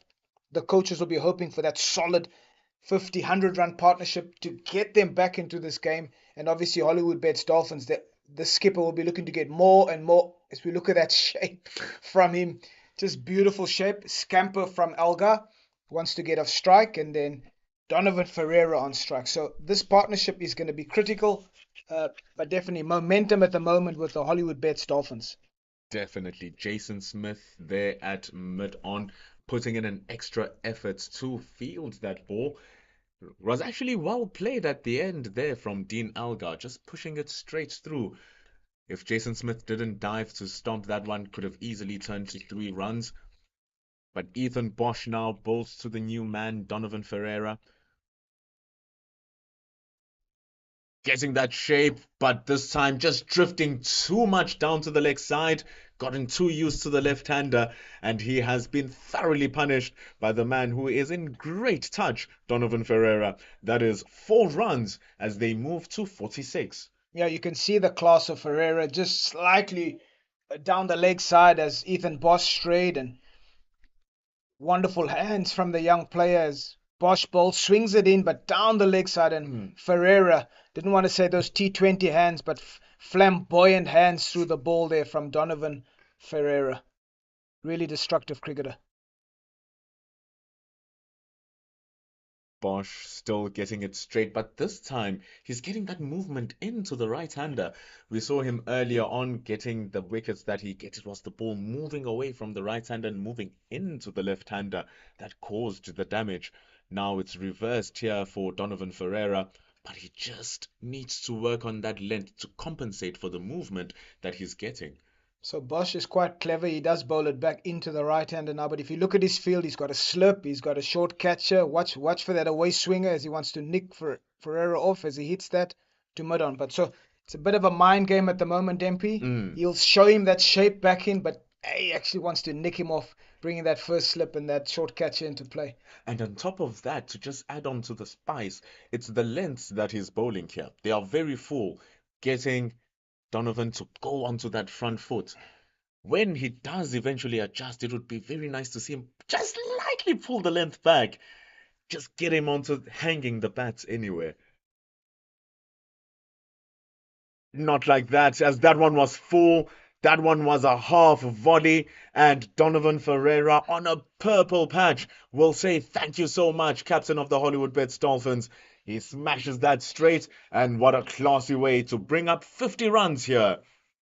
Yeah, the run rate, they right up there with the rate. And if you look at this delivery, full in length.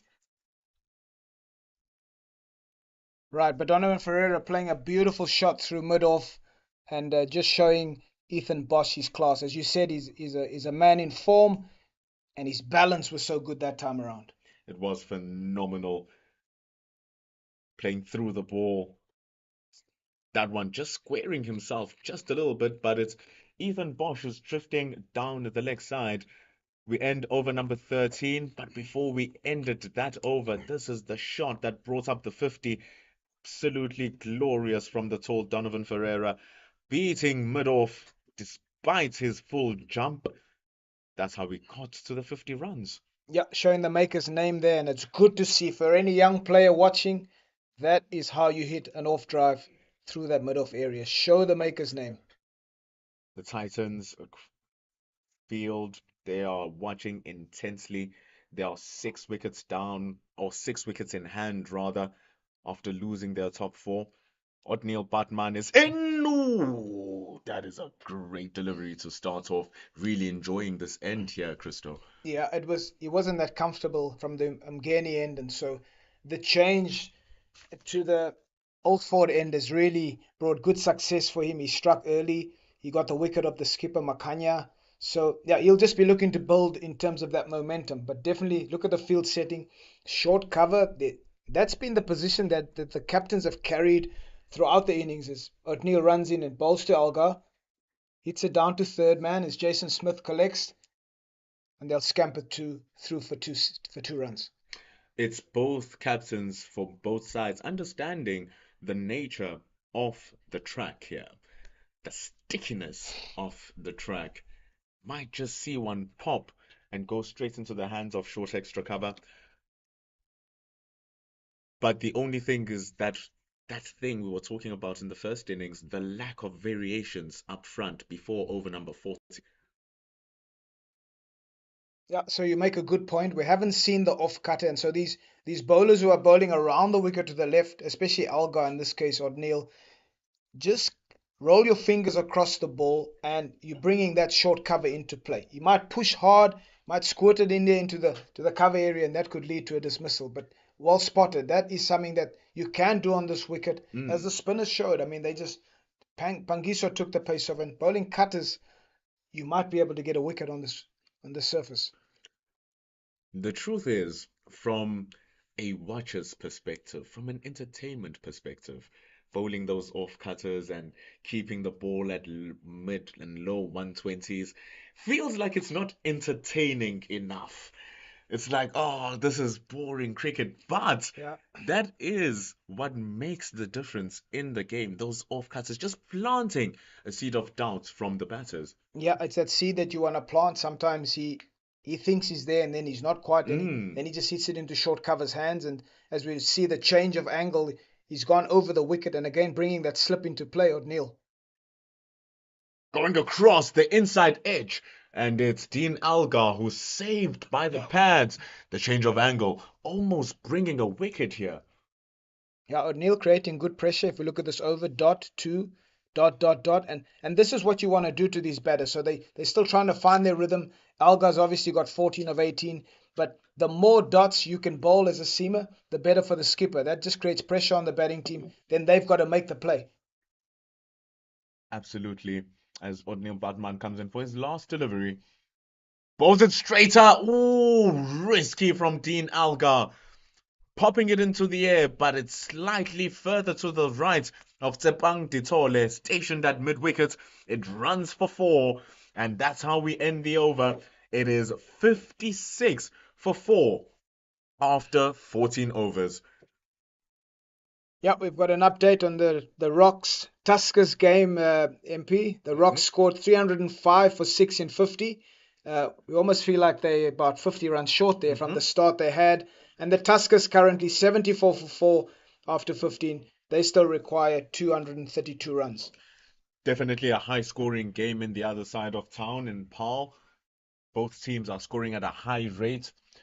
You can see they've both lost 4 wickets each, just like the Momentum Multiply Titans here, but they find very hard to score, all the Titans, to the bowling of the Dolphins. They're looking to restrict more of that pressure now as they take off that pace that we were talking about and bring in the spinner. Yeah, John Smuts previously played at the Warriors. MP played a lot of his cricket down in Kabaga, and so he's made the move to the Dolphins, I think, last season, and so he's an experienced campaigner. He's accurate, he's economical, and great timing from the captain, Ethan Bosch, to bring the spinner on. In comes John Smuts' wealth of experience.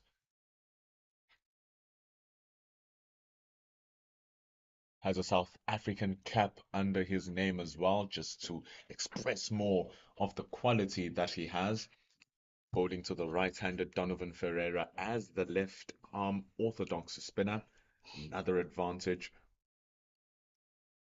Going round arm, forcing that ball through. But you can see the grip you can see the turn in the pitch as well here, Christo. Yeah, you can see he's making every effort. He's driving over that front leg and putting the revs on the ball, and so very interesting. And so that's an intriguing battle for me. Smuts to Ferreira, both batters very similar in the way they play. Like to punt the ball.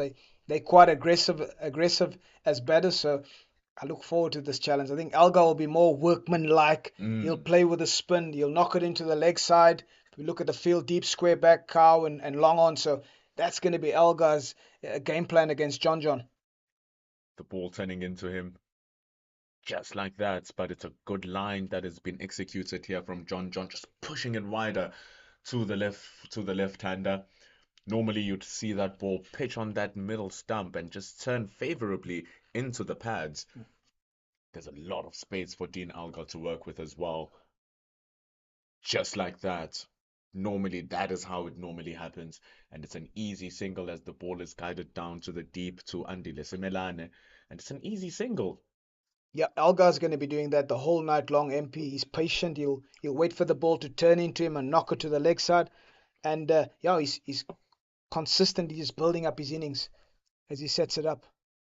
Donovan Ferreira, that's your contest that you watch. And I was actually thinking about it before John Smart started bowling. It's the fact that he can get into the head of Ferreira. He can kind of sort of suss out what the batter wants to do. And then he can come up with a counter attack on what he wants to do. John into Algar. All day, Christo. Sign of experience. He's just going to be doing that the whole night long, Algar. Patient, building up strong, keeping the board ticking, as we said earlier on. And 60 for 4 after 15 overs. The Momentum Multiply Titans. And this partnership is building up between these two. It's a beautiful partnership right now, just going up to 19 runs. And that previous over looked very clean from John Smuts, but it went for 4 runs.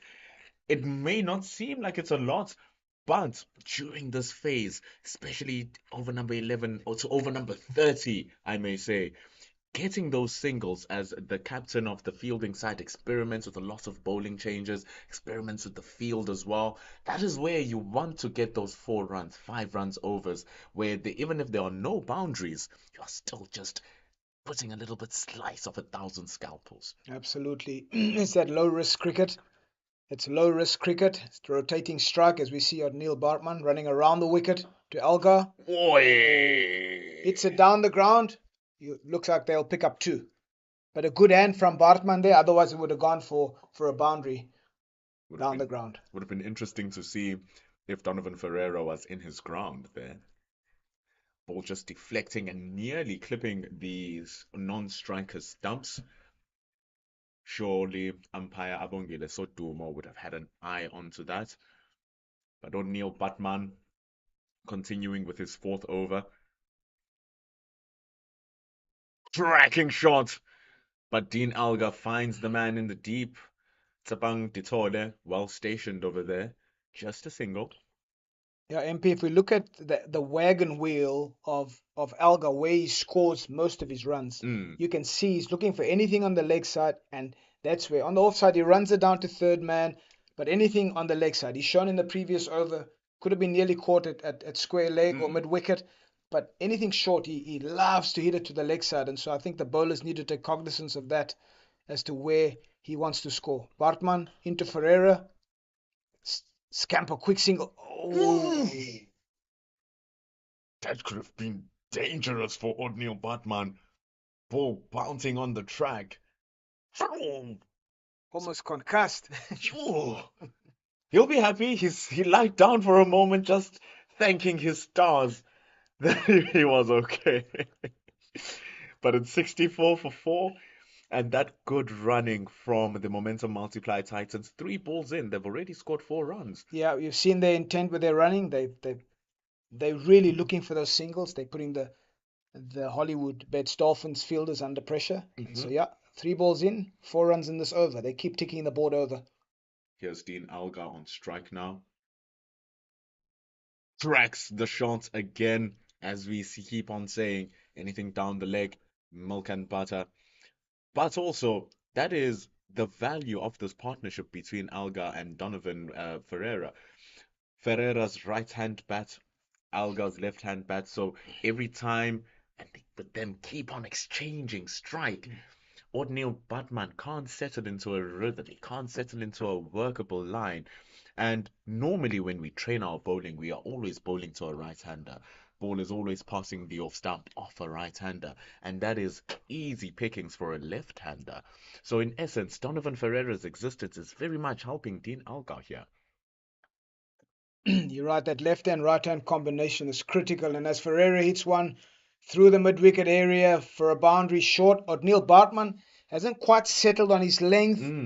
The way he got the wicket of Makanya was a fuller length, and he's gone short. And the men from Pretoria, the Momentum Multiply Titans, they play on good wickets. Anything short, they will dispatch you, and that's shown.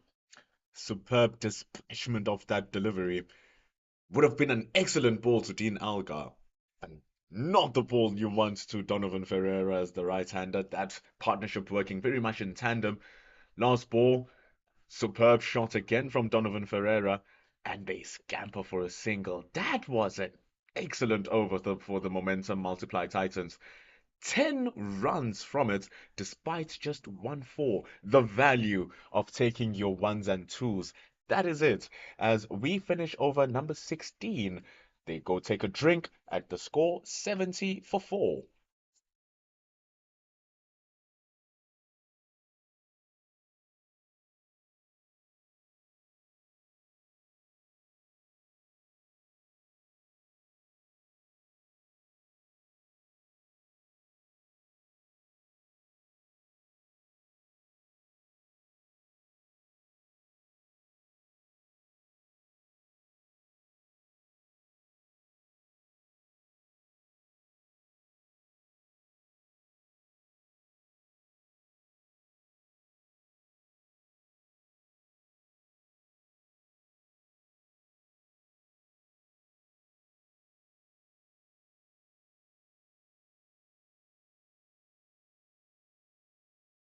The Hollywoodbets Dolphins as Bosch runs in.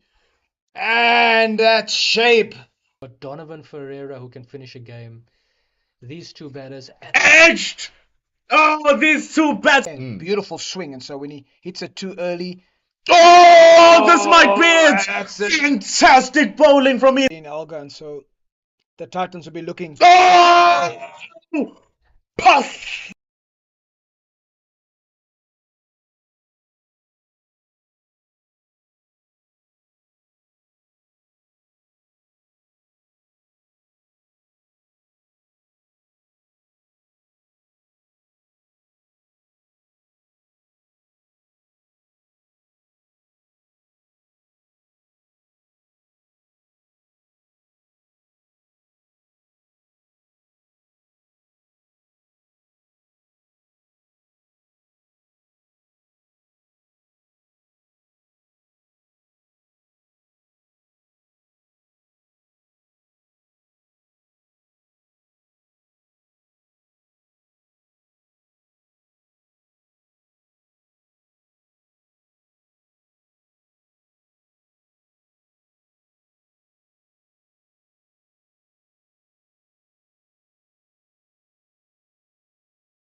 The Hollywoodbets Dolphins as Bosch.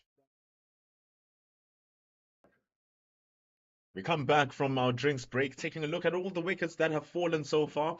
We were talking about the lengths that the Hollywoodbets Dolphins were bowling. That has been the difference maker here. Yeah, definitely the fuller length has been the one that has been taking the wickets, and that was good to see the fuller length, and there was just reward for those lengths that were bowled fuller. It has been fantastic. And we just saw O'Neill Batman in the previous over struggling to land it in the areas which will reap dividends for his bowling. But now John Smuts being used here, slowing down the pace of the game, but he was just taken apart very easily in his first over. Yeah, the batters are smart. They're just rotating. They playing low risk cricket, finding the boundary riders, and that's 5, 6 runs and over. And so when he bowls it a touch slower, they've got to make the pace as the batter. So that has to be the ploy. But obviously you can't do that all the time. You got to mix it. Sometimes you undercut. Just as long as when he slows it down, though, the batter has to make the pace. That's what we're seeing here, just pushing it that one a little bit quicker. What we saw very well done from Donovan Ferreira during his bowling spell is that fluctuation of pace. He was more on the quicker side throughout his spell, and he used that quick delivery very well. But it was in tandem with Aaron Pangiso's flighted and slow deliveries, which is what made that spin partnership work so well. They were a fantastic combination, as you said. Pangiso was a touch slower in terms of pace, and Ferreira at the stumps, flat, quick, looking to hit the stumps, and he got success through that. As John bowls to Ferreira, finds another dot. On the money here, John Smuts, just those ones and twos. He's also just looking for a workable pace that he can land on consistently. Workable line as well as they pick him apart continuously. These 4 runs and over don't seem like much right now, but 8 overs down in his spell, you'll look up and be like, oh, I've given away 35 runs, and they'll start hurting a little bit. Yeah, Ferreira is skilled. I can see he's got a power game, but he's also happy to take the singles, just the rotation for the left, right, and combination. And Alga, he just keeps knocking at leg side. So you're quite right. You mentioned earlier on the analogy about the boxing rounds, and so the more jabs you have, and so this is what's happening with the singles. Excellent rotation of strike. And coming back to the earlier point of left and right hand combination, the field has to constantly move when there's rotation. So unsettles the captain has to move the field if there's a right hander, then a left hand. And so all of these things play a part. But the key thing you mentioned was the lines they've got to bowl. You've got to keep switching right hander, left hander. And in this case, Ferreira a little bit taller, Alga a bit shorter. So Mm. your lengths become so important when it comes to bowling. And what Neil Bartman hasn't quite found the right length. I'm looking forward to seeing this over, how he's going to go. But in terms of Ferreira and Alga, if there's anything short, they onto it. I know it's to the big boundary, but they latching onto that. Donovan Ferreira, a big hitter. Oh, but that time, that is what O'Neill Batman is looking for. That's the length and that's the line as well. Also getting assistance from the wicket. Yeah, it has been proven. Bosch earlier on showed when you pitch the ball up and you're close to off stump, Mm, you get wickets. And if we look at this delivery, yeah, again, just top of off as he runs in O'Neill. Good rhythm, nice and balanced through the crease. Wrist behind the ball. Oh, it could have easily just clipped the bails there, MP. beautiful delivery. Comes back, hitting the deck hard now. Might have just found something. That is where he's going to be constantly. And even after 17 overs here, Christo, Kaya Zondo is still next to Grant Rolofson at first slip. Yeah, it's a good sign. It's a sign that they realized the importance of breaking this partnership. And I'm not sure if O'Neill Bartman has been listening into the commentary box, but he's found the right length. He's really hitting the correct area in terms of Donovan Ferreira. Look at that. Getting Ferreira to play, but play exactly to his field as he just keeps on piling on that small little bit of pressure. These are small wins for him here, Christo. Fantastic. Good to see this young man bouncing back. 3 dots to a quality cricketer in Donovan Ferreira. Mhm. And this is where it becomes important for O'Neill. The fourth delivery, get back to that area. Let the batter make the mistake. As there's a stoppage in play, I think umpire Abongile Sodumo just having a look at the ball. It's that dew factor maybe that's starting to creep in. The skyline has gone much darker. Floodlights are carrying this game now. They are fully on, beautifully on as well. This is the stadium that was revamped for this Gqeberha, that was revamped for the day-night game. I was about to lie to Was you. Qabacha. Comes in a little bit straighter now. Like you said, that fourth ball is always critical, but he goes a little bit straighter, slightly greedier, and goes shorter and gets Ferreira off strike. Yeah, so the game plan towards Elgar from Bartman has been around the wicket.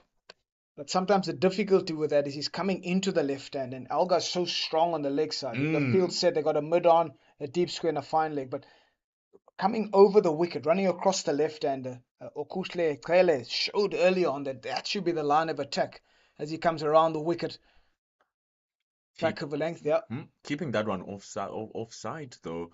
But like you were saying, it is easier to work the ball onto the leg side when it's coming at that angle off around the wickets where Algar is so comfortable. That's what he did with that boundary that he hit just on the right-hand side of Tebang Ditole. Even though it was aerial, but he was able to just work it around himself. and he's able to get so much power on that pull shot as O'Neill. Once again, there you can see a prime example. Mid on is really the only fielder in the ring, and Algar happy to scamper. If you're coming into him into his line, Hmm. he's gonna knock you there all day long. And so, just for the young man, perhaps something that he can take with him over the wicket across the left hander should be a better play with his field placing. He's still got the slip in, so maybe something for him to think about. And is getting still some little bit of assistance from the pitch when he gets it into that good area. He gets the ball to just do something for him. But we see 18 overs gone here at the Hollywoodbets Kingsmead Stadium. A beautiful stadium here in the heart of Durban. We're not too far from the beach where we are, but there's no breeze coming through here. The trees are absolutely still. Batters and bowlers won't be happy about that. Natural variation, natural assistance is not there. I'm so happy for the crowd that's come out. Getting a full cricket game in Durban can sometimes be challenging, MP. Hmm. And so the rain has stayed away, and it's just lovely for the supporters that have come out to Hmm. get full value and watch a full day's 50 over cricket. We were when Wayne and I were commentating in Pietermaritzburg early on as they go on for a single here, Donovan Ferreira and Dean Alga. partnership now has gone to 35, by the way. Very impressive work. But as we were commentating in Pietermaritzburg, we took a look at the weather forecast here in Durban for Wednesday, and it read 60% chance of rain. We said there's no way we're going to get a cricket match. So to just emphasize on your point of us having a complete match here in Durban, which is very uncharacteristic of the ground over the years, it's wonderful to see. We actually have a decent crowd as well, I must say. So beautiful recognition of the people of Durban coming to support their team here, Christo. It's very good, and I think there's a big passion from the Durban people about cricket, and it's good to see the families coming out. We also saw the women's team earlier on taking notes and trying to learn more about the game of cricket. And the best way to do it is through watching, obviously, these provincial cricketers play and international cricketers. In the case of Dean Elgar, Donovan Ferreira is now starting to play all around the world in terms of T20 cricket. So the quality of the player on show, John himself has played a lot of first-class cricket and has played, like you said, he had a cap for South Africa. So it's just good to see the community in Durban coming out and enjoying quality cricket. I think it bodes well for the summer. It really bodes well for the community and the city of Durban. That is what we say here at Cricket South Africa. We say be part of it. So why would you not want to be a part of it? Look at how relaxed they are. So chilled, enjoying the game of cricket. Some of them are watching it over their YouTube channel where you can check it out. And you were talking earlier on about bringing the boys to come watch the game here as well. Yeah, I think it's important for boys and girls. Obviously, the women's game is flourishing. It's got such momentum. I think currently the women's team are playing against the New Zealand team in our country, and so boys and girls. Before it was maybe just the boys. Now it's the girls. There's a fantastic opportunity if you've got a passion for cricket and you're a girl. There's so many programs that's available for you to join, and so it's so good that boys and girls can play this wonderful game of cricket. And so, yeah, it's exciting to see people coming to watch as we Andile Simelane that played beautifully early on with a bat. Just drifting down the legs to introduce himself into the crease. Those are 4 runs gifted to Donovan Ferreira. After scoring those 41 runs, Andile Simelane now has the task with the ball, but is very capable, the young man, of both the bat and the ball. But this one just drifting down leg. Yeah, going a bit straight up front, and Ferreira, as we saw earlier on against, I think, Neil Bartman, the same sort of story. You don't want to be bowling down the leg side. He's flicked it down there. Easy runs for Donovan Ferreira. Simelane runs in. Again, nips it back in. And it's gone to fine leg for 2. Jason Smith. Crisp fielding from the young man there. The big positive here for Andile Simelane is that he's getting some sort of assistance from the track. It's actually crazy how the track has been assisting now 70 overs into its usage. It's been going through the sun. Now we are into the darkness. Balls have been changing, but it has still given something to the bowlers up to this point. Simelane pitches it back over length. You can see that movement drifting back into Donovan Ferreira, but that short mid-wicket still not leaving his area. Yeah, I think Simelane has to be absolutely accurate with his line, MP, because if I look at the field, he's got mid on up, he's got a sort of a short mid-wicket catching. With him swinging the ball or nipping the ball back into the right-hander, Ferreira, there's potentially an opportunity for him to hit him over mid-wicket, over mid-on. So he's just got to be really careful with his line of attack. It has to be outside off stump, hitting top of off. Just like that one, Christo. And he's got the cover for it. Just keeping to the plans that he and the captain and the rest of the leadership of the team discussed. He does require more guidance from the experienced players in the side. Yeah.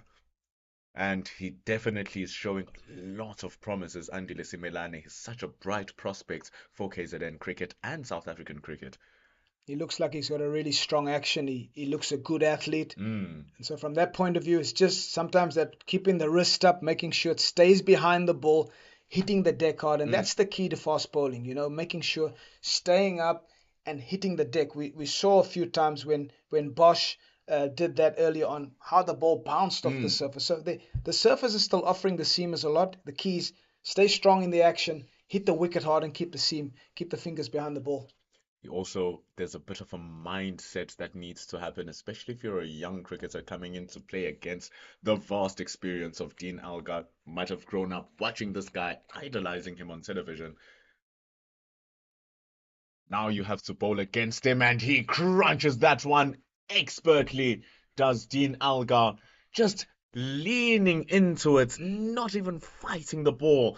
Sarel Ervia, who knows him very well, just knew from the time he started making connections that that was going to run for four, as it did. Yeah, Dean Algar, no real footwork, just absolute hands through extra cover, waited for the ball under his eyes, and precision with the execution. Perfect execution from Dean Algar. That's 20 overs gone now at the Hollywoodbets Kingsmead Stadium. At the same time, the Dolphins were on 84 for 3. So right now, the momentum multiplied Titans are a wicket over, but they have scored slightly a bit more runs as we have Zane Bucks come into the commentary box. Yeah, John Smuts bowls that. Has been hit to short cover as we welcome Zane Bucks back into commentary, and we allow MP to go and just put his feet up a little bit after some excellent work in the commentary box. Welcome, Bucksy. Thank you so much, Mr. Esau. Appreciate that, and glad to be back on air with you.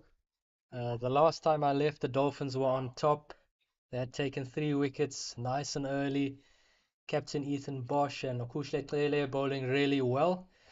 There seems to be a bit of a rebuild and a partnership forming here between Dean Algar and Donovan Ferreira. Yeah, one of the key things we spoke about earlier on, Bucksy, myself and MP, was the partnership bowling of Algar and Ferreira really seemed to have helped the momentum multiplied Titans. And so we've got John, who's very experienced at the moment, doing a tidy job for the Hollywoodbets Dolphins. And then a young bowler, as we spoke about him earlier on, Andile Simalani. You know a little bit more about him. Tell us a little bit about this young man.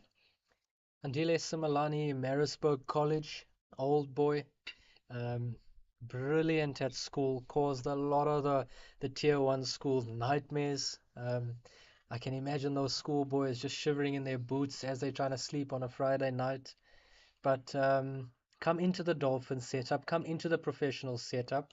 You know, it's a level above, way above what you're going to get at school. But as you say, big, strong boy, hit the ball really well, powerful, hit a couple of big hits down the ground, bowls a heavy ball, and I think not out of place in the professional setup. Yeah, it was good to see him being fearless. I thought he hit the ball really well.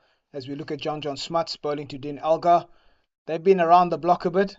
I remember them playing the Kaya Majola Coke Week in Pretoria, where John at that stage was grade 10 and Algar was in matric. So it just shows how, if you fast forward, both have played a lot of first-class cricket. As we complete the 21st over, 90 for 4, the momentum multiplied Titans. This partnership is building strong. But going back to that story, so as young men, you can see now, you fast forward, the programs in the Cricket South Africa system have developed these players, and feather in the cap of those people that have worked in the system to develop these quality cricketers. Absolutely right, and 2 stalwarts of the game, both played international cricket, lots of professional cricket around South Africa. And isn't it so good just to see the blend of youth and experience? You've got John Smuts and Dean Elgar going head to hand, and then you have Andile Simelani running in at the experienced head Dean Elgar as well. Yeah, so Simelani, if you look at him, how he approaches the crease, he's really a good athlete.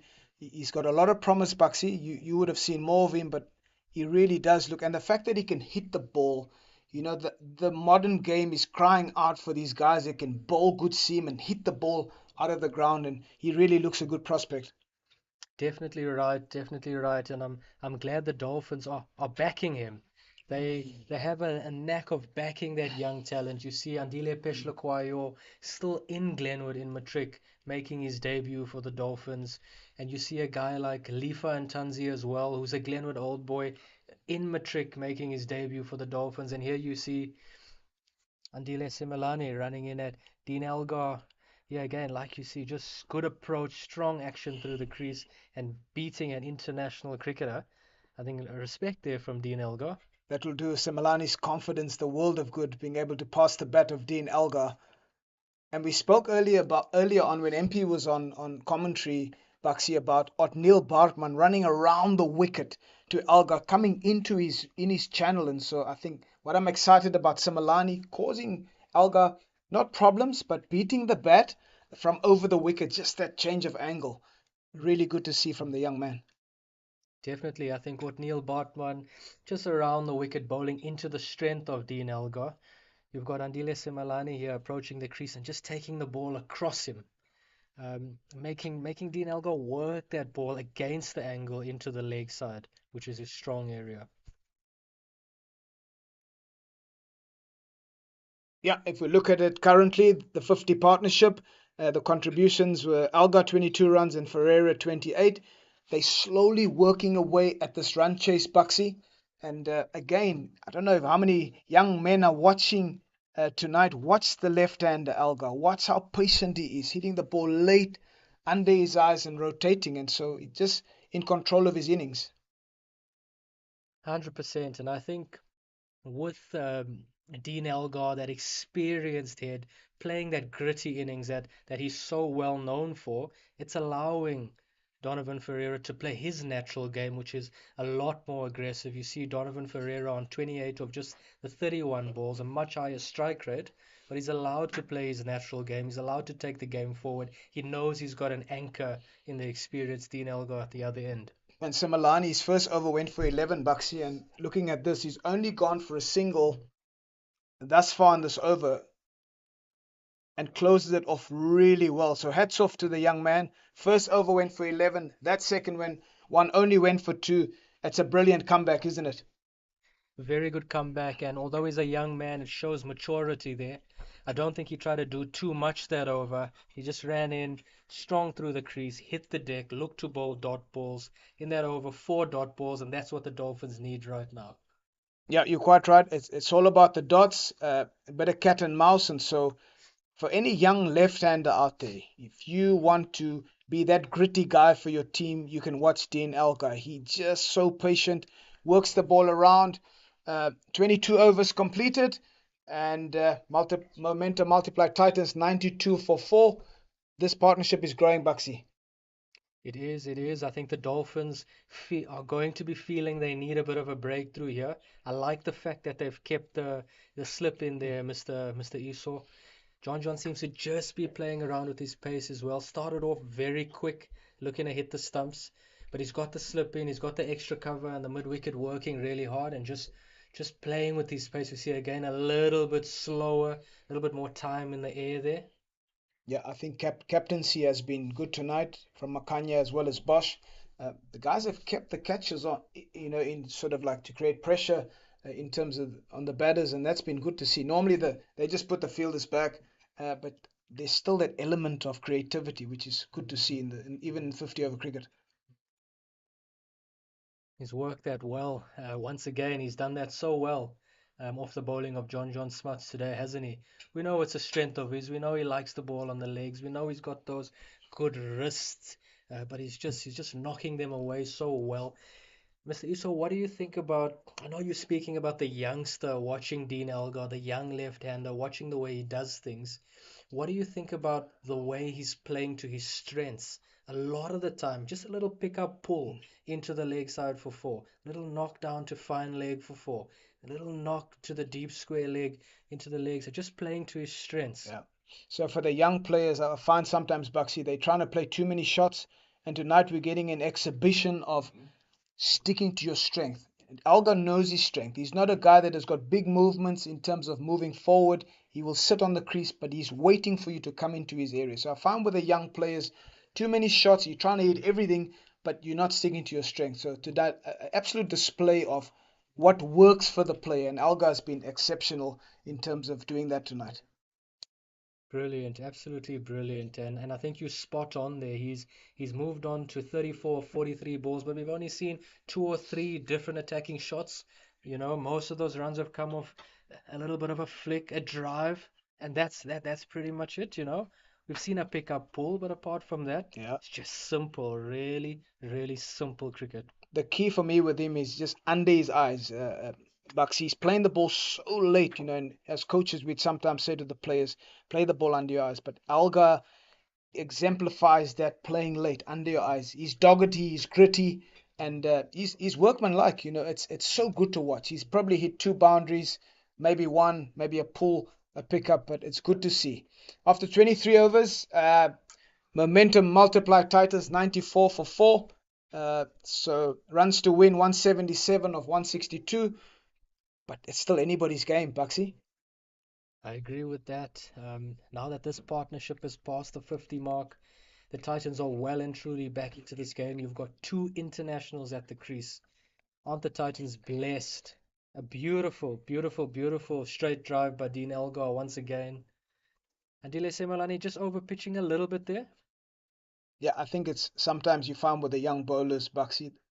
The previous over he was so good in terms of hitting that length, and he's just gone a touch fuller. Not saying that he's maybe greedy, but he's probably just striving for something. And again, he just got to keep hitting that length. But again, once again, if you look at Alga, waited for it, and he basically just punched it down the ground, using mostly the inside half of the bat, punching it down the ground. And if you look at him on screen, he looks so comfortable, doesn't he?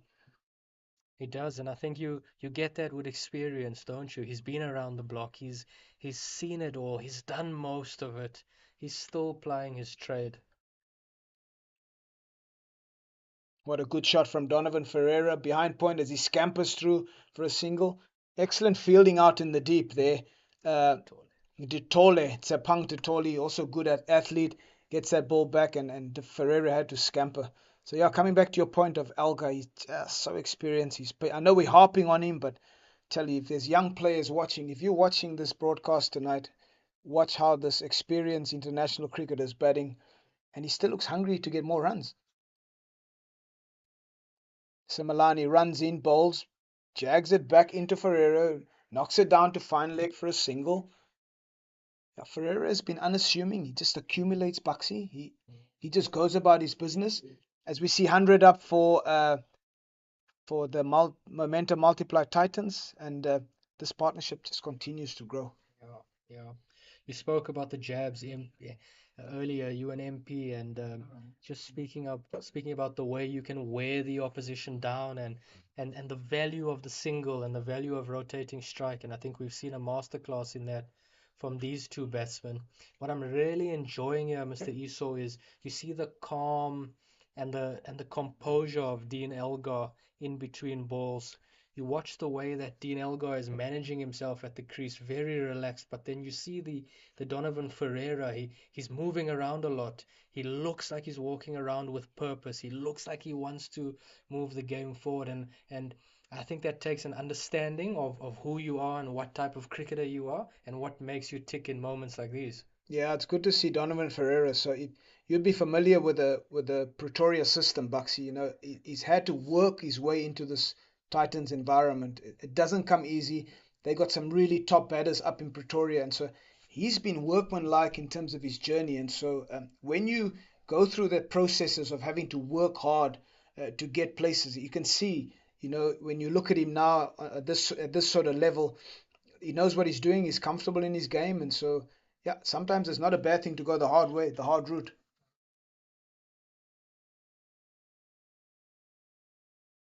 Of a pitch, Similani, and beautiful strike down the ground for four. Yeah, you can see Ferreira, if you're going to give him anything loose like that, and Simalani, once again, as a young seamer, Bucks, he probably is just striving for that wicket, just wanting to get a wicket next to his name, and so that's hurt him a little bit, especially the last ball of the over. You don't really want to be going for a boundary, you don't mind going for a single, and dispatch there, unfortunately, for Simalani. Yeah, I agree with that, Mr. Esau. It looks like he's looking for a Yorker there to finish that last over, looking to pick up the big wicket of of Donovan Ferreira. It would be a massive wicket, but I agree. I don't think it's the right way to end off an over. Back of a length, dot ball. Maybe they hit you out to sweeper, go for one, close out the over. John Smiths to take over. Yeah, you've said something really critical there for any young bowler. You want to close out the over. You want to bowl it back of a length, perhaps. Let him knock it leg side or knock it offside. You don't want to be striving for that Yorker. It's just the absolute full toss and down the ground. But it's that partnership bowling. John's been good. He's steady. You can see it. And at this stage of the game, Samalani, he's a young guy, but you just need him to do what he did in his second over. He only went for two. Good length or hard length, and making sure the guys are just dropping and rotating. Exactly that. And look, I'm looking at this at the Dolphins lineup, and you've got Ethan Bosch, a bit of experience now. He's sort of played for the Dolphins from straight out of school. You've got, but he's still young. You've got Okushlet has been around the professional system for a while, but also still trying to cement his place in the team. And he's got to do well for himself. I'm just wondering, apart from Otniel Bartman, is there someone in the team that can take a Similani who we agree has got so much talent? Is there someone in the team from a playing perspective that's able to take him through that? I know the Dolphins would have Quinton Friend there, vastly experienced, excellent man as the bowling coach. Is there someone in the team that can help him out in the moment, right now, when he's in the thick of things, to get through a situation like this? Yeah, good point. And so it helps to have that experience, Seema. If you go back years to the Dolphins, the late Malcolm Marshall came in and did a great job with Pollock and Klusner and these young quicks. And so sometimes you need that on-field experience, Buxy, just to be able to help him through. You've mentioned Taylor, you've mentioned Bosch. They're still young players themselves. And so possibly just a bit of time, bit of patience with Similani, and we'll see the best of him. 105 for 4 as John runs in, striving for that wicket, Buxy. Oh, another single. How long do you think the Dolphins can hold out here without making a play to get a wicket? I just get the sense that a breakthrough is needed. We've got to break this partnership. It's gaining momentum. The required run rate is still there and thereabouts, but with two experienced players at the crease, as well as the firepower of Ferreira, that's not out of reach at all. Yeah, I think for me, so John's definitely doing a great job from the Mgeni end, but it's on the other side then. Okuhle Cele I see is coming into the frame. I was about to say, bring back that sort of experience from him. He did bowl brilliantly to the left-hander, Brunt up front, and so I think there'll be a bit of hope. But just they got to create pressure from both sides. John's doing his job, but just leaking runs on the other side. So you're quite right. You can't just allow the partnership to continue. You need to put a stem to it. You need to strike. And so if I was the Hollywoodbets Dolphins, I'd be working hard at Donovan Ferreira to somehow keep him quiet. Elgar has been strong, has been solid. He's going to be that anchor because Ferreira he'll give you a chance. He's that guy. Yeah, spot on. And I'm interested to see how Kuchletele goes here. As you said, started off really well, bowled really well to the left-handed batter.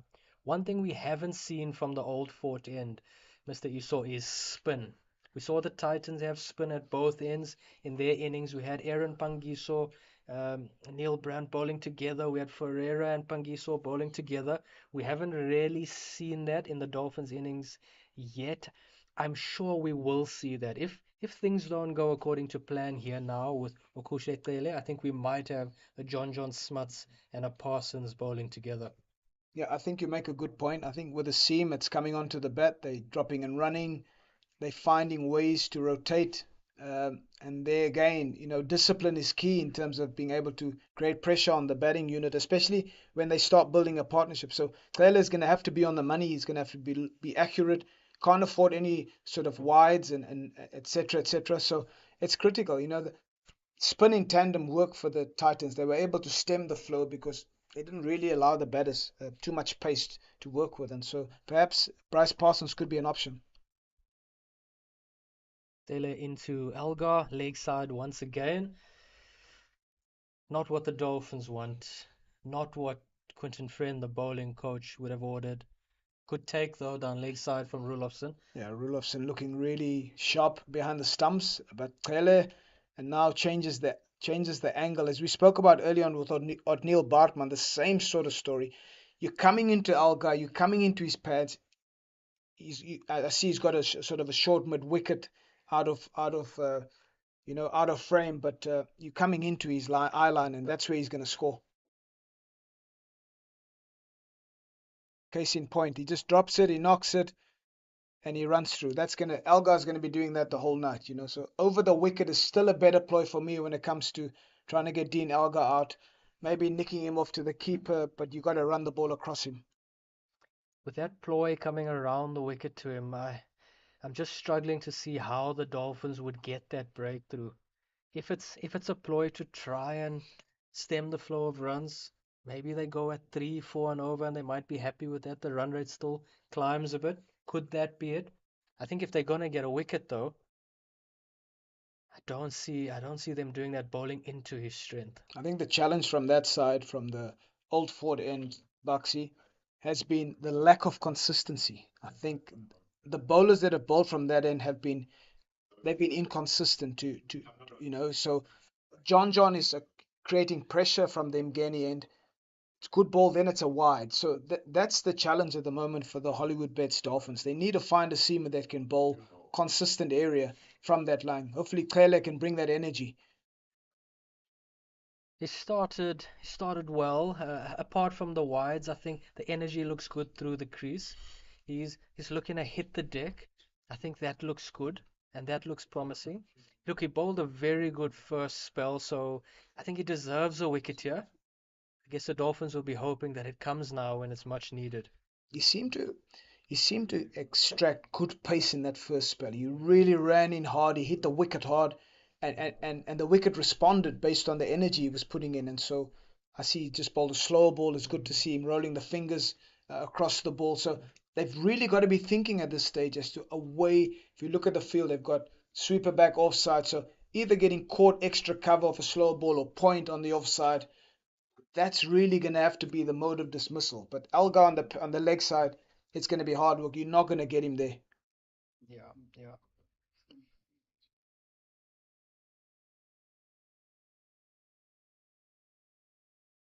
Cele runs into Algar, who pulls it beautifully off the back foot. And as we said earlier on, Buxy, you don't want to be bowling short to Dean Algar. An excellent shot of the back foot. We spoke about that inconsistency in length from Okutle Cele. And once again, Dean Algar, patient batter, waiting for anything short to pounce on. We look at this stroke. Cele runs in from around the wicket, back of a length, Algar onto that quickly in a flash, and it's gone through the mid-wicket area for 4. That's what Dean Algar will do.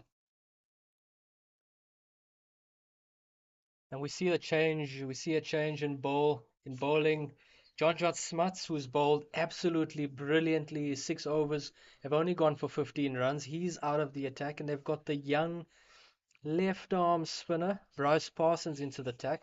Attacking cricketer, attacking with the bat. He's going to be attacking with the ball.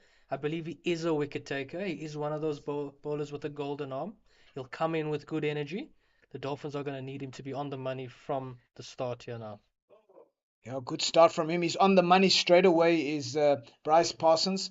Big boots to fill. There's John bowled a fantastic spell from this Mgeni end. And so if we look at the scores, Algar on 49, Ferreira on 34. They're just unassuming. They're just going about their business as Ferreira knocks it down to long on for a single. Just been such a wonderful partnership to watch. It has been, and it's been a wonderful day of cricket so far. We've had some people just asking a question in the comments area about the weather. Nothing to worry about. The weather's absolutely stunning here at Hollywoodbets Stadium, Kingsmead. It's a beautiful evening, Buxy. I mean, I've now lived in Durban for a while now, and so 50 for Dean Algar or 55 balls. A brilliant innings. You look up at the scoreboard, the guy rotates it, and he's got 50, and that's what you want in a young batter. Just keep rotating the strike. Parsons has been steady. I have to say he's been good. He started well. And again, just coming back to the weather, Buxy, it's a beautiful evening in Durban, brother. This is where you want to play cricket. Most definitely. Parsons settling in, man. Round the wicket. He's just a bit of angle, a Yeah. little bit of round arm, just angling into the right hander. But it does seem to be a little bit of purchase. Does seem to be a little bit of purchase in the whip of Mr. Esau. He seems to be putting a few more revs on. He's drifting it in beautifully. It's pitching and it's turning. So he's got to be watching for that caught and bowled. Slight push from Ferreira, and he could be on the money. That's a good over. That's a good start. He's had big boots to fill, as you've said. John Smuts has bowled a brilliant spell, but I think he started really well there. Just to just to get on to Dean Elgar, I know we've spoken about him quite a lot. He was at a stage where he was on 34 or 43. That's not an amazing strike rate when it comes to limited overs cricket today. He's caught up to a place where he was on 50 off about 50, 54 balls or so. Yeah, 50 or 55, and so he catches up. And when you bowl back of a length to him, he's going to put it away to the boundary, and that's where he catches up, Buxy. But constantly he's rotating strike. Taylor into Elgar, and he's over the wicket. That's the angle of attack. As we spoke about that long and hard. This line of attack to Elgar, you don't want to be going around the wicket into him as a person. He will knock you there all night long and just rotate. And so a fantastic 50 from him, and I'm sure the coaching team, Mandla, Mashimbi would be looking for Dean, and Richard Dasneves would be looking for Dean Elgar to kick on and get a big 100 tonight.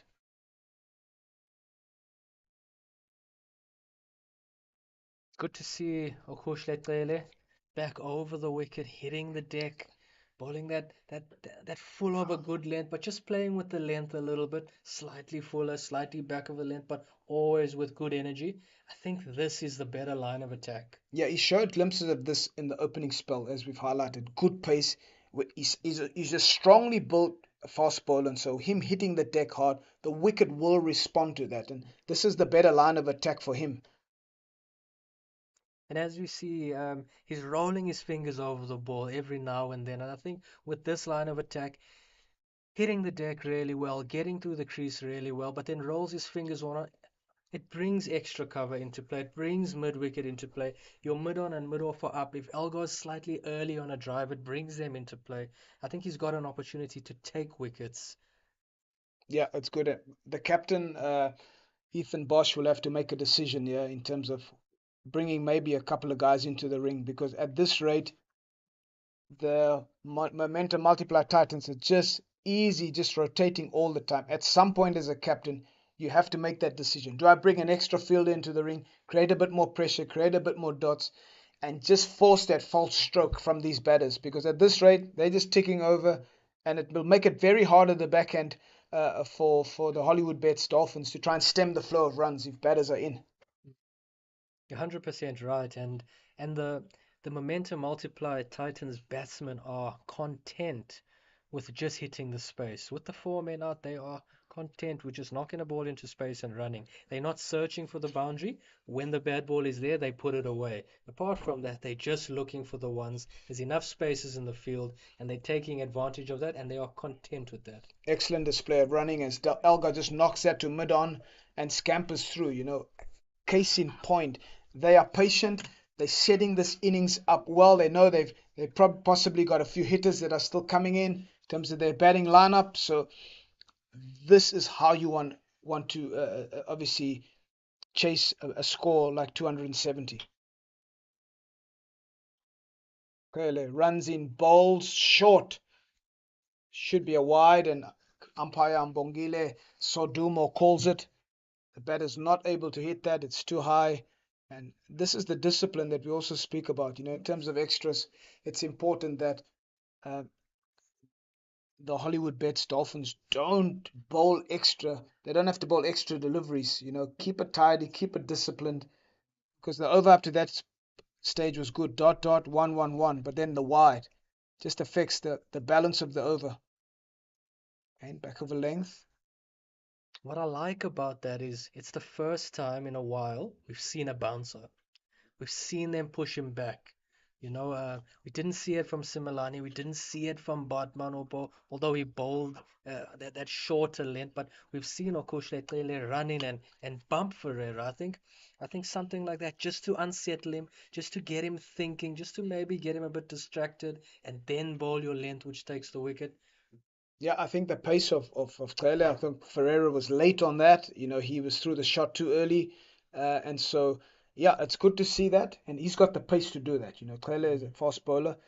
Coming back to Bryce Parsons, I've liked how he's delivered the ball. He seems to get a bit of drift, and he started well. It's good drift and then turn. And so with John, it was a little bit more flatter, not as much turn. But this young man, he looks really good with ball in hand. Looks exciting as he comes into Elgar. You do see that drift, just going across Elgar. Elgar's looking for the leg side, so with Parsons just going across him, slightly round arm, just across him. Elgar trying to work the ball against the angle, could create the chance here for the Dolphins. Yeah, Bryce Parsons, the pacey bowls as well. He's setting it up for that Corton bowl, the leading edge. But he gets excellent drift, this young man, being on the money. And he won't be too unhappy with his singles. That's fine, as long as he's not going for boundaries. But I feel like he started really well for the Hollywoodbets Dolphins here. He's a good young player, captain the South Africa under-19 team. Been with the Dolphins now for a couple of seasons, aggressive, wants to move the game forward. Dean Elgar comes down the crease, showing that experience, putting a bit of discipline into Parsons. 4 runs down the ground. Interesting shot. And what people also will know, that Dean Elgar himself bowls a bit of left arm spin. So with all his experience in the world, he saw Parsons throwing it up, took a step down the wicket and just hit it straight down the ground. So yeah, really good shot from Dean Elgar. Good battle. The young and the old, the experience, and a guy making his way in the game. And then we see it again. We see the boundary. We saw that in the Dolphins innings. Yeah, We see the boundary. We see the one. But that's the experience of Dean Elgar. He's got the boundary in the over. We can rotate strike now. brilliant display of batting from Dean Elgar, showing young players what to do after the boundary. Oh, nearly run out. Bryce Parsons. What incredible awareness from the young man. What a competitor. Not a great ball.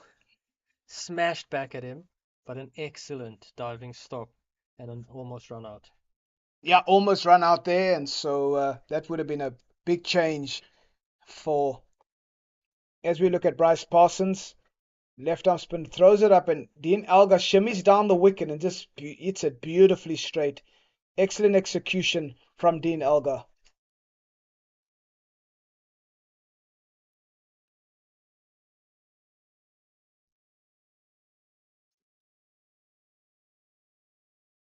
As the players grab a quick drink out of screen, Elgar and Ferreira just changing gloves, getting a quick drink, pressing that refresh button as they're well on their way in terms of setting this up for their team in terms of this run chase. We've got the Dolphins captain Ethan Bosch at the top of his mark. Change in bowler. Ethan Bosch has been the most successful of the Dolphins bowlers today. Swung the ball prodigiously early on in his first spell. He's then taken himself off. He's come back on and got another wicket. Now into his third spell. Can he get another wicket? He's already got three for 16 in 6. Yeah, I think he's been the pick in terms of the Hollywoodbets Dolphins attack. Uh, you made a good point early on, Buxy, about just the experience across the attack. You've got Ethan, that's still obviously he's a leader now, but he's still up and coming as a building up that experience as a seamer. Kuskele is there, but you got John as a spinner really, and then Boshi. So I think that there's some work, and as they play more cricket for the Hollywoodbets Dolphins, they will obviously grow in that. But let's see what the skipper can do as he runs over the wicket to Elgar, and once again Elgar. Well, nice to see the cutter from Boshi there, and yeah, but Elgar again just showing that experience.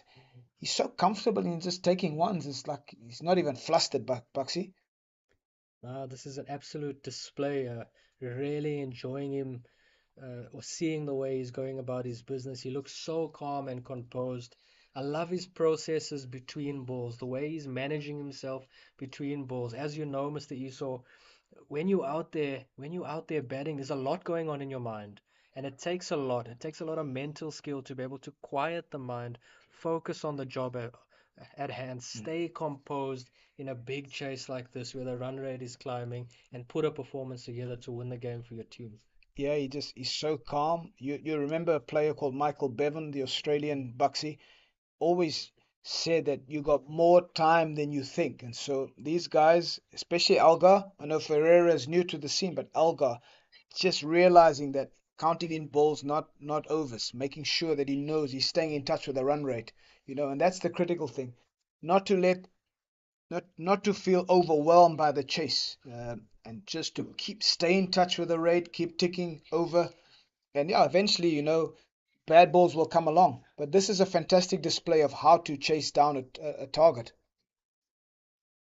100%, 100%. It's been absolutely phenomenal. I love the way that Ferreira was the aggressor early on in his innings. He was going at 100 strike rate. Dean Elgar was a little bit more composed. Now we see Dean Elgar getting into the runs. Just another short one, cross the body. Dean Elgar just helping that one along.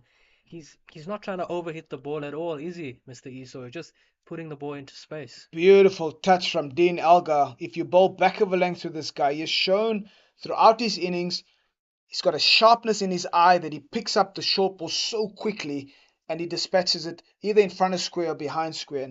And again, shows you he's got that patience. He waits for the bowler to err. If you look at this shot again, Bosch runs in just slightly back of a length. Elgar, extension of hands and behind square for four. Excellent execution of the stroke.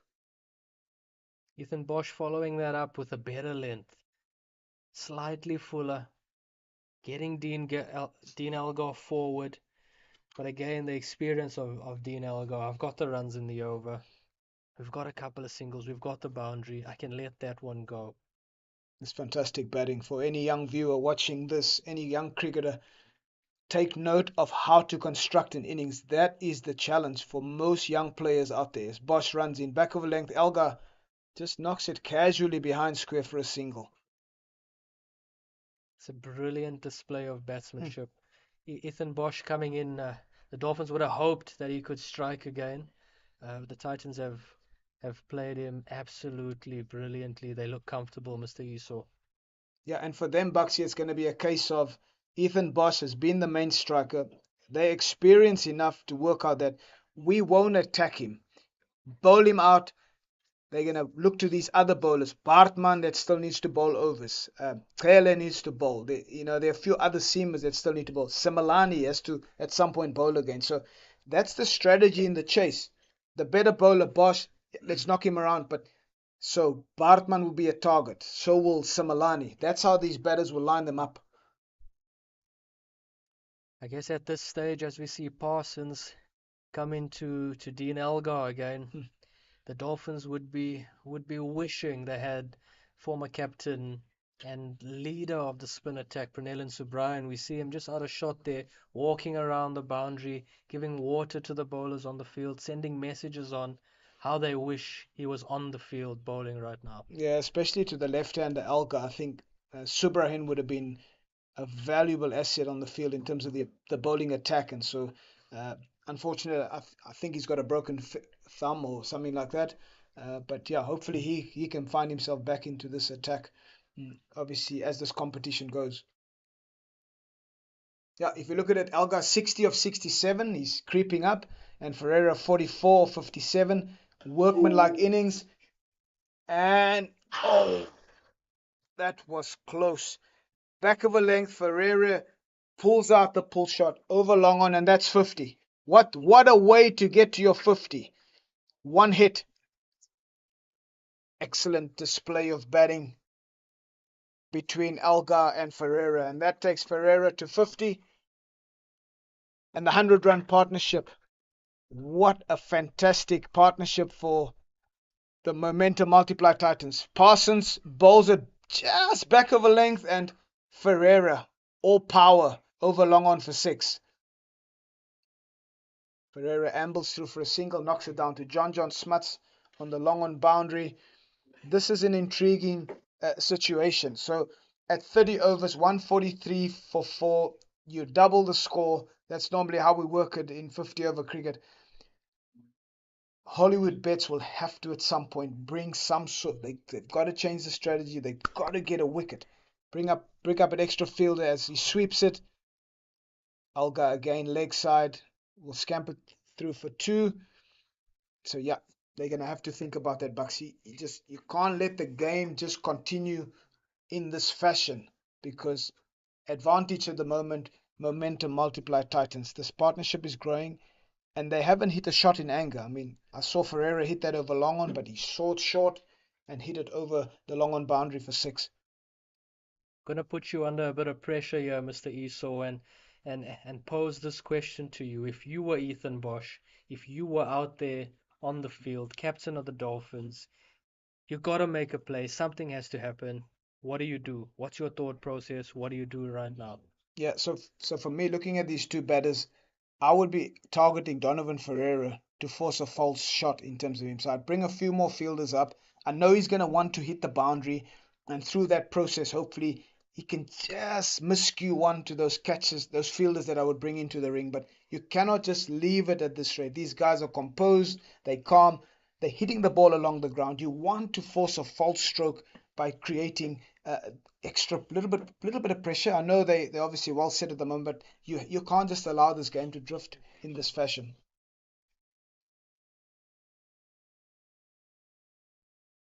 I agree. I agree with you, Mr. Esau, 100%. They've got to make something happen here. And it's better to make the play earlier in the game than go through the motions, get right deep in the game, then show a little bit of urgency. I think it's got to come now.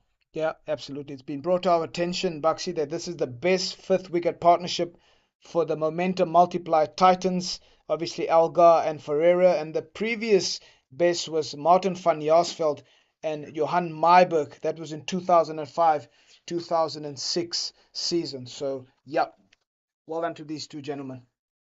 That's a record-breaking partnership, and the impressive thing is just the way they've gone about doing it. Haven't played a shot in anger, so calm and composed after being 4 wickets down for not too many runs to get to this stage right now. 150 run partnership, or 150 runs for the momentum multiply Titans. Absolutely brilliant. From being in trouble, not many runs on the board, 4 wickets down to now get to 154.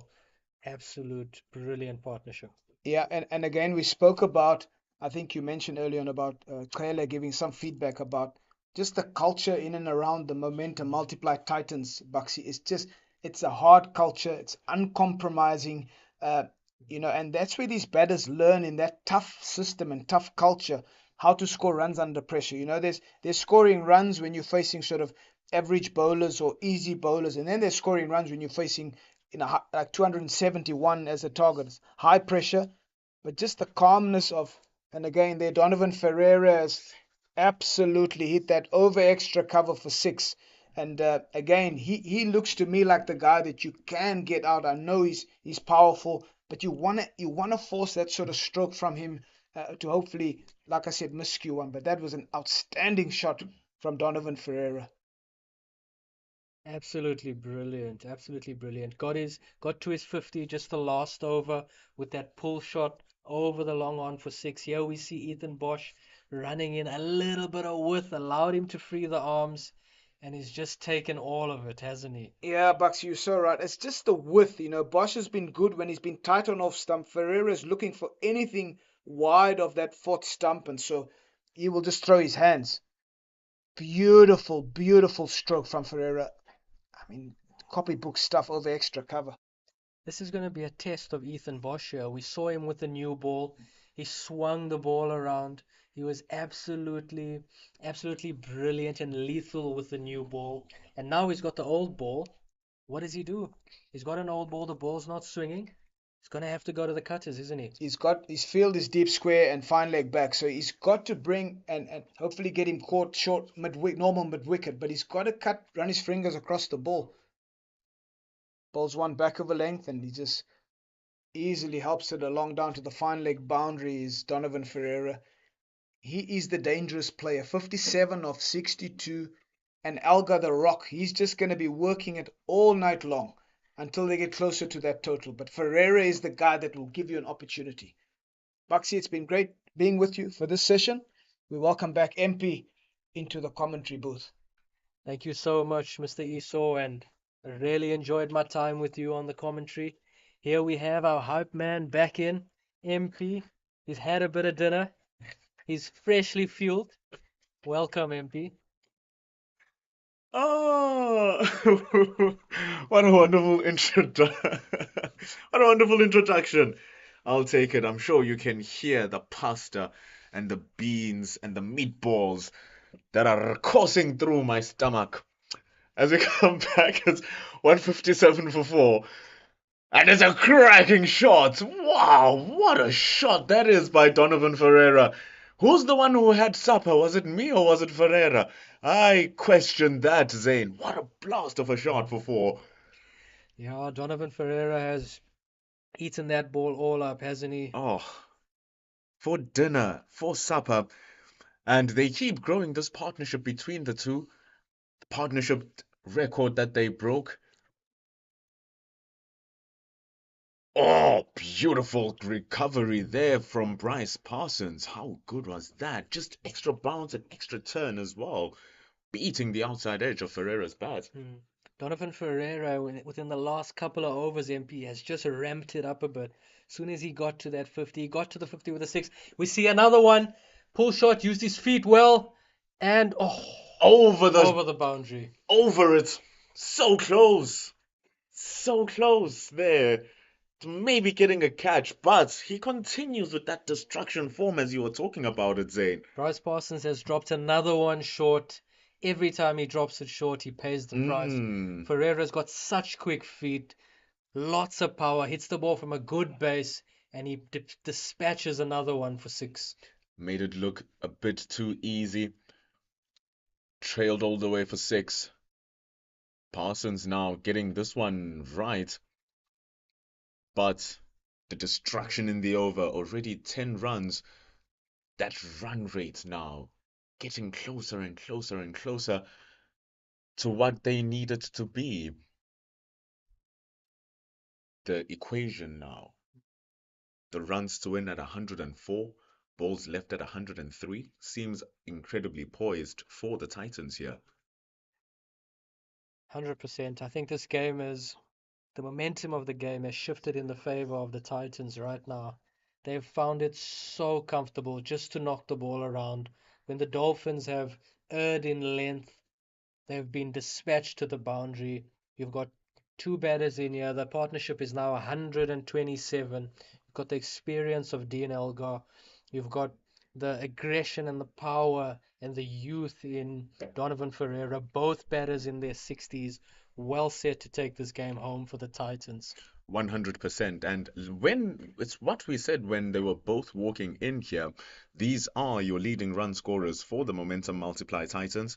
These are the key wickets that the Dolphins, or the Hollywoodbets Dolphins rather, will want to get. And they are proving that why they are the key wicket here. Donovan Ferreira sitting on 69 runs, striking at over a run per ball. Dean Alga, like you were saying, the more conservative between the two, just picking his balls, picking his areas, just rotating the strike really well. We see a change in bowler. John Smuts coming on from the old 4 to end. I think this is a good move. He's a wicket taker. He's bowled brilliantly in his first spell. Comes into Donovan Ferreira. Good fielding. Oh, I thought it was good fielding. Andile Similani made good ground there at mid-wicket. Put in a little bit of a dive, but unfortunately couldn't stop the one. Those could easily turn into 2 runs as well, because that is the big area in the field. Just past Similani's land forever until the ball reaches the man who's stationed at deep backward, or deep square rather. Dean Alga now, He's back on strike. And we were talking with Christo earlier on, Zane, about the difference in the batters that are playing here for the Momentum Multiply Titans. Donovan Ferreira, firstly, is a right-hander. Dean Alga is a left-hander. That causes the first set of problems. Second set of problems is the fact that Donovan Ferreira is just that much taller and has that much better of a reach than Dean Alga. So that also messes up with the length that the bowlers will want to be bowling. So constantly in this whole partnership, that is what the bowlers have been failing to get right. You're 100% right, and I think the Titans have played to that. They've rotated strike well. They've made sure they haven't stayed at the crease on strike for too long. They get themselves to the non-strikers end. They keep the scoreboard ticking over, and with that, they're applying pressure on the Dolphins. MP, I'm just looking around the field now, just looking at the Dolphins players. In terms of energy levels, they look a bit down. They look like they're waiting for something to happen instead of making something happen. These guys are professional cricketers. We know they have the ability. They're a team that has won trophies. They've got to get the energy up. They've got to get moving. They've got to get the body language sorted out. All of these things make a difference. 100%. Also, once you get that body language working, the voice language comes out as well. That's where you start encouraging your bowler to do better. That's where you throw a little chirp onto the batter.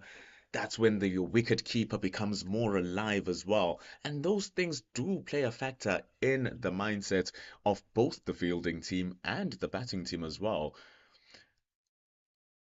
But right now, it's just easy pickings for both Alga and for Ferreira, and it's not helping the fact that the intensity we were seeing from Sibonelo Makanya in his proactive captaincy, he was changing everything every single time just to get that pressure going. Yeah, the Dolphins definitely have to do something. I like the change in John Smuts. He's a fighter. He's a guy that you'd want to be in the thick of things. Bryce Parsons, a little bit younger, less experienced, but also a fighter. I like this. I like the spin in tandem. It's the first time that we're seeing it now from the Dolphins. I think this is good. But as we were speaking about earlier in that Titans environment, it's tough there. The players hold each other accountable. They well drilled. It's uncompromising. So when these guys get into a situation when their backs against the wall, you see this, you see that dogfight come out in them. And this is what the Dolphins are experiencing right now, and they're gonna have to match it for intensity. 100%. And speaking of that intensity, the Momentum Multiply Titans have just been putting that pressure so easily, so much so now that their runs to win have dropped below triple figures. They now need 98 runs to win from 95 deliveries. The equation is just so much in favor of the Momentum Multiply Titans, given the fact that they also have 6 wickets in hand to play with. And those 6 wickets, Dayan Khalim is there, Bosch can whack a few, Amane swings for the heavens. Those are 3 wickets that you need to go through in order to win this match. But the problem is, neither Alga nor Ferreira are showing any signs of glitching. Titans batters are looking good. They are looking very good. The Dolphins have got to get that breakthrough. You know what it's like, MP. They get a breakthrough now. You've got a few guys in the change room that have been sitting there watching cricket, bit of pad rash. Now all of a sudden they out batting under lights. Dolphins, bit of momentum because they've got the wicket. They're up a bit now. They know they've opened up an end, and then you might find 2, 3 wickets fall in quick succession. But they've got to do something now. Definitely, definitely. And adding on to your point about just sitting out there, when the wickets fall in quick succession, like they did earlier on, getting those 4 wickets, the rest of the batters get into a mindset of saying, okay, I'm going to be in next. And then you have this massive partnership that just does not stop. That just keeps on ticking on as they push that one down into the deep. Again, another single. As this partnership keeps doing this, as a batter sitting in the change room, does it not also mess with your psychology a bit where you become relaxed and you sort of detach from the game just a little bit? These guys are professional cricketers, so you'd like to think that that wouldn't happen. Mm-hmm. The reality is, though, it does. Mm. It does, and you're sitting, you're watching cricket. The nerves are building as you get closer and closer, and you're knowing that, yeah, with each and every ball, you might be going in, Mm-hmm. and yeah, that happens. And now with each and every single ball, you're just trusting Dean Algar and Donovan Ferrer to just score runs. Look, every single ball has been just jotted away from a single.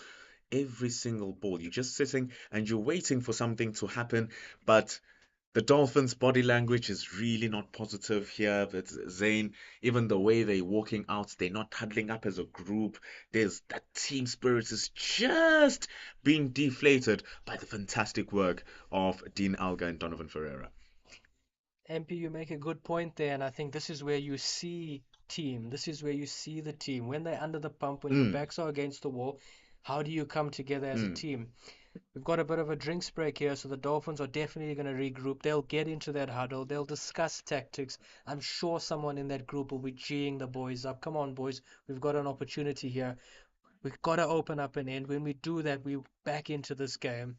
Um, but I think the strength break has come at the right time. Mm. They've got an opportunity to strategize and go again. And how often after a drinks break don't we see a wicket? Definitely. Just the batters, the rhythm that they have just comes to a temporary stop, and it will be a godsend here for the Hollywoodbets Dolphins because at the same time, after 35 overs, they were on 149 for 5. So all of a sudden, we are seeing the momentum truly in favor of the momentum multiply Titans because they are 28 runs ahead and they also have one extra wicket in hand. So as it stands, there are 94 runs to win with 15 overs remaining. What's going to happen as we take a break, much like the players?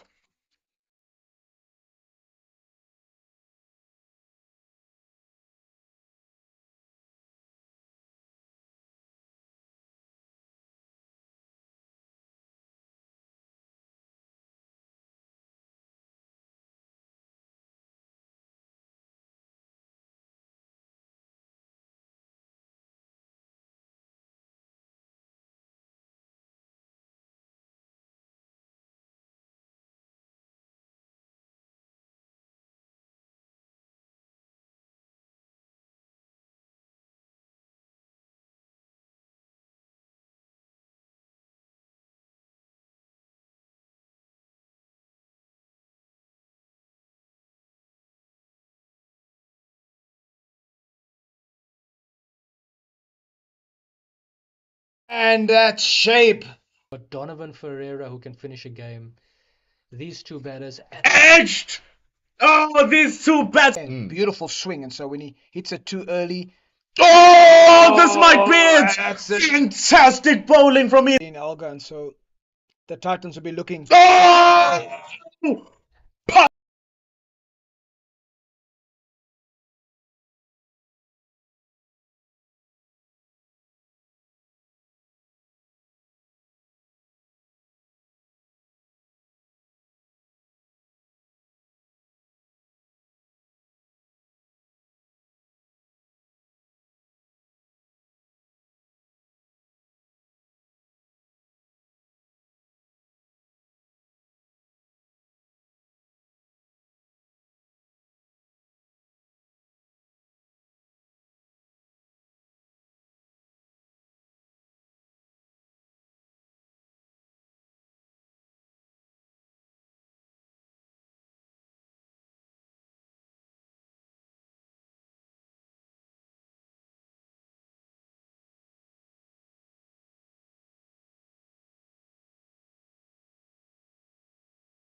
We're back in the game. Neil Batman. Change of bowling. And we are back from the drinks break. 94 runs to win from 90 deliveries.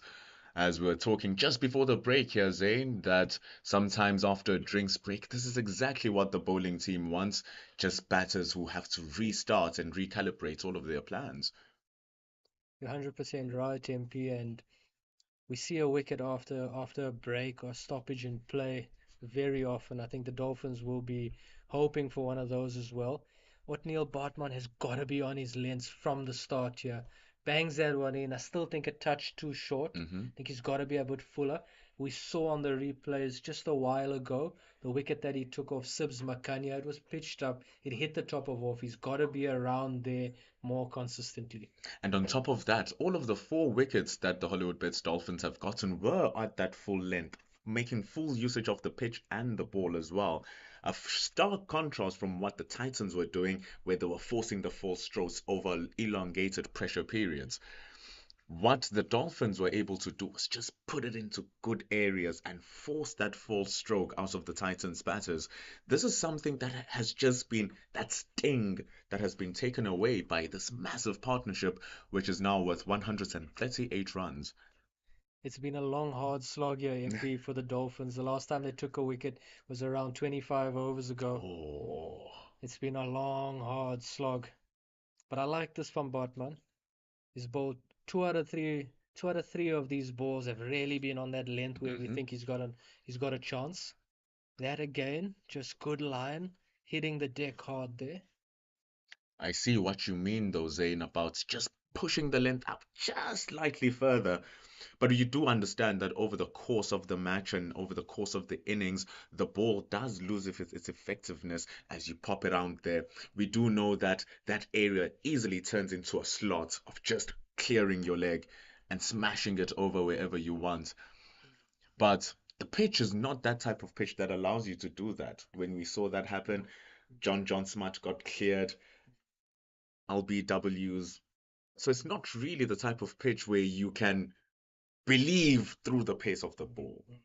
It's still got a touch of slowness in it. Mm, And that's why I believe that length that's slightly fuller is the little bit of the a better length. It also just gives you an opportunity to to to get a wicket with more than just a caught opportunity. If they stick to that short length that they bowled early on in their spell, you're hoping the batter hits the ball. The only chance you have to get him out there is caught. When you go a little bit fuller, you have the opportunity to hit the stumps. You mm, have the opportunity of the LBW.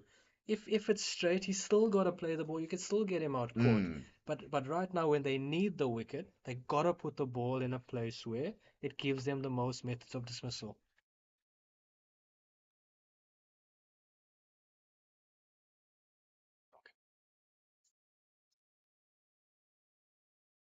We've got a change of bowling here. John Smuts from the Umgani end once again. We've seen him from the Old Fort end just before the drinks break, and now back in from the Umgani end. John Smart is adopting that round arm action, just trying to force those revs through the ball, getting more of the grip from the surface. And he is getting a generous amount of turn here as John Smart. He's gone a little bit slower, hasn't he? But that does not matter, Zane. It does not matter. It doesn't even matter that Simelane is waiting on that long off boundary. Donovan Ferreira showcasing his pure brutality as he crunches that through the covers. What a blast for 4. He really is packed with power, isn't he? Mm. Just slower through the air from John Smuts. A touch of width, but he's just freed the arms. And that's all he needs. Just a small angle, a small whiff. You see how he opens himself up on the stumps. He gives John Smart a full view of all 3 pieces of the furniture, and it goes all the way for 4. And now we're back to regular proceedings, but this one has been guided fine from. Oh, beautiful. That is wonderful. Tsepang Ditole running as much as he can from deep backward point, but it still makes its way to the boundary here for Donovan Ferreira. This is high class batting from Donovan Ferreira. We've got John Smuts over pitching the ball before, well, not over pitching, but just a little bit slower, a little bit fuller. Ferreira's freed the arm and he's hit him over extra cover. And then you've got John Smuts go slightly back of a length and quicker. Ferreira just keep the face of the bat open, hit it past point to the long boundary for four. High class batting. It's beautiful batting, and the batting between these two exemplary over the fact that now this fifth wicket partnership of 146 runs is the record fifth wicket partnership in the Hollywoodbets Kingsmead Stadium. For the CSA One Day Challenge, you are watching a record-breaking partnership here between Dean Algar and Donovan Ferreira. It's no surprise from the leading run scorers of the Momentum Multiply Titans here as they steady get closer to that target. 83 from 79. Apart from the umpires here, MP, I think we've got the best view in the house. Absolutely treated to a stunning innings between Donovan Ferreira and Dean Algar. It has seemed too textbook.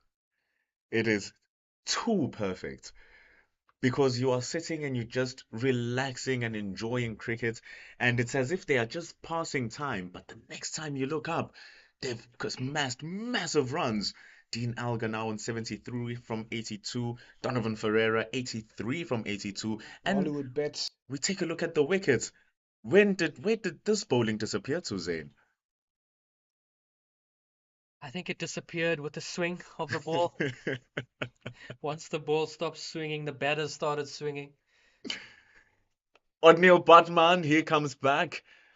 Dean Algar putting more aggression into that particular shot. Luckily enough, not timed enough to reach the hands of the field at mid-off.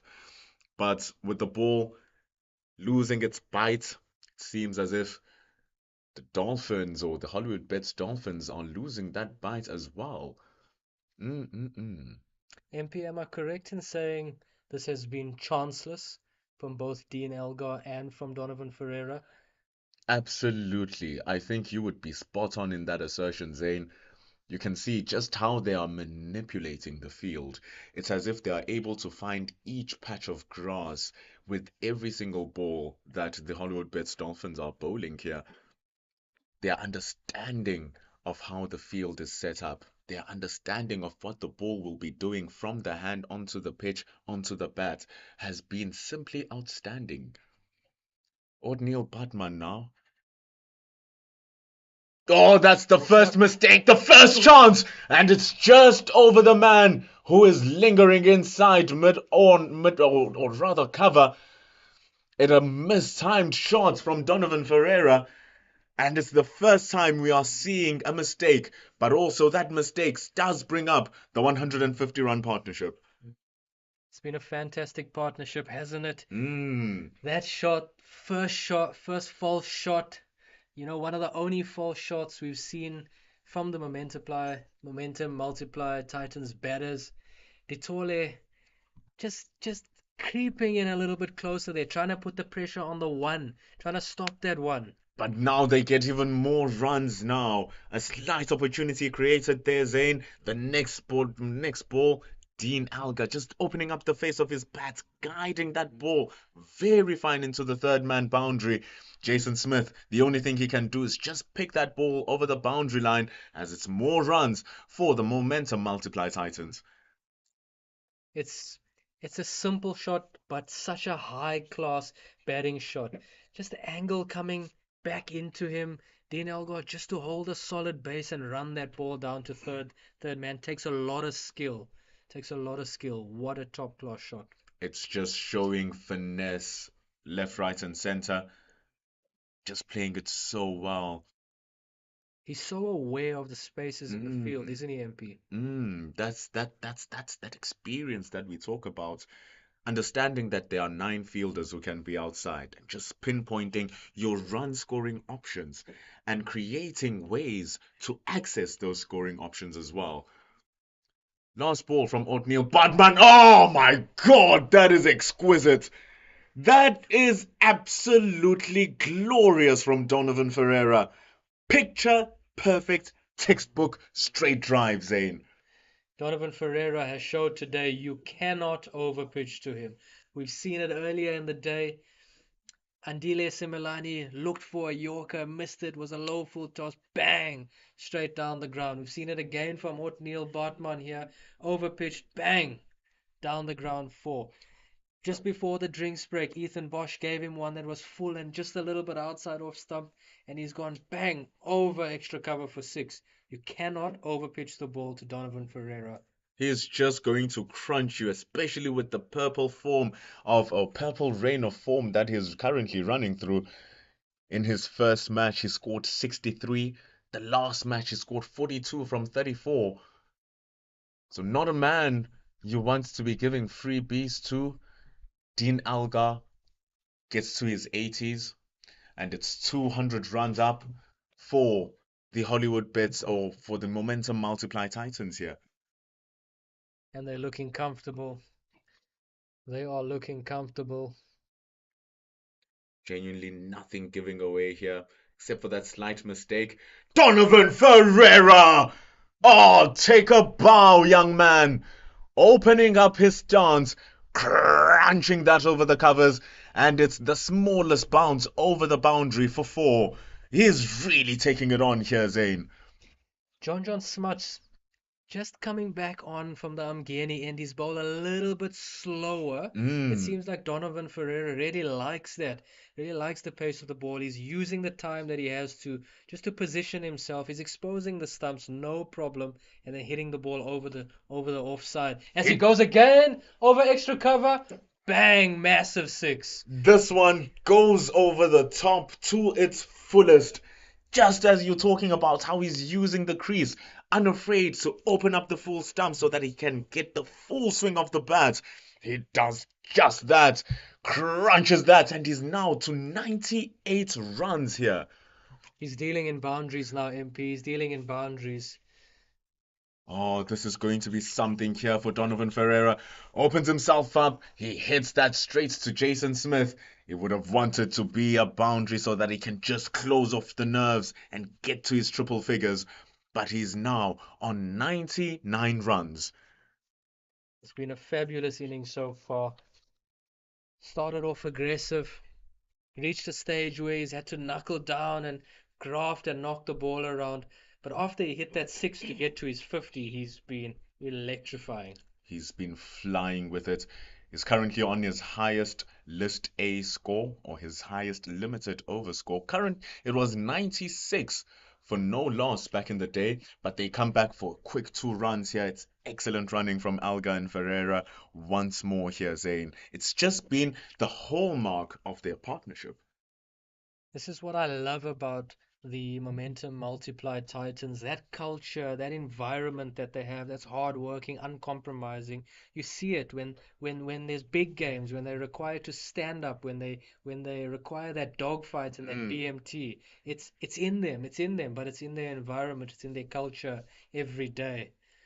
The team has 6 nationally contracted players, potentially 7 with the inclusion of Gerald Coetzee, who's now been taken to the Cricket World Cup.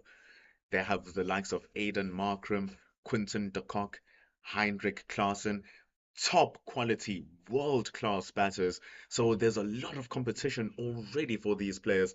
Dewald Brevis, his path has been set for him. Dean Algar, all the experience in the world. So there's a lot for the Momentum Multiply Titan players to play for. Even from the bowling perspective, Lungingidi, Gerald Coetzee, Tabraiz Shamsi, it's immense competition in that system. As we see Okosh Tele back into the attack to Dean Elgar on his legs and tucked away. John Smuts doing the fielding at fine leg, and that's two more runs for Dean Elgar. MP, just to get onto that point about the depth of the Titan squad and the level of competition that's there. For some people, that's a little bit too much and you shy away. For other people, you've got to be about it. You've got to work hard. You've got to match them for intensity. You've got to match them on performances. And this is what we're seeing right now. The international guys away at the World Cup. Domestic guys, senior player, youngster, doing an excellent demolition job of the Dolphins. But there, Dean Algar just playing a very false stroke, hanging his bat. We saw earlier on in his first spell, Okuhleqele was very persistent on that line outside the off stump, coming over the wickets to the left-handed Neil Brandt.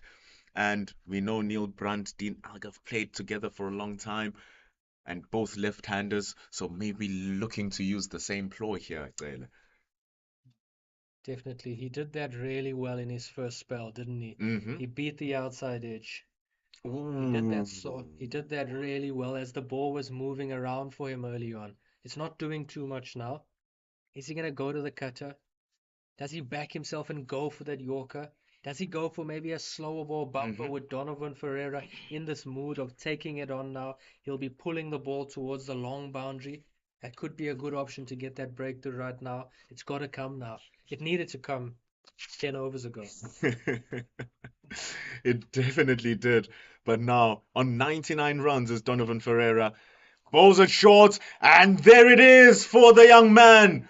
For the very first time ever in his astonishing career, Donovan Ferreira takes off his helmet and raises it alongside his bat for his very first score of 100 runs. And well deserved, and what an innings it has been. A national captain at the other end, just going over to him, clapping for him, elated for him, giving him a big hug. You see the Titans change room, everyone standing up, applauding that brilliant innings, backs against the wall. He's come out firing. He's played brilliantly for his very first limited over professional 100. But Dean Alga nearly not making it back home. Shy at the stumps from Sarel earlier, but he makes it home safely. That 100 runs from Donovan Ferreira, absolutely splendid, made up of 10 fours and a whopping 4 sixes. That is brilliant stuff. Absolutely brilliant. The majority of the boundaries have come now in the second half of that innings. He did the hard work. He did the hard slog. He knocked the ball around. We saw him scoring at well under a runner ball in the mid phase of his innings. And he's cashed in. He's done the hard work. He's cashed in now. This is what most people just come in and watch the game at, and they believe this is what you do. You just come in and you smash the ball. But he has shown us a showcase of what middle order batting is about when the team is under the pump. Taking it in, working piece by piece until it is done. 40 overs have been completed here at the Hollywoodbets Kingsmead Stadium. The momentum multiply Titans on 221 for the loss of 4. They need 50 from their last 10 overs as Christo Esso joins me here. What a situation here for the momentum multiply Titans. MP, what a time to be alive. What a fantastic partnership. Ferreira's really at the back end of his innings. They've given him the width and he's just taken to John Smuts, but it's all the hard work done earlier on by him and Dean Alga to set up this platform. As you've said, 50 runs needed of 50 balls, and so an incredible display of batsmanship tonight from these two. 100%. John Smuts. He comes in. Donovan Ferreira crunches that to the point fielder, but Tsepang Ditole is armed now to stop the massacre that is being brought about by Donovan Ferreira's bat. Absolute power from the young man, and it would be such an incredible feeling that 3-figure mark, 100 runs for him, and so really good for the young man. It'll build his confidence, MP, in terms of him and his momentum as a young player, and so yeah, and he's got the old horse. Watching Dean Alga would have played a guiding hand. This is the big thing for people who are watching, listening in on this. It's not just about the young player, but the old guard guiding him through that innings, and that's good to see. It's a partnership. 100%. Donovan Ferreira is very happy to open himself up to crunch that ball. Andile Simelane getting an unkind bounce as he stops that. It was going to be a certain boundary. All the connections that he's making now are clean off the bat here, Donovan Ferreira. It's clean striking off the ball. Yeah, and they talk in batting about having fun at the back end of your innings. And he's showing all of that tonight, where he's done the hard work up front and he's really having fun. He's playing some beautiful shots. He seems to target that extra cover area off the left arm spinner. If you offer him any width, MP, he is hitting it, and he's allowing himself. He's getting inside the line of the ball, providing space and hitting that over extra cover. A very interesting variation here from Jean Smuts.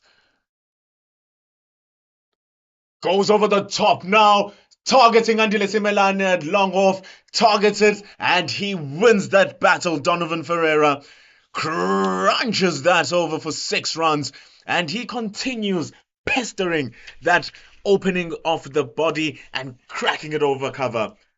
Yeah, there might have to be a change in strategy for John. He might have to go straighter. If you look at his field, I know he's wanting him to hit to the big boundary, but he might have to bowl it straighter.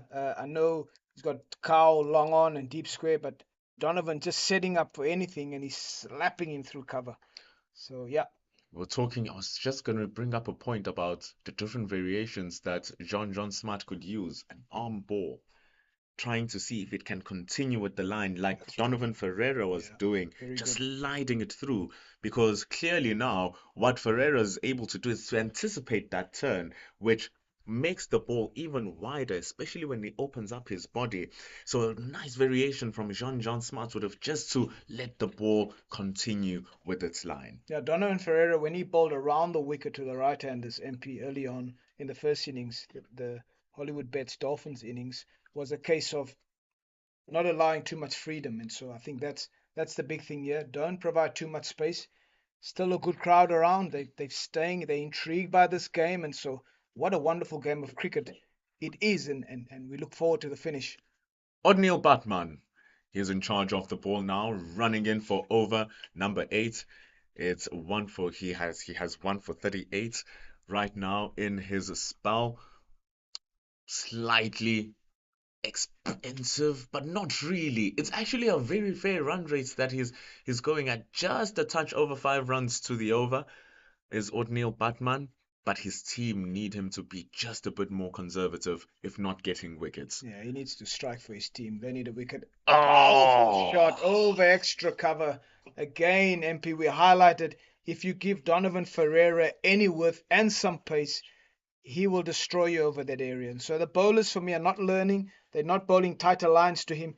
They continue to provide that sort of space and width outside the off stump, and it's to the short boundary. So it's really important that they get the line right. It's easy work here for Donovan Ferreira because he's able to hit the ball over the infield if he wants to. He's able to hit through the infield if he wants to. He can do whatever he wants. This one just standing and delivering and crunching it through the cover area. Maybe they might look to go a little bit straighter and utilize the boundary riders on the leg side, like you're saying here, Christo. Something along those lines as he gets it straighter, but it doesn't matter. The edge is pure as it runs down to the 3rd man boundary. This is punishment for the momentum for the Hollywoodbets Dolphins here. So unfortunate for Odneil Bartman. Finally finds the right length and the awareness of Donovan Ferreira just to open the bat and run it through that vacant. John Smuts being short 3rd man, running it through there. As we look at this, he finds the right length, but the awareness of Ferreira just to run it down there, and you see in the picture, gone for 4. Oh, that is unfortunate for Odneil Batman. And here he is, slightly overcompensating now, trying to get the ball much straighter, but it goes down the leg side, and with that, it brings up a mammoth 200-run partnership for the fifth wicket between Algar and Ferreira. This is incredible. This is what batsmanship is all about. Between two good batters they bide their time at the front of their innings, and now they're having fun at the back end. And what's not helping the Hollywoodbets Dolphins at the moment, MP, is that Bartman continues to bowl wides, which makes the job very easy for the batters. It's not making it nice for the Dolphins. The team in black are kind of clouded in darkness right now. They have to defend 29 more runs, and they have 51 balls to do this. Even if it had to rain right now, pour down like cats and dogs, the Duckwood Lewis Power score is 204, and they are 38 runs ahead of the past score here are the momentum multiply Titans. Yeah, if you look at the body language of the Hollywoodbets Dolphins, it tells you a story. You know, they come to realize the state of the game, and yeah, if you just look at their body language, not good. Sort of accepted the result, but you never know. You know, I mean, these guys have played such exceptional cricket, Alga and Ferreira, that they'll be looking to push through. So the Dolphins, the big thing is, I think Buxy mentioned earlier on, MP, the culture of staying in the fight, continuing to. You got to keep believing. You know, I know it might not look like it, but that's the energy you want to give off. All the time. That's the energy you want to exude. You can see the amount of dominance that Donovan Ferreira is exuding in the crease. He's taking on the paceman, he's taking on the spinner, and he's using his feet however he wants, manipulating the ball however he wants. He's just having so much fun out there. I would not want to be a bowler bowling against him right now. And Dean Alga, he has taken a back seat here very nicely on 89 runs.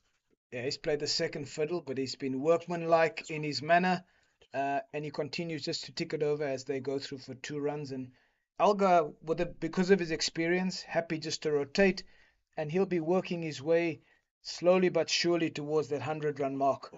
And as he works onto that 100-run mark, this partnership continues breaking records here, Crystal.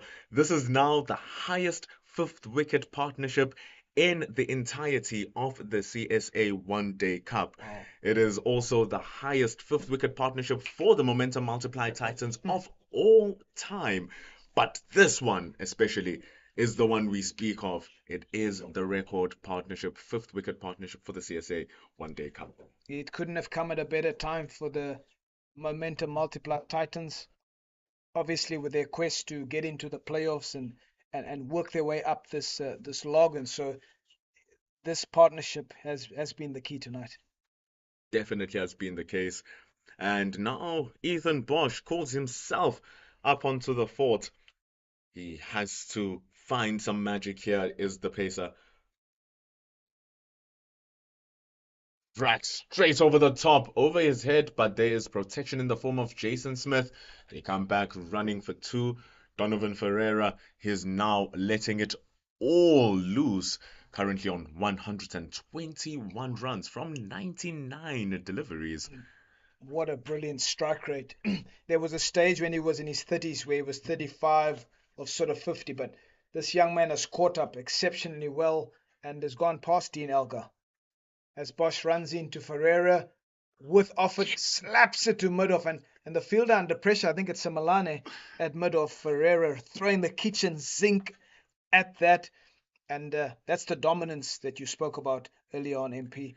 He really wants to finish this off and in a hurry. In a hurry, he is not wasting any more time. He's seeing the darkness. Seems like there's load shedding in Durban. He's bringing the light here. And right now, as he continues playing here, Donovan Ferreira, Ethan Bosch bowls to Dean Algar, just guides that down to the leg side. Cyril Ervia connects and collects that ball. It's Donovan Ferreira now who's going to take strike, and this is the highest score, highest individual score in the CSA One Day Cup right here at the Hollywoodbets Kingsmead. 122 runs. Records keep on tumbling and records keep on crashing. And he broke a massive record of a hero of South African cricket, Herschel Gibbs. He scored 121 not out in 98 balls back in 2009-2010. And right now, Donovan Ferreira has snatched that 12-year-old record, 122 not out from 100 deliveries. It's been a brilliant display of batsmanship from Ferreira as Bosch runs in to Ferreira. Again, hits it down to long on and takes the single. Showing that it's not just about finishing the job here for Donovan Ferreira, but they do reach 250 now as a team. Just 21 more runs to win from 44 deliveries. It looks so completed now. It's like as if the curtains have started to roll down for the Hollywoodbets Dolphins. Yeah, it looks like Ferreira is aware that Alga needs 8 runs, and so perhaps he wants to give his fellow teammate that opportunity to get the 3 figure. That would be a wonderful gesture Mhm. in the context of what's happened, what has transpired here tonight between these batters. And so, just looking at the previous shot, I think Ferreira is mindful that Alga has worked equally hard for them to get into this winning position. 100%. And that's the beauty of partnerships. That's the beauty of the partnerships here. Understanding what your partner can do, understanding what your partner needs. Donovan Ferreira needs to get home. It's a direct hit to the stumps. They appeal to the third umpire, but Abongile Sodumo just moves in to fix the furniture because Donovan Ferreira has made it home. After 43 overs, there are just 42 deliveries remaining. Ferreira on 123. Dean Algar continues on strike on 93 runs. Yeah, MP, it's been a good display of batting. They're obviously getting closer to the total now, and so yeah, I'm just hopeful that there were some young players watching this these two batters on show this evening. It's been a real treat of how to construct and how to bat. And the change in bowling is Andile Simelane. He's had minimal engagement in this game, and so good to see him back into the attack. The young right arm seamer. Coming back for over number 4. He's beaten the bat of Dean Algar here and there, but everybody knows that almost does not count. It has to be the job getting done here. And Andy Lesimelane has a ginormous task alongside with the Hollywoodbets Dolphins. 20 more runs. And the way that these two have been batting, those 20 runs can vanish in a flash. Very quickly, especially that man Donovan Ferreira, MP. He is the powerhouse. He is the destroyer. Alga is just looking to nudge for a single. He almost wants to get off strike. But the man Donovan Ferreira has been influential. You can see what it means to him in terms of ball striking. He's a powerful individual, and if you get it wrong with him in terms of lengths or giving him too much width, he is definitely the guy that puts seamers under pressure. So Andile Simelane would have learned a lot tonight from bowling to these guys. You hope that that will stand him in good stead as he journeys as a young player. But yeah, it would have been a good learning curve for him bowling to these players. A big learning curve indeed. A big learning curve for the Dolphins entirely, actually, because this is the second match that they are going to play in completion. The first match that they were able to play in completion against the Northwest University Dragons was a match that they were able to win. And right now, they're going to have to learn how to take this loss and know how to bounce back forward because they still have just 2 more matches remaining after this. They'll be playing Western Province coming this Sunday. And then after that, the following week, on the 22nd, is the big one. The promoted big boys of AET Tuskers down the road in Pietermaritzburg. It is going to be the KZN Derby to see who reigns supreme, KwaZulu-Natal. Yeah, that should be an interesting game because I know some of the players, perhaps from the Hollywoodbets Dolphins, would have gone across and played for the AEG Tuskers, and so yeah, that looks. I'm sure people are looking forward to that. But that is a good shot. They'll be looking forward to it just like Dean Algar is looking forward to getting through to his century right now, guiding that for 4. Partnership grows now to 214 runs. And believe it or not, comes as no surprise, another record has been broken here, Christo. This is the highest partnership now in totality. The best partnership in the CSA One Day Cup at the Hollywoodbets Kingsmead Stadium. We have never seen a partnership this big in this tournament's history in this stadium. The previous one was 210 by Cyril Ervia and Kaya Zondo not too far ago, back in 2015 and 16. So records on records here, Christo. Yeah, absolutely. I think spare thought for the batter that's been sitting there with his pads on, Dayan Khalim. The man has had pad rash, and so he's been watching all of this unfold in front of him. with the hope to perhaps get to the crease. But Ferreira, Elgar show they've done exceptionally well. They are having a good time, and here the scoreboard confirming what we have said. This partnership is now the highest ever CSA one-day partnership here at Hollywoodbets Kingsmead Stadium. 214 runs. Now 216. It is absolute madness. 15 runs to win from the last 6 overs. Yeah, it's looking one way. It's momentum multiplied Titans in a very strong position as Ethan Bosch comes back into the attack. Starting off with a slower delivery does Ethan Bosch. But story as old as time between Ferreira and Algar. Their ability to rotate strike has been nothing short of an A+++ grade. How nice would it have been if your boys in your school that you coach just played this type of cricket? Wow, this would be fabulous. This is like, yeah, this is incredible what we've seen tonight. Smashes that over the top. What a cracking shot there, Christo. It was so big, it was so massive. It just took me over, just like he took over the Kingsmead Stadium. Here does Donovan Ferreira. Yeah. 6 runs. Yeah, 20 rows back from Donovan Ferreira. That's a big hit over the wide long on boundary, and he's not finished yet, MP. So look at this shot as Bosch runs in and delivers the ball on a length, and Ferreira. Explosive stuff from the young man. Oh, that is a cracking shot. And look at that reaction from Bryce Parsons, already just showing you that they are ready to just go home. 7 runs to win now. Single-digit score. What a partnership. Dean Algar, he is on 99 runs from 106 deliveries. 3 deliveries to go, and like you've been saying here, Christo, them working hand in hand. Here he comes now, Ethan Bosch. Quick single, they're running it hard, and Dean Algar, the old guard of the Momentum Multiplied Titans, reverses the ages of time, and he raises his helmet and his badge to signal another triple-figure score for the Momentum Multiplied Titans.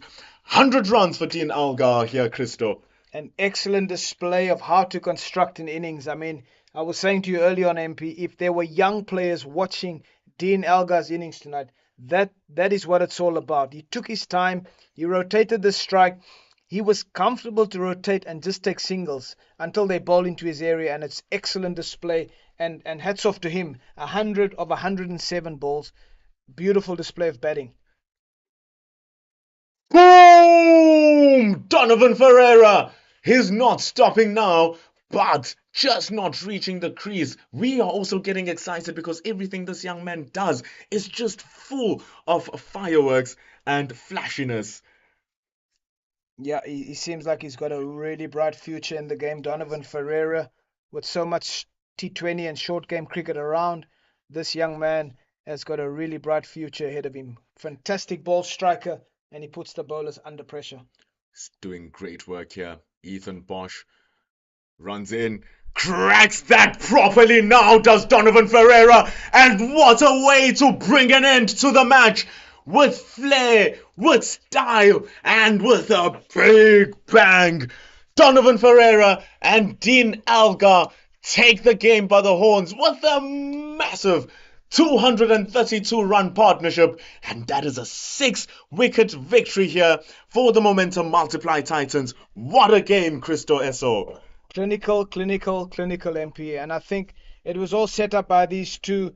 There were glimpses from the Hollywoodbets Dolphins in terms of their players. So Smith, again, it shows you he had the opportunity to get 100. He didn't quite kick on. And these two gentlemen, Algar and Ferreira, have shown tonight the power of batting through the innings and the power of constructing strong partnerships. 232-run partnership, record-breaking, clinical, and they didn't give a chance. There was sort of half a chance where he spooned it over extra cover when you and Buxy were in commentary. But other than that, faultless, chanceless. And excellent display, and the momentum multiplied Titans showing that they will be a real threat in this competition, MP. Fantastic work. They are going with it. This is their second win in the tournament in their 3 games. And the biggest thing here for the Momentum Multiply Titans is that this is a record run chase here at the Hollywoodbets Kingsmead Stadium. This is the third highest run chase that has ever been achieved in this ground. Previous one was 264 by the Dolphins, chasing down the Northwestern Dragons total couple of weeks ago in this tournament, and now they have broke that record, are the Titans versus the Dolphins. They hold the second highest run chase against the Dolphins as well. So they like having the Dolphins as opponents, and this is the third time in a row when these teams are playing together in the CSA One Day Cup. Titans batting second, and it's the third time in a row that they are winning against the Dolphins. It's so good to see, and the thing that stands out the most for me, MP, from a batting point of view, is that it's normally when people bat second, there's the pressure of the scoreboard, but in this case, there was no such thing. They stayed with the rate, they kept rotating strike. When the bad ball came along, they put it away, and the composure is the key in the run chase. They were so composed, so clinical. Hats off to the Momentum Multiply Titans. They are deserved winners this evening. It's a fantastic win. The Titans now, they go to 10 points. With that, they climb up to the long slightly now. It's been fantastic work from them as the Dolphins suffer their first defeat here today. It has been a wonderful broadcast, a great production. Me, Mpendulo Makubane, Christo Eso next to me, Zane Bucks, who has been phenomenal in today's match. It has been the CSA One Day Cup, where the Momentum Multiply Titans take a 6-wicket victory over the Hollywoodbets Dolphins. We are not done. There will be more cricket from the CSA One Day channel. Not too far from now on Friday, we will be watching Titans take on Northwest University Dragons. Tune in to us again. We will be here bringing you ball by ball action on the CSA YouTube channel. But from us here at the Hollywoodbets Kingsmead Oval, we say our goodbyes. Christo, would you like to say goodbye to the people? Zane, saying goodbye to the people. Yeah, it was good tonight to be at the Hollywoodbets Dolphins Stadium, Kingsmead. It was good to see the community coming to support this fantastic spectacle, and they've really been blessed tonight to see quality batting, and what a showcase. It was worth the money spent to come and watch the spectacle. Records were broken tonight, and it was just awesome to be in the commentary with MP and my brother Zane Bucks. And so all good. Continue to follow the CSA One Day competition. It's really awesome, and signing out. Thank you. Thank you so much. We'll be back again on Friday with the CSA YouTube channel. Have yourself a wonderful evening. We'll be back on Friday.